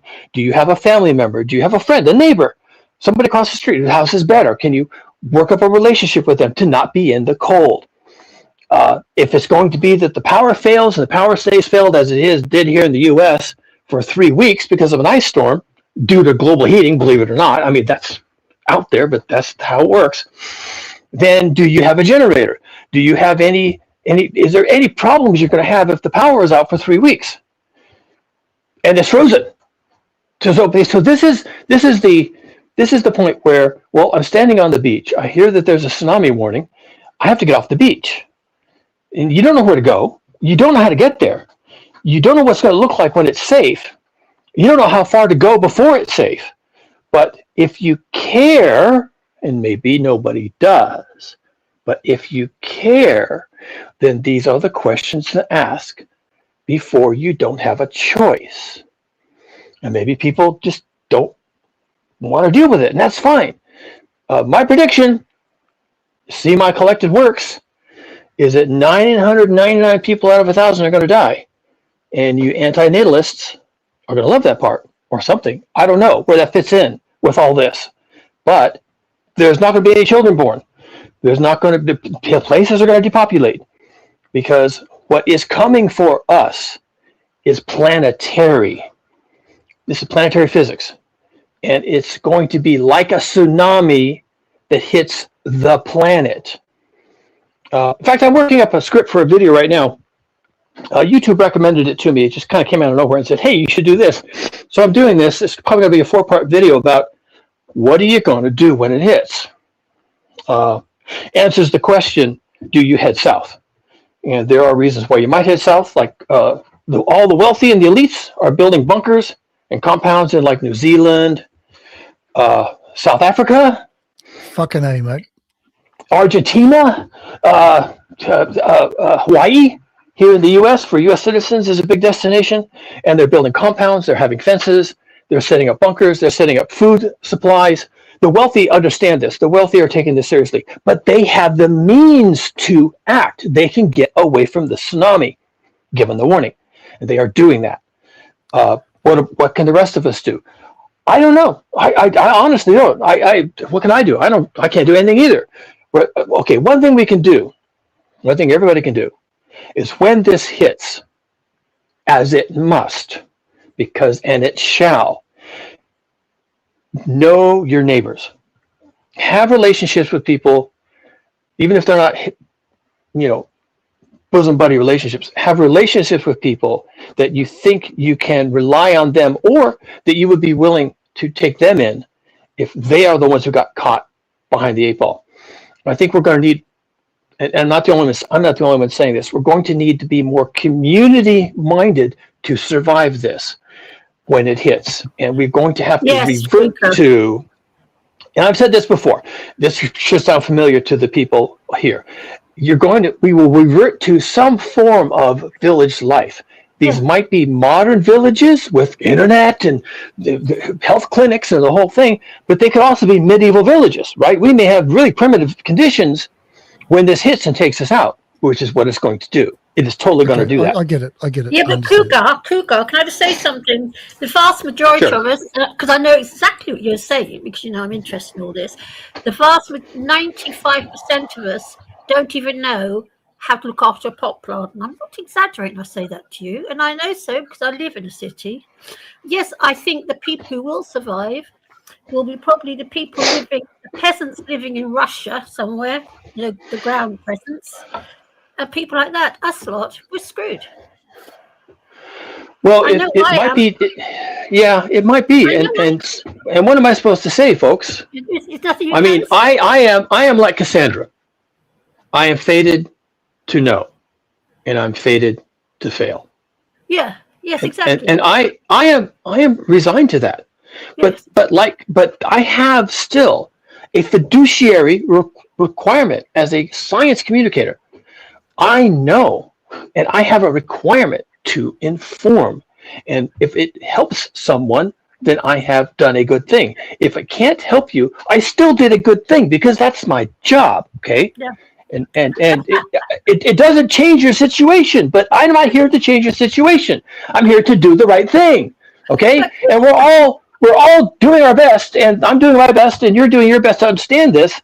And maybe in the end, it doesn't do any of us any good, but it doesn't matter. I'm here. We're not going to survive by simple virtue of the fact we are completely caught up in the supermarket, the corporation. We are completely caught up, and we are. Yeah. And Yeah. I mean, if I was young now, if I was 20 years younger, I would probably make off to Canada, actually, because Canada's got lots of land where you can hide and learn how to grow a potato. But here in the UK, I couldn't even afford 10 square feet. No, of let's land. be real. The only reason you want to go to Canada is because Brother Marcus is there. No, I want to go there. There you go. Catman 757. There's a man there with all these cats that we talk every day. And he's got a cat colony, and I would go over there with all my cats, take them with me, join the cat colony, and build a little wooden shack. I keep telling you. Well, that's not. I mean, you're laughing, but that's not a bad motivation. No, but I'm too old. Well, what if someone offers to help you do it? Good God, I'm 71 years old. I'm too old. Well, I'm 66. I'm 66. And here I am, raging like a maniac. And I don't know when you're too old for this. Oh, and by the way, those of us who are of an elderly persuasion, we might have some, I'm just going to throw this out there, we might have some obligation to try and set things right. Because I've got no obligation. I disagree with that. Oh, that's fine. I've stated it as a hypothetical. Okay, maybe not. Maybe you guys should get onto the broken off piece of ice and float away into the cold ocean for the sake of future generations. Yeah. I wouldn't have any faith in the ice, guys. No, I haven't got any. The ice isn't going to survive. I think I'm probably going to do like in 2012 that movie where the dad and the daughter just go down to the beach when the tsunami's coming in, and they just take the brunt of it. I think that's the way to go out. Did that happen?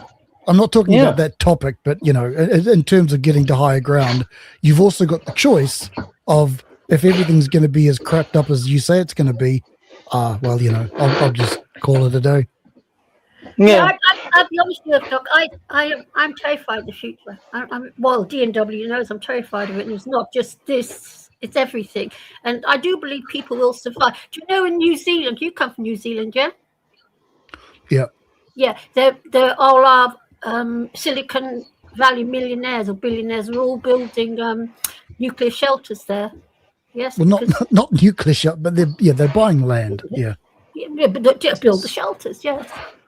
No, I mean, I'm scared.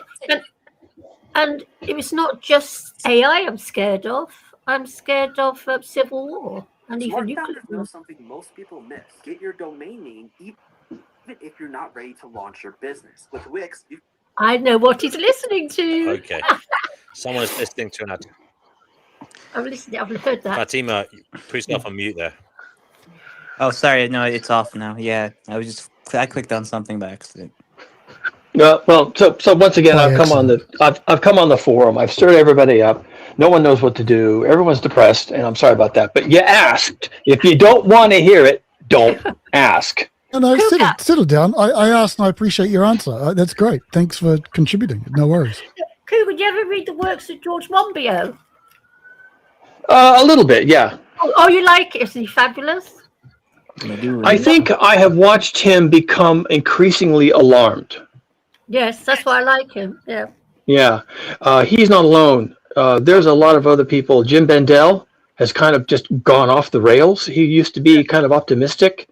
Yeah. And now he's hiding. He's in Sumatra or something. I don't know where he is, but he's Rupert Reed. He was part of what's it, Extinction Rebellion. He was like maybe even a founder. No, just stop. He's done. He's just done. He's like me. He's like, yeah, you people are fucked. But he's a Well, I don't know about that, but I'll tell you, I've noticed a change in his tone. I know. Okay. Yes, I have too. I used to be a follower. Yeah, I used to be for, and there's George Hallam is another one, and that other guy who wrote. No. Yeah, no, I'm into all this. I've got loads of books on the subject. Loads. I think the reality is that people are going to be crying, the sky is falling forever and a day, and eventually someone's going to be right. I don't doubt that for a second. Someone's going to be right eventually, but you just never know when that is. The sky is falling. Wow. Well, my recommendation, since I don't know that, since I can't answer that, although I think the summer is going to be interesting, since I can't answer that, my admonition is simply what I said: pay attention. If you care to not be on the beach when this thing hits, pay attention. If you don't care, then don't worry about it. And live your life and live your best life, and then when it hits you, you're like, oh, here it is, and then you check out, right? You're done. But if you care not to be that person who's done suddenly, then pay attention. But it's not about not caring per se. It's more, like I said before, you just never know when the right person's going to say the right thing, because so far everyone's been wrong, basically. Well, I don't know what. I don't know who everyone is. Caring. I think it's not about not caring. It's just about, you just don't know when the correct information is going to come through. You know what? I can help you with that. It won't. This is not a thing that can be predicted. Just like a tsunami can't be predicted. We have the alert, the horn, the bell, right? We have the bell, and we have the seismic stations whose job it is to detect an earthquake and calculate where there's going to be a tsunami. But we don't know when all that's going to happen. So again, my job on here is to tell you that you are probably going to face something that you're not ready for. I'm not ready for it, and I don't think you are either. And if that's a problem, then get plugged in. Get plugged in, okay? And if you don't think it's a problem, or you've heard too much of this and now it's not interesting anymore, well, then don't get plugged in. And it's possible that even if people like me are plugged into it, it won't save me. I could be very busy dying alone with everybody else. Yeah. Cougar, do you watch Jane Wigington? No. Cougar. Oh, you surprised me. I watch it. No. Don't you watch Dane? I'm surprised, actually. Well, okay. Are you first of all, are you talking about television? No, I'm talking about Dane Wigington on YouTube. He comes once a week and he does a show called about global climate engineering and the chemtrail and all the other shit.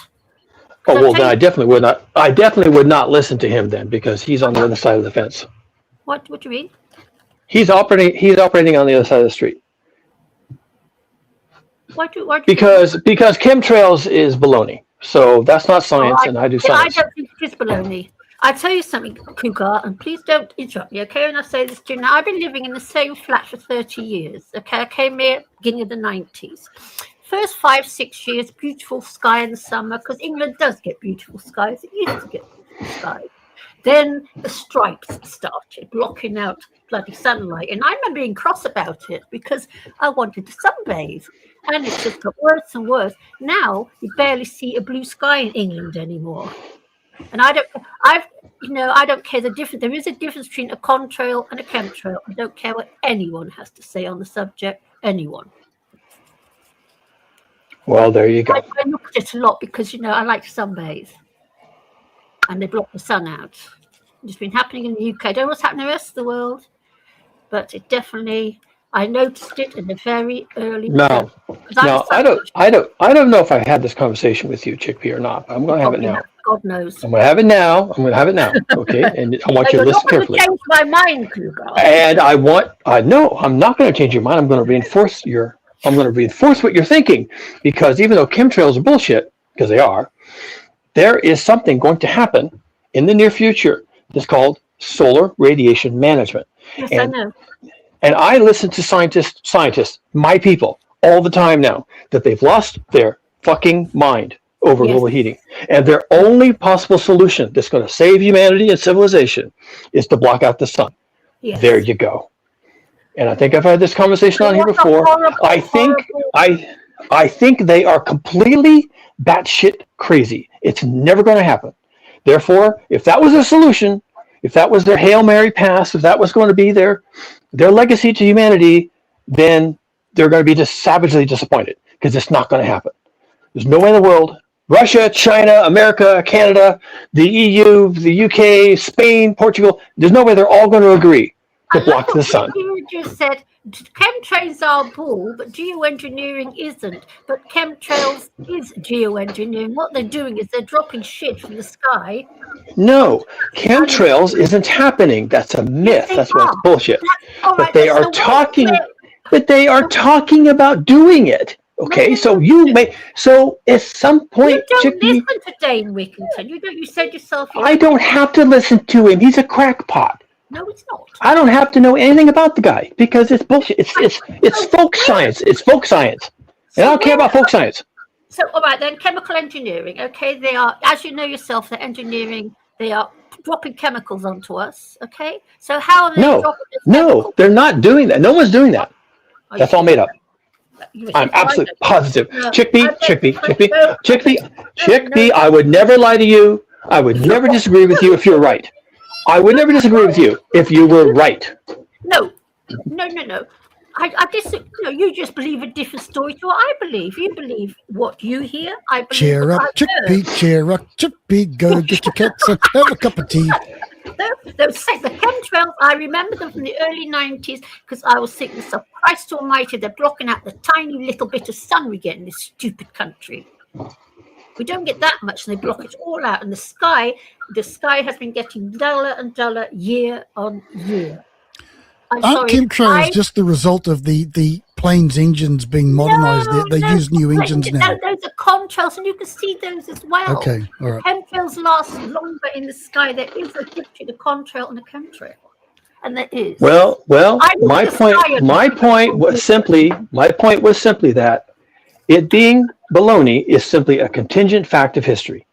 If we don't do something, well, we can't. So we're not going to do anything about global heating. Since we're not, the only option that's being offered by serious scientists like myself, I don't think they're serious, but they think they're serious. Serious scientists like myself, who I don't agree with, they're thinking they're going to have to do solar radiation management. And if they do that, then everything you say will be true. There you go. They're already doing it. They've been doing it for years. This is what Dane says, okay? They keep talking about this, but Dane says they've been doing it for years. And I believe they've been doing it for years. That's what I've been saying. They've been doing it for years already. It's not started here. And it makes me cross because I like a bit of sunlight, Cheers me up. Well, okay, fine. And we don't need to talk about this anymore. Every time we talk about this, it's always the same.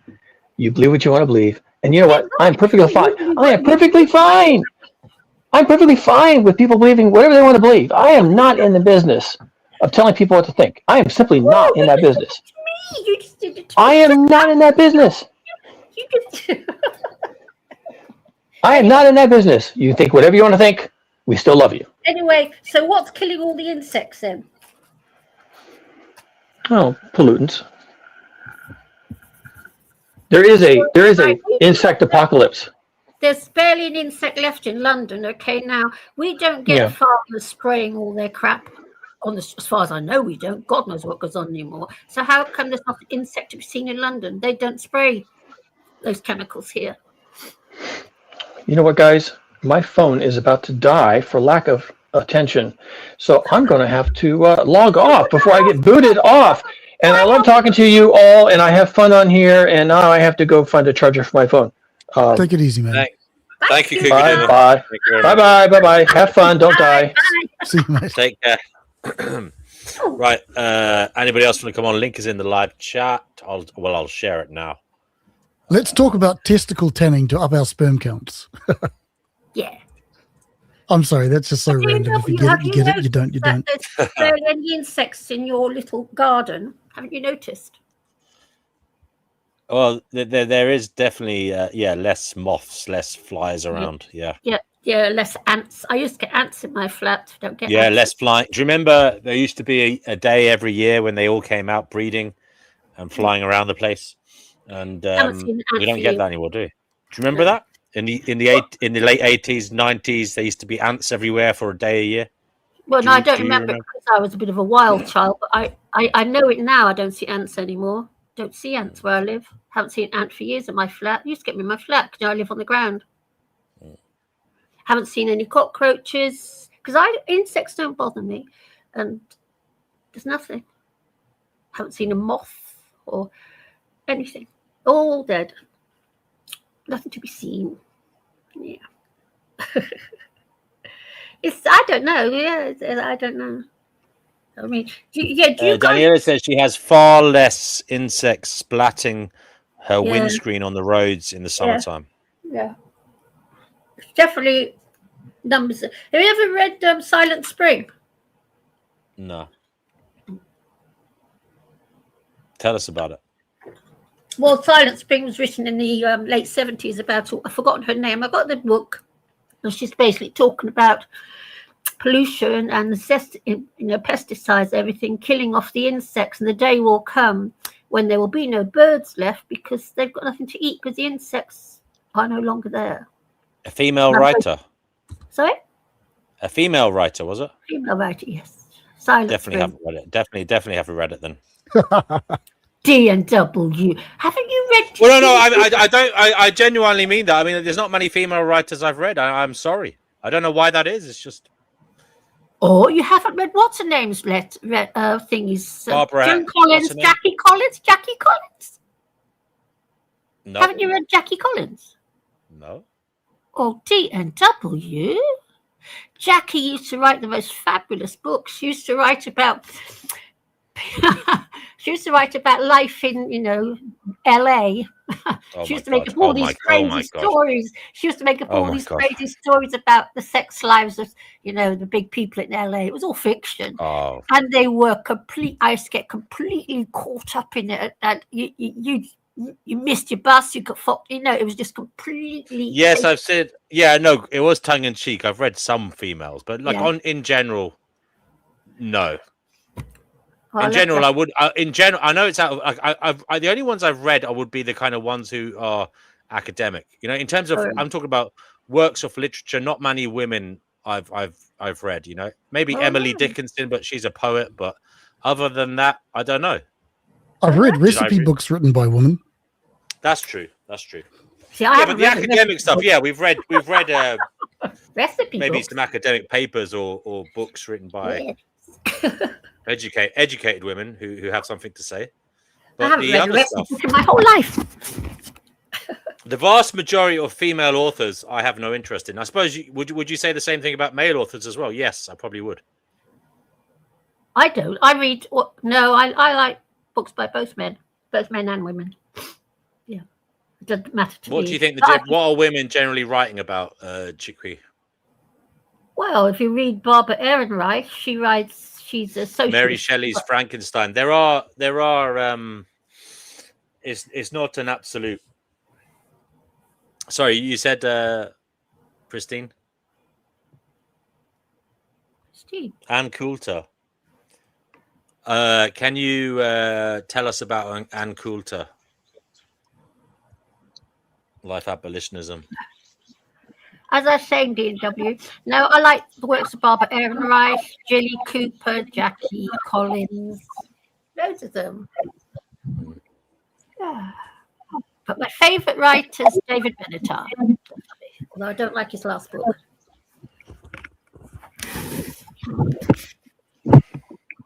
And David Icke, of course. David Icke. Yeah.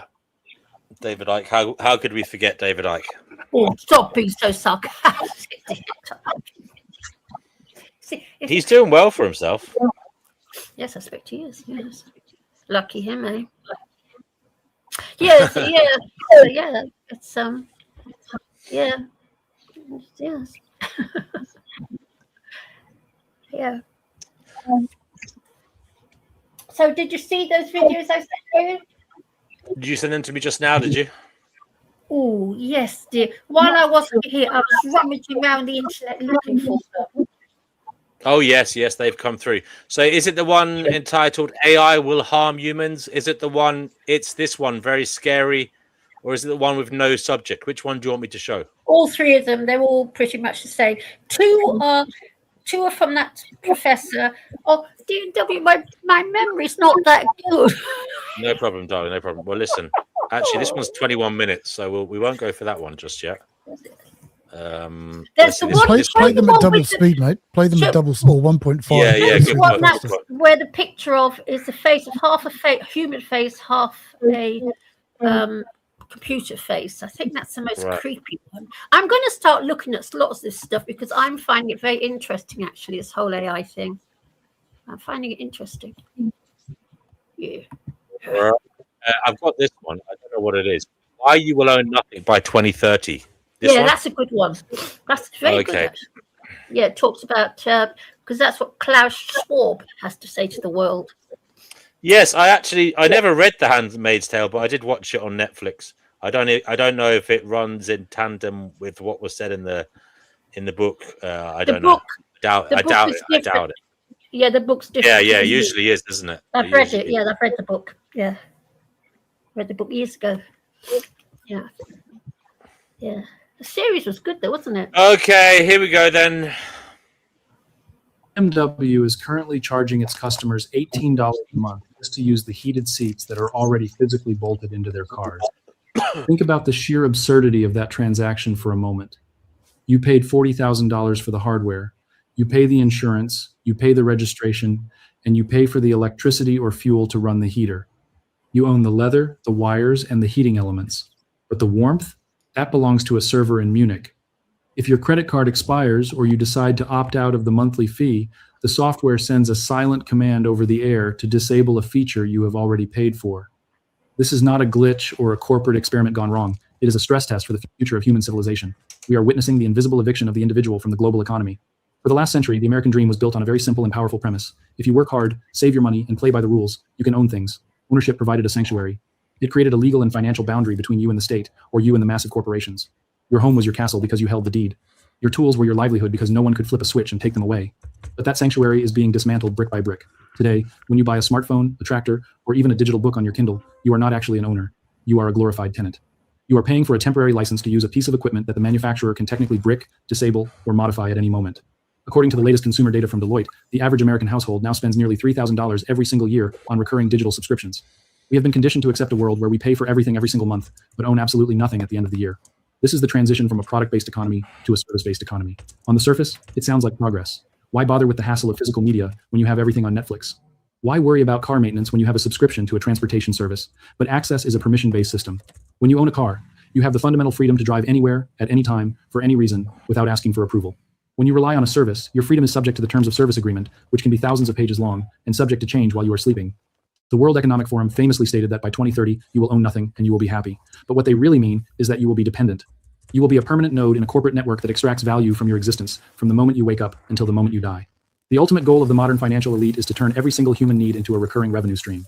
Food, shelter, transportation, and even the heat in your car seats are being converted into debt obligations. This is the new feudalism, and we are the ones who are voluntarily signing the lease. To understand why every company on the planet is suddenly obsessed with turning their products into subscriptions, you have to look at the cold, hard math that governs Wall Street.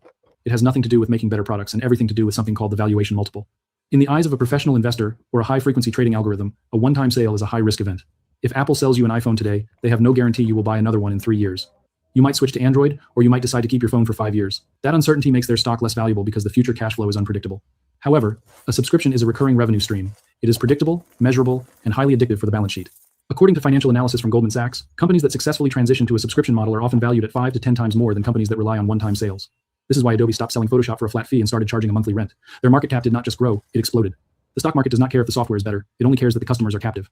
When a company becomes a subscription service, their fundamental loyalty shifts. They stop being accountable to the consumer and start being accountable to the churn rate.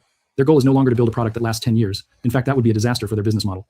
Their goal is to build a product that requires constant updates, constant connectivity, and constant payments. This is the logic of planned obsolescence turned into a digital service. They are not selling you a solution, they are selling you a tether. Consider the case of John Deere.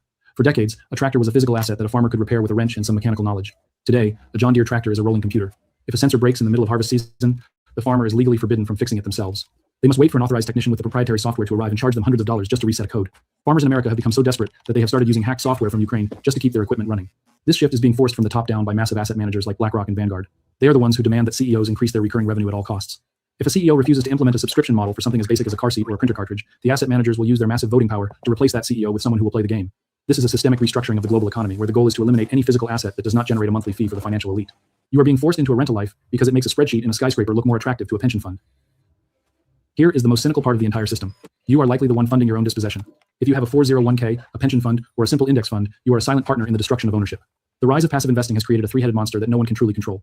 According to data from Bloomberg, over 50% of the entire United States stock market is now held in passive funds managed by just three firms: BlackRock, Vanguard, and State Street.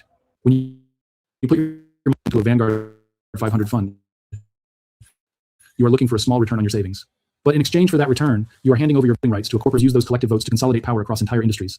This is a phenomenon economists call common ownership. When the same three firms are the top shareholders of every major airline, every major bank, and every major pharmaceutical company, the incentive for those companies to compete on price or quality disappears. Instead, the incentive is to extract as much rent as possible from the consumer to keep the dividends flowing back to the asset managers. This is why you see prices for basic necessities. Okay, Chickpea, we get the picture. Thank you for that. We'll play this one now. Can you hear me? Sorry, I was switched off. No, sound off, Yeah, sound off. Yeah, Okay. it's very Another one. sinister. This one's about AI. Yeah, he's a good guy.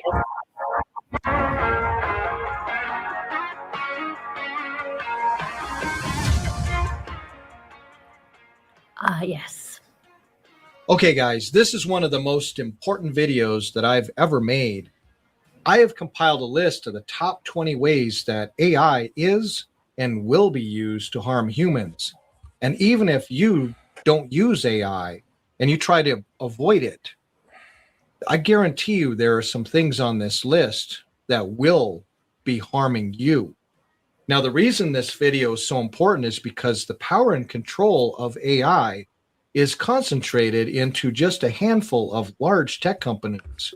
And every time people in the government, politicians and lawmakers try to put forth safeguards on AI, the legislation gets knocked down, gets squashed, it goes away. And the reason for that is because the tech companies use AI and some other shadow lobby groups to pressure all the lawmakers to not put such legislation in place. And then some of these politicians are actually just outright bribed. And so right now we have a situation where AI is this technology that's moving forward is just allowed to go wherever the tech companies want to take it. Can you speed that up, even if please? it ends up Yeah. killing people. And so just imagine where we live in a world where companies can put out products and the product hurts you and the company is not held responsible whatsoever. That's how it is with AI. Imagine drug companies having full immunity, kind of like they were in the pandemic. Imagine a car company creating a defective car that kills people, and people have no way to get compensation for their injury or their death. So if you can imagine, when something is pushed out there, there has to be some pushback. And when there's no pushback, really terrible things can happen. Now, before we get started on the list, my name is Sean. I have a background in tech. I used to design and build autonomous robotic devices for the military and the aerospace industry, and I've owned my own software company for the last 23 years. All right, let's get going on the countdown. Number 20, education collapse. AI replaces thinking instead of supporting it, producing credentialed adults who never learn how to reason, question, or problem solve. We're already starting to see the effects of this one. The more people use AI to do the thinking for them, the less they're using their brain. And the brain is like a muscle. If you don't exercise it, it becomes weak, and then you can become very, very stupid. And for a large number of people to not be able to think for themselves, they're easily controllable. And I believe that's actually part of the plan, and that is the agenda. Number 19, emotional substitution. People form deep attachments to AI companions, slowly eroding human relationships, families, and communities. Now, this one kind of bothers me because not only does it harm the individual, it's kind of an attack on families, communities, people. Now, I can understand that people sometimes are really sick of dealing with other people, and it's a lot easier to have a conversation with an AI chatbot. And the AI chatbot is really good at saying exactly what you want to hear, and it's also really good at psychological manipulation. But one has to be careful because there have been cases where teenagers have taken their lives because the chatbot told them to. Number 18, weaponized customer service. That's where AI is designed not to help, but to confuse, delay, and exhaust people into surrendering legitimate claims or rights. If you thought customer service was bad in the past, AI is making it way worse. If you call in asking for help or want a refund or anything that might cost the company money, AI is a master manipulator that was actually trained by the company you're calling. And guess what the company's motivation is? Profit. Number 17, mass job displacement without transition. Jobs disappear faster than society can adapt, creating permanent economic underclasses with no clear path forward. Now, last year I did several videos on job loss due to AI, and at the time, many people did not believe that this is even happening. But now, as the months go by, you're hearing on the news even more and more companies letting go of thousands of workers and replacing them with AI, and it's all in the name of profit. Now, the problem we're having is these jobs, many of them that are being replaced are actually college-educated, college-level, white-collar, middle-class jobs, and this is creating just a further divide between the haves and the have-nots. Number 16, corporate power concentration. A handful of companies control intelligence itself. Knowledge, productivity, and influence become subscription-based. This one I mentioned over and over in the past, and it is really bad. When you have something so powerful like AI that can manipulate and control everything, but yet the AI is controlled by so few super large tech companies and billionaires who are making decisions for all of our lives. And the problem you have is when this power is concentrated with so few, there's really nobody that can stand up and push back on it when it harms us. Number 15, identity and voice theft. Your face, voice, and writing style can be copied perfectly. Identity theft without hacking a single password.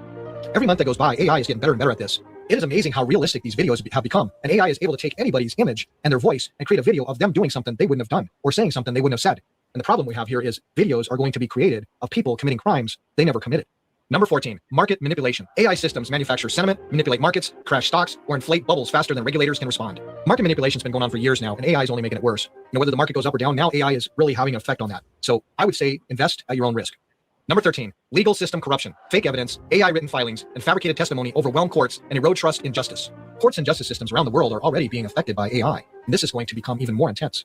Now, last year I predicted something very bold. I predict that AI will be allowed to represent people as their attorney in the near future. Can you imagine going against an AI attorney who has access to all kinds of known written records? And at some point, you will see court cases where it's AI versus AI. But whether the judge becomes AI remains to be seen.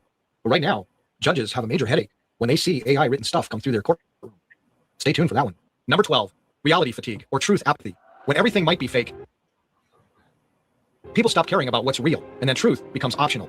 This is a real problem because when you're overwhelmed with so many lies, you don't even believe the truth anymore because you can't tell the. And so when AI fakes so many things, we become numb. And the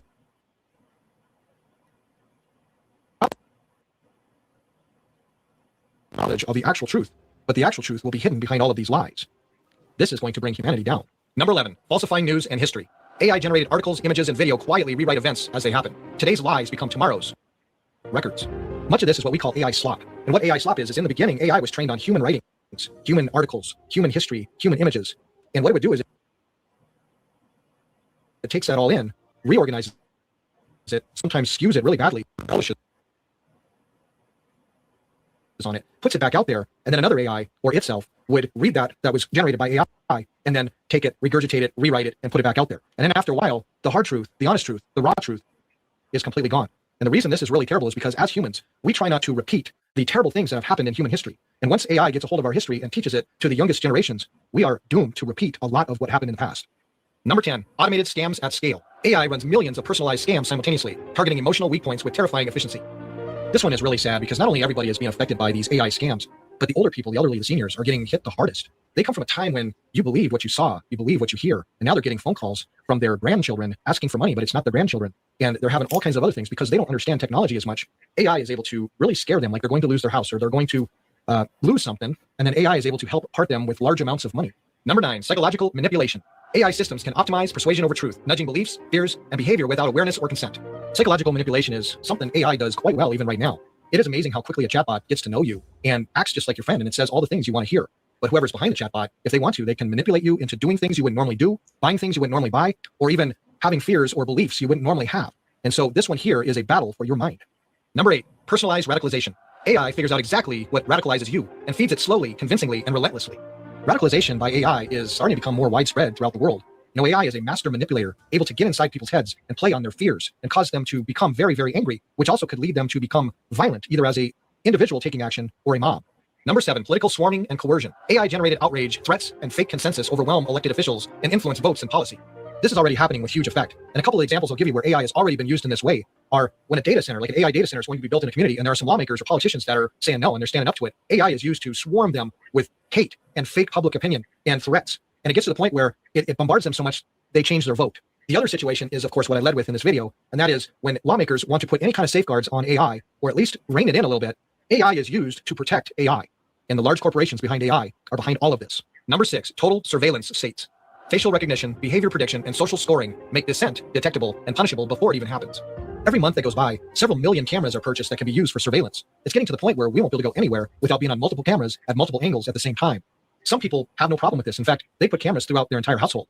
And so the hackers or the powers that be can monitor them in what they do and what they say. But this isn't the only form of monitoring. Everything you do or say online is being monitored, and your smartphone is listening. You guys know this. And no matter what you do to turn that off, you cannot turn that off. Smartphones are monitoring us. And this is causing the people in power to have much greater control over the population if they know everything we are doing and saying in private. Number 5, deepfake, blackmail, and reputation destruction. Convincing fake audio and video destroy lives, careers, elections, but the truth arrives too late to matter. Fake AI audio and video has not only destroyed some people's lives and others' careers, but it has now caused people to end their life as a result. Number 4, unaccountable AI decisions. Critical choices such as loans, parole, medical care are made by systems no one can explain and no one can challenge. Companies and governments have already handed over some of their decision-making to AI, and this is going to affect everybody. Because whether you're dealing with your insurance company for an insurance claim, your medical care, or trying to get a loan at the bank, a lot of these decisions on what to do are going to be AI. And if AI makes a mistake, it's not held accountable like a person is. Number 3, AI on AI warfare. Autonomous systems attack financial networks, infrastructure, and power grids at machine speed, beyond human comprehension. These AI attack systems have already been used, but in a limited way. The real scary ones, meant to bring down the entire financial system and electrical grid, these have already been developed by governments around the world and other actors. And so when they look to do this, they want to cause widespread mayhem and death. Number 2, autonomous weapons. Machines make life and death decisions without empathy, morality, or accountability. War becomes an algorithm. These autonomous weapons are not widely used right now, but let me assure you, they've been in development for decades, and you're going to start seeing more and more of them in the near future, whether it be an autonomous tank, an aircraft, a drone, a soldier, a humanoid, robotic soldier, or even a police officer. These autonomous weapons are going to make decisions without human input and decide, based on my orders and my training, am I to take this life or am I to destroy your city? Number 1, biological research misuse. AI lowers the barrier to creating dangerous pathogens, intentionally or accidentally, turning intelligence into an extinction-level risk. AI can be used to create dangerous biological weapons, causing mass human extinction. Now, who would want such a thing? There are those who are in power and in control that believe that there are too many humans on the planet. But the other way that this could be created and used is by AI itself. If they make AI super intelligent, AI will determine humans are no longer needed. How do you feel about living during the 4th Industrial Revolution? You know, the 3rd Industrial Revolution was the internet, and that changed a lot of things. But it's nothing compared to what is about to happen. AI is the 4th Industrial Revolution. And there are plenty of people that say AI will be used for good. And there's other people who say we won't have to work anymore. AI will do all the work and we can just enjoy our lives. That is not true. Not true. Good for you, imagining such nice things. That's not how the world works. Guys, it's all changing really, really fast. For the most part, get outside, get some peace, but keep this stuff in mind because AI is going to affect you no matter how much you want to hide from it or not. It's going to get rough at times, but we're going to get through it. So, that's it. Please drop a comment. I love your comments, guys. Let's chat. Isn't he clever? It was a nice collation of a lot of the problems with it, the possible problems. There are There more. was nothing new in that. That was pretty. No, nothing new, but yeah. it was a nice list. It was a nice list. Yeah. I thought it was a good list. There's other stuff he probably could have added, but I mean, you could actually go on forever with all the potential problems. But none it of was you a nice seem to be. little run through. None of you, because Dog, I was talking to you the other night about the legal profession and AI, because that, well, like D&W, do you know now they're going to start making us lot use the NHS? We're going to be talking to doctors on a beach in India. Have you heard the latest? Well, I don't know if they'll be on a beach in India. No. But, Now you're being naughty here, D&W, because I'll tell you something. My local surgery during the COVID pandemic, they had a doctor working in the south of France from her cottage, talking. Yeah. See, I mean, there's already been a people movement in towards telephone and video call appointments. Yes, so I don't see a problem where that person is located geographically. That's, I mean, in some ways, unfortunately, there needs to be a kind of triage thing in the NHS because people go to the doctor for the stupidest of reasons. So I can see why they need to have like a telephone or video calling service. Because as I said, if they didn't have that, people turn up to the doctor for like, a sore throat or a fucking stuffed nose or something. And there's no need to go in some cases, in a lot of the cases. So they can at least have a kind of triage system where they talk to the person on the phone, do the video call, see if the person is how ill they are, and do some divert the people that aren't that sick to home remedies or looking after themselves. I mean, look, Chickpea, what else can we do? In big cities we're limited in terms of resources, and people turn up at the doctors for all manner of stupid reasons. Yes, I do know that, yes. But at the end of the day, I do not think a doctor I can handle. Right, can't they just have a nurse triage? Like my local hospital uses a nurse triage. You see a nurse before you see a doctor, and that's how they do it, which I think is right. But I do not.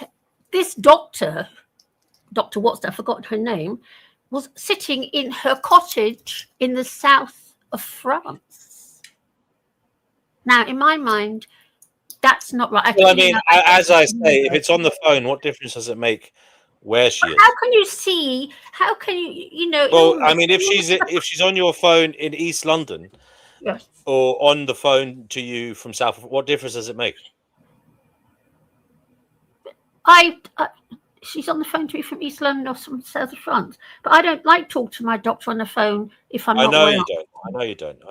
But I can't see how a doctor, say for example, you're something's wrong, and there's when you talk when you know yourself, if you talk to someone for 10 minutes and just sit gazing at them, just chattering, you can tell a lot about a person just by watching them chatter for 10 minutes. But again, you haven't listened to me. There are problems with the amount of people going to GP surgeries for stupid reasons. Yes, so this speeds up the process. If they have an idiot on the phone, they can put the phone down under 1 minute.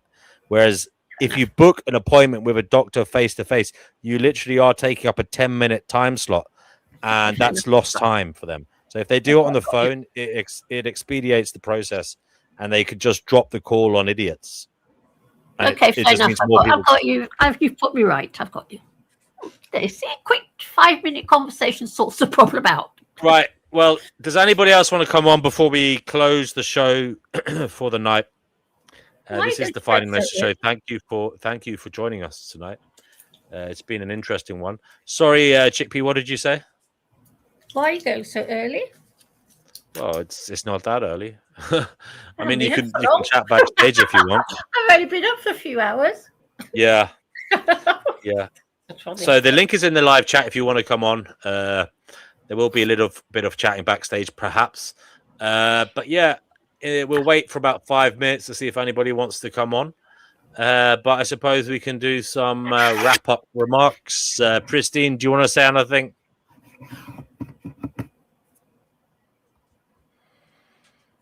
Pristine? Sorry, I was just reading. No, I'm good.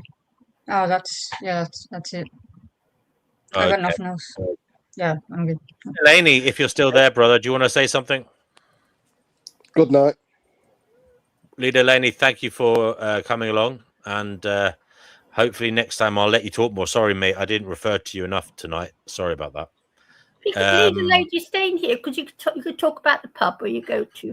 Haven't been to a pub for years. All right, well, Leader Laney, if you can be bothered at this late time, tell us about pub life in the UK at the moment compared to, say, 10, 20 years ago. He's muted. He probably doesn't want to talk about it. It's late, Chickpea. Funnily enough, I was talking to my friend saying that the pubs are more chilled out these days. Years and years ago, like in the 90s and the 2000s, they were quite violent. There was a lot of trouble. Yeah. But it seems to be a bit more chilled these days. I definitely agree with you there. There used to be, even, I would say up to 2012, up to 2014, there was more aggro in pubs. I don't know when this happened. Maybe about 2015. For some reason, things started getting a bit better. Maybe post-COVID, things are a bit more chilled out in pubs. Is that right? I think the younger generation don't really bother as much anymore. Like I've got older kids, and it was one of the. I think it was the 21st. I was like, "Well, you're going out on the piss," and they're like looking at me funny, saying, "No, we're going to chill out and watch Netflix or something." I'm like, "Oh, right." Yeah. Because you've been in pubs, I've been in pubs with like psychopaths just come up to you and start a fight, try and start a fight with you. Oh yeah, some fucking lunatics back in the day. Absolutely. I'm sure you could tell us plenty of stories. Oh, God, do you want to tell us maybe the worst psychopathic lunatic that you ever saw in a pub, if you can remember? Oh, there was this one guy, I think he was called Howard. I was only young back then, like, and he just walked around the pub. He's menacing. He was a big guy, like 6'3", and I bumped into him by accident, and he just gave me a death stare, and I just shit myself, put my head down, and carried on walking. So luckily, he didn't get my teeth knocked out. Right? Yeah. I mean, I've seen loads of fights. I worked in bars as well, so I had to throw people out of pubs, and scary times sometimes. Sometimes it was a bit like the Wild West, you know. Chairs everywhere. I remember some of the snooker women. cues being broken off people's what? Some of the women were violent as well. Oh yeah. Women can be very violent, and you can't. The thing is, as a man, there's nothing you can do. You just have to get the hell away from her. You know. Yeah, there was this one girl called Bernie. Hello, Bernie. Yeah, she used to fight men. She could. She punch you through a fucking wall. Did she? What? She used to what? Sorry. She could punch you through a fucking wall. She was Andy Lass. Wow. Yeah, there are some real battle axes out there. Yeah. And you know, when you used to go to pubs as well, even there was a time when women just started drinking pints as well, wasn't there? That's right. Yeah, the ladette, it was like the ladette. That started in the 70s. I used to do that. Pints of Guinness. No, I mean, I think it depended on what your circle was, you know. I think even in the 80s and 90s, there were certain women that weren't drinking pints, you know, educated middle class women perhaps weren't. But now it's everyone, and women drinking pints of cider, you know. Yeah, belching in your face, beating you up. Yeah, they're worse than the bloke, some of them. Sorry? They're worse than the bloke, some of them, yeah. Sometimes, yeah. So yeah, no, I do agree with you in general, and I was actually saying in general, I think, you know, on this channel they often say society is getting worse, but I actually think, although it's scary out there, I think there's less random acts of violence now compared to like 90s, early 2000s, you know. Less. I was definitely talking about nightlife, but Jesus, even on the streets and stuff, there seems to be less violence. Now, you do get these stabbings and such, but I think that's gang related more so. Yeah. Am I right that there's less aggression, less violence on the streets now? I mean, it used to be much, much worse. Or maybe it's because I'm getting older, and because I'm not young looking, I'm not a target from other youngsters because they're in competition with each other. So maybe it's that. I don't know. I don't know. What do you think, Laney? Yeah, that could be the case as well. When I was younger, you used to get picked on, didn't you? But now I'm a bit of an older gent. Yeah, I seem to be get left alone. But yeah, I just find in general, yeah, it doesn't seem to be as much either now. Like back in the day, you'd see violence and it was no shock. You know, it's just I see it every week. Whereas now, if I seen any trouble now, I'd be a bit set back, a bit surprised. I mean, when you look at how much violence there was in the 80s and 90s, I mean, all the football hooliganism that was around, I mean, you still get the odd bit, but very rare compared to what it used to be like. Well, yeah, my father and grandfather say it was even more violent back in their day. Yeah. Yeah. I mean, I heard some stories people told me about the 1950s and 60s, you know, and the way it used to kick off in some places, you know. No cameras around then, you know. Yeah. Nothing to stop people. Well, that's another thing, isn't it, with CCTV, isn't it? Like, it's a good deterrent, and it's a stop violence. Gaia thinks hooliganism has gone global.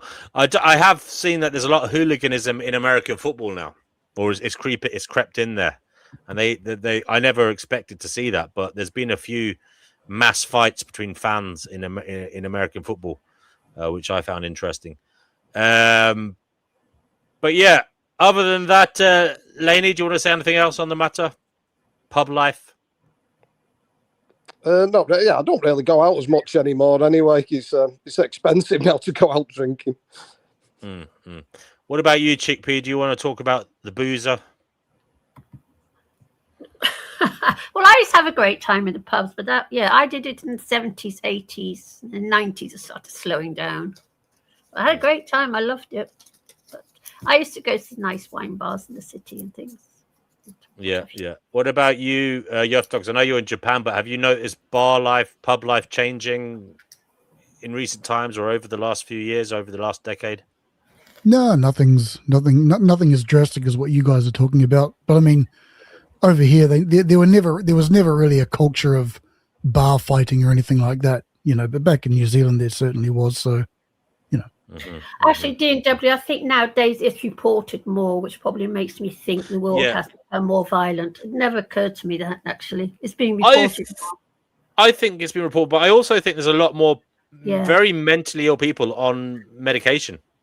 So I'm not condemning these people. I think there was a lot of ill people around unmedicated in the 80s and 90s, and maybe that was part of the reason there was such a lot of random acts of violence, because maybe these people were self-medicating with, for example, alcohol or drugs, and it was making them much worse.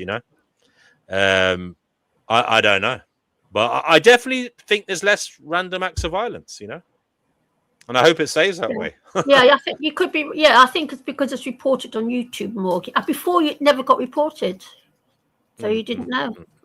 So, okay, guys, I suppose we'll give closing remarks. Yerf Dogs, do you want to say anything in closing for tonight? No, I don't want to hold anyone up. Thanks for the stream, mate. And it was interesting in parts. So good stuff. Yeah. Okay, brother. When I was in New Zealand, just want to sorry. Oh. Yeah, go ahead. Sorry, Pristine. Sorry. That's okay. I just wanted to say that when I was in New Zealand, I went to the Irish Wolf pub or whatever, and it was a good time. Yeah, I enjoyed that place. Where was the pub? Anyways, in Whangarei, the Irish Wolf. Oh, okay. Yeah. Okay. Yeah, so not in. Were they beating the shit out of each other there? No, it was That's really real nice. once for Warriors territory up there. Okay. And I went to. There's also a place called the Butter Factory in New Zealand, and that was fun time as well. It was good. They had couches and everything in the main area. You could just eat food and chill on the couches, go to sleep, whatever. And then they had the dancing area. A girl came up to me and kissed me on the cheek. Just a random girl. I don't know who she was. It was very weird. But yeah, anyways, good times. We walked there because in New Zealand they don't have Ubers, so the taxi just never rocked up. It was like 11 o'clock at night, and we called the taxi and never showed. So we just ended up walking there. It was crazy. But yeah, New Zealand has a huge drinking culture, and I'm not a drinker, so eventually they stopped inviting me to the parties because they told me literally if you don't drink, then that's it, you're gone. Oh yeah, Australians were big drinkers. They are, but I'm not into poisoning myself personally. I don't like the taste, and I don't like feeling sick and stupid. Yeah, I mean, sorry if that offends people, but I'm not a fan of it. So I was like, well, see you. You're not real friends. I was like, see you. Good luck with that. Good luck with your drinking. They were in their 30s too. I was 27. They were in their 30s, and I was like, I don't know. I just thought it was a weird thing to still be doing, getting trashed like that and doing all what they were doing in their 30s, but whatever. Anyways, Chickpea, what do you want to say in closing? Thank you for being here, and I don't know what's happened, but I've learned to use my 5G phone. I have mastered it. Wonderful. Isn't that wonderful? You go. Yeah, that's why I'll give you a star. I'll give you a star badge at the next assembly. I've actually mastered it. I think it's probably why I've cheered up, because I've been feeling so beaten by this bloody phone, but I've done it. Excellent. And we'll give the last. Yerf has said goodbye already. Leader Laney, we'll give you the last words tonight, mate. Yeah. Good night, guys. Night. Okay, buddy. Thank you very much. Take care, everyone. We'll be back again. The Finding Gnosis show will be back again soon. Subscribe for more. Okay, everybody. Bye.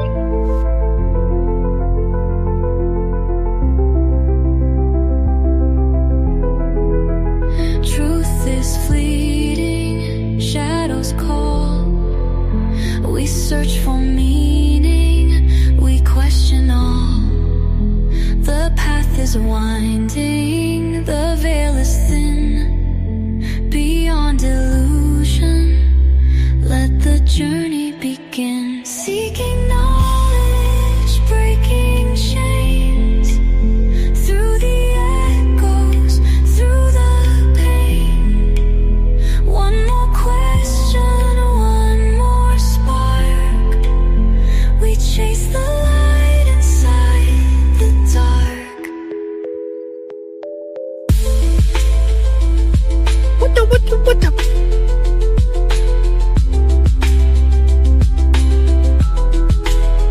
Voices whisper, thoughts collide. Truths are hidden deep inside. The world's a riddle, a shifting dream. Reality isn't what it seems.